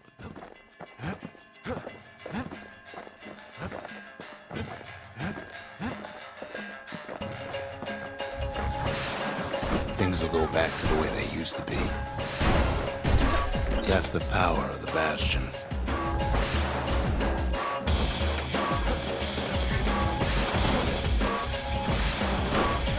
This whole place is a living record of the times before the calamity.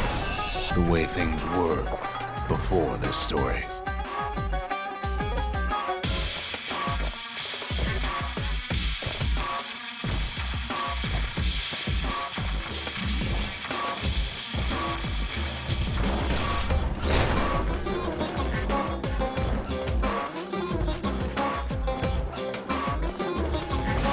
You'll be your old self again.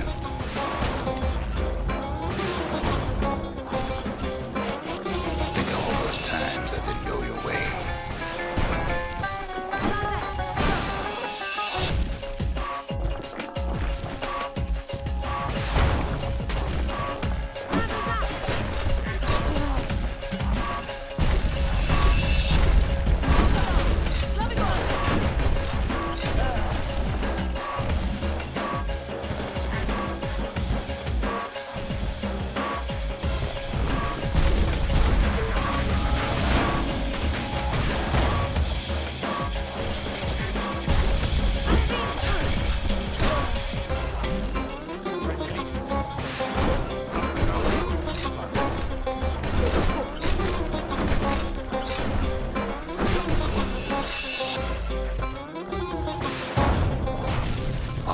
Little setbacks. Imagine if you could have another go at them.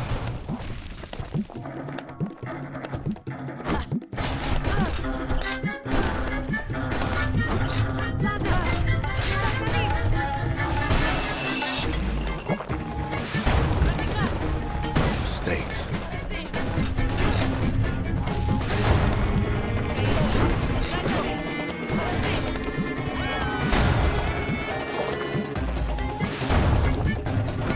Anyone you've ever hurt.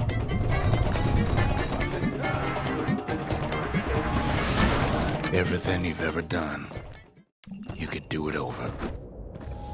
Wouldn't that be grand? Wouldn't you agree?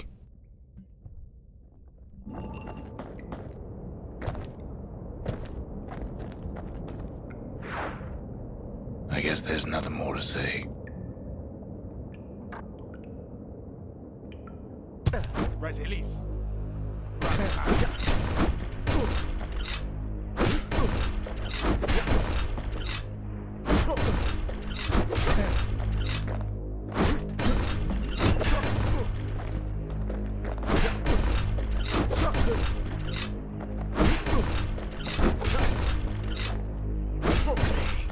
Who am I kidding?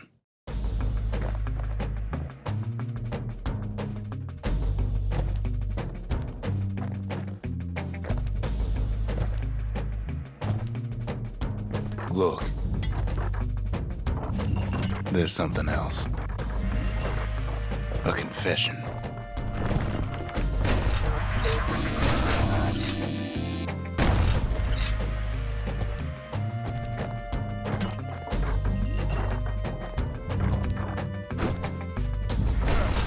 How come I know so much about the Bastion?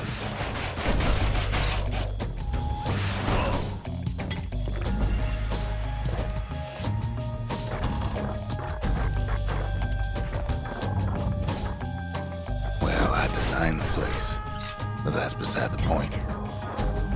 You follow me?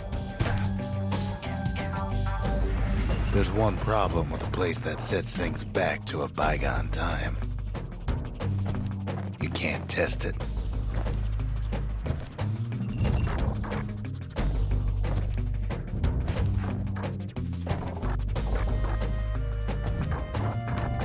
So you're probably wondering, if the calamity happened already, what's to stop it from happening again after the Bastion does its thing?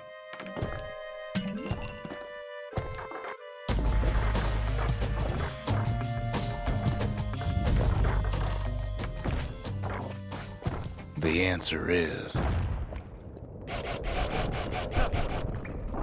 I don't know.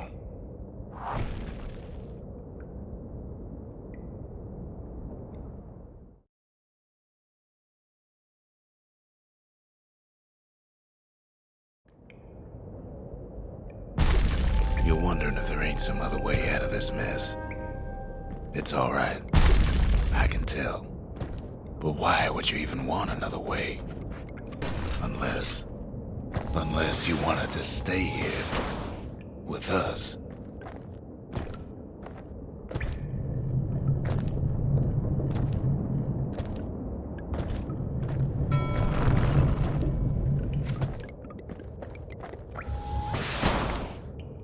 Well, that's sweet and all, but I don't know if I can stick around.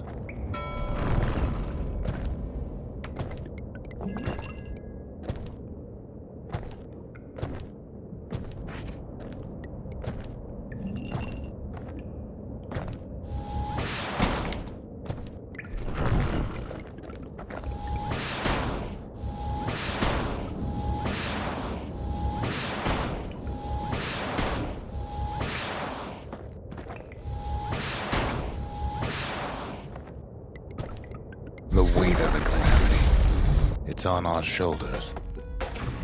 Can't just let it go.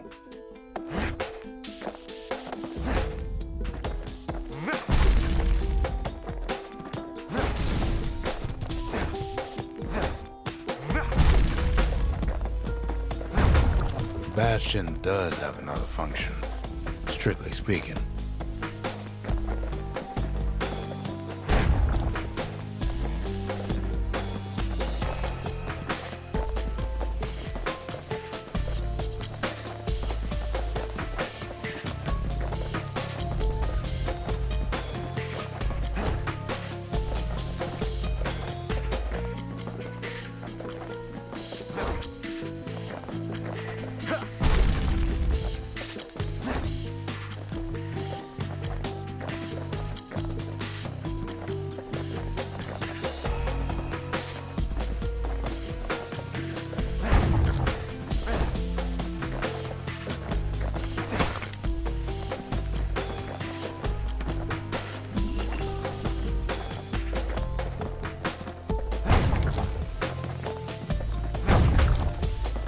If ever the monument blew out and we couldn't repair it, we could still evacuate.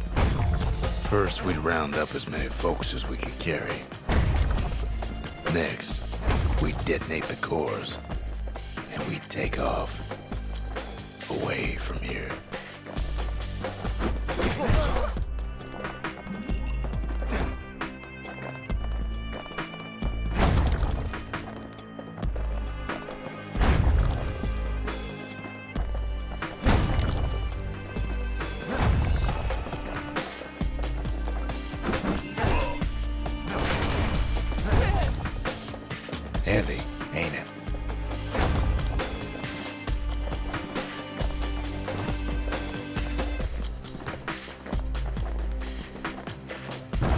course, that would mean no going back.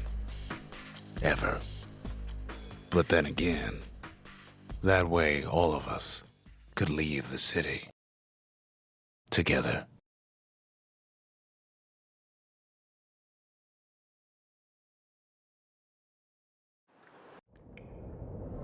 You know, Zolf and his countrymen won't be giving up that shard without a fight, don't you?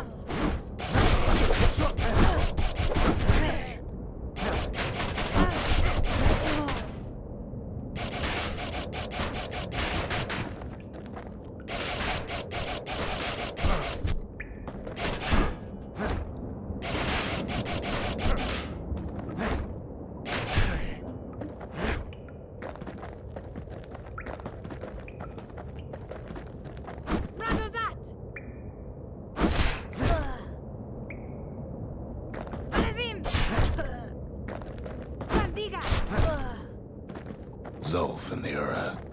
All they want now is to see the Bastion fall. Zolf dedicated his life to a lasting peace between the Ura and Zealandia.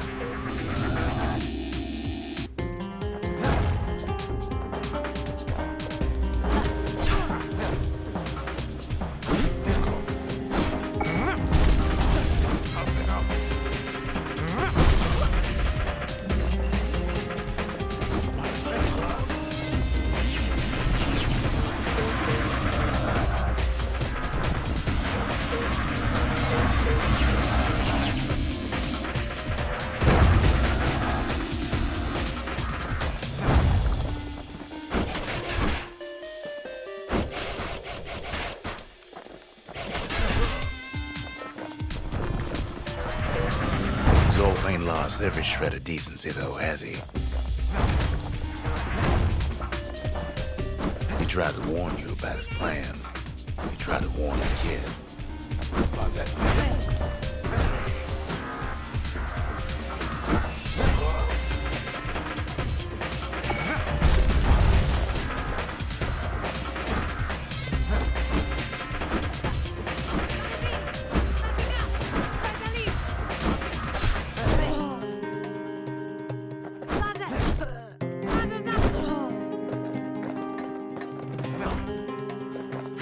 For Zolf, this ain't a personal matter.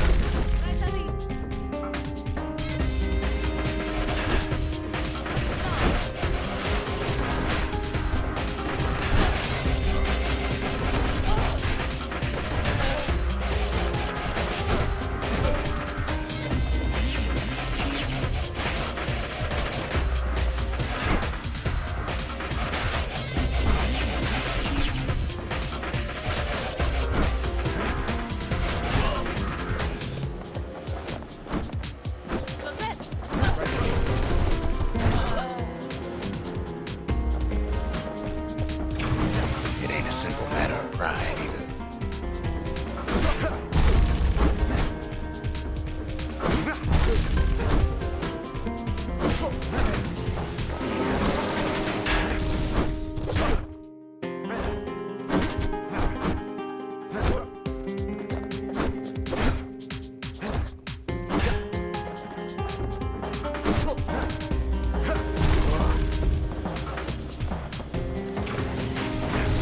One thing's for sure, the Ura can't be happy that the kid followed Zolf all the way home.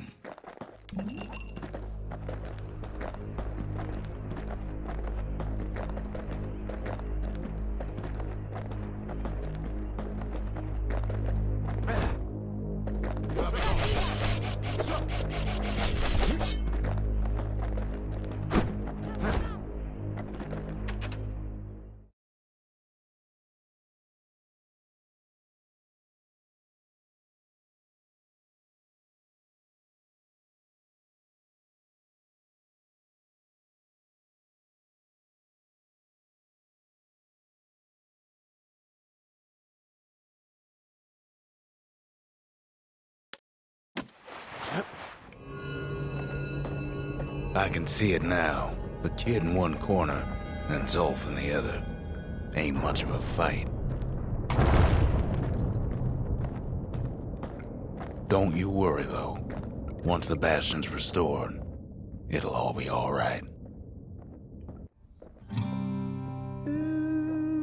You ain't still thinking about that whole leaving the city thing, are you?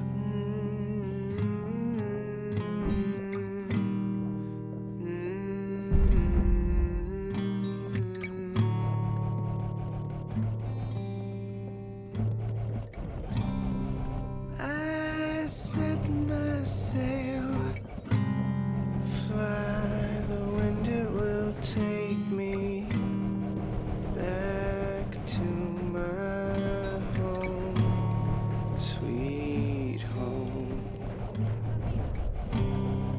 Lie on my back, clouds are making way for me. I'm coming home, sweet home. I see your star, you left it burning for me. Mother, I'm here.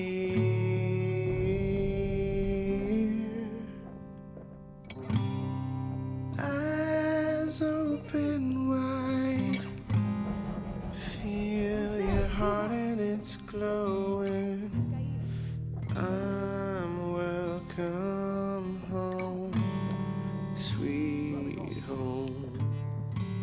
Kid's probably dealt with Zolf by now. I take your hand.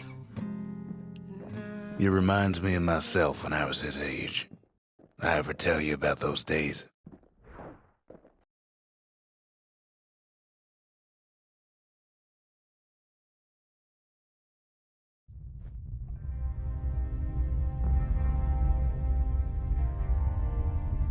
Hey, kid.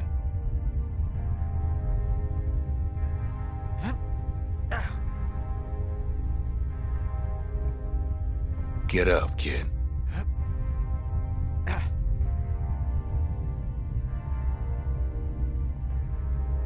Come on, that ain't funny. I say get up. That's more like it. Now, set that shard into the monument there. Then we'll talk. The Bastion. It's finally finished. Now, there's something I want you to see.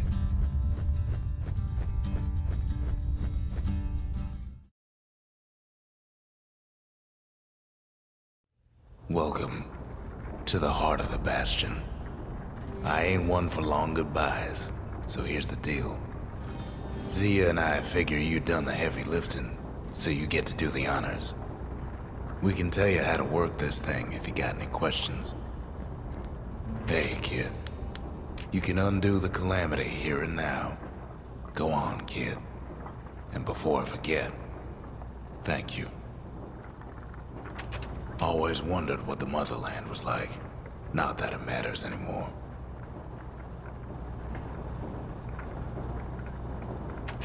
Zolf only brought more ruin to the Ura. No wonder they didn't take kindly to him. You've got one thing left to do, so you hang on to that badge. Besides, you earned it. Don't let anything you've done get to you. You can save all those creatures here and now.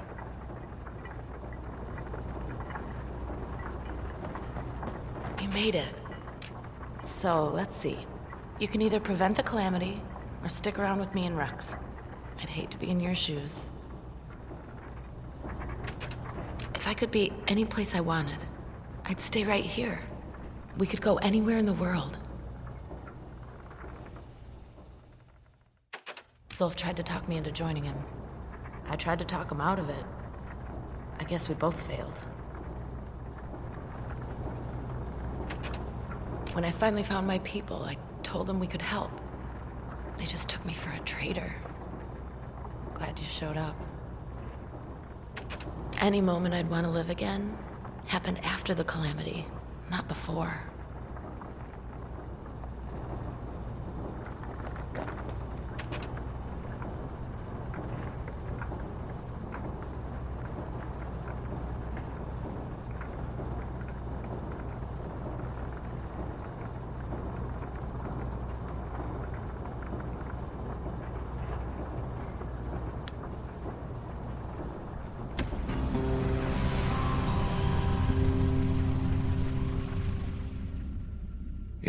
finished.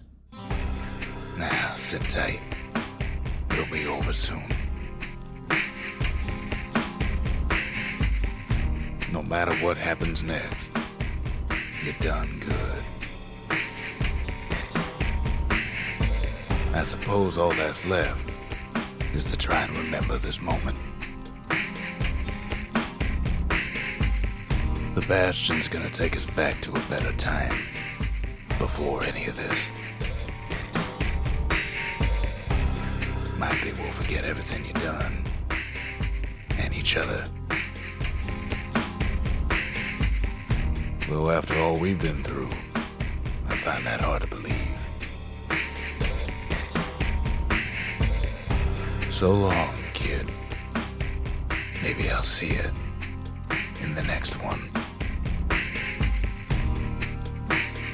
Zealandia, we're coming home. I set my sail, fly the wind, it will take me back to my home, sweet home. Lie on my back, clouds are making way for me. I'm coming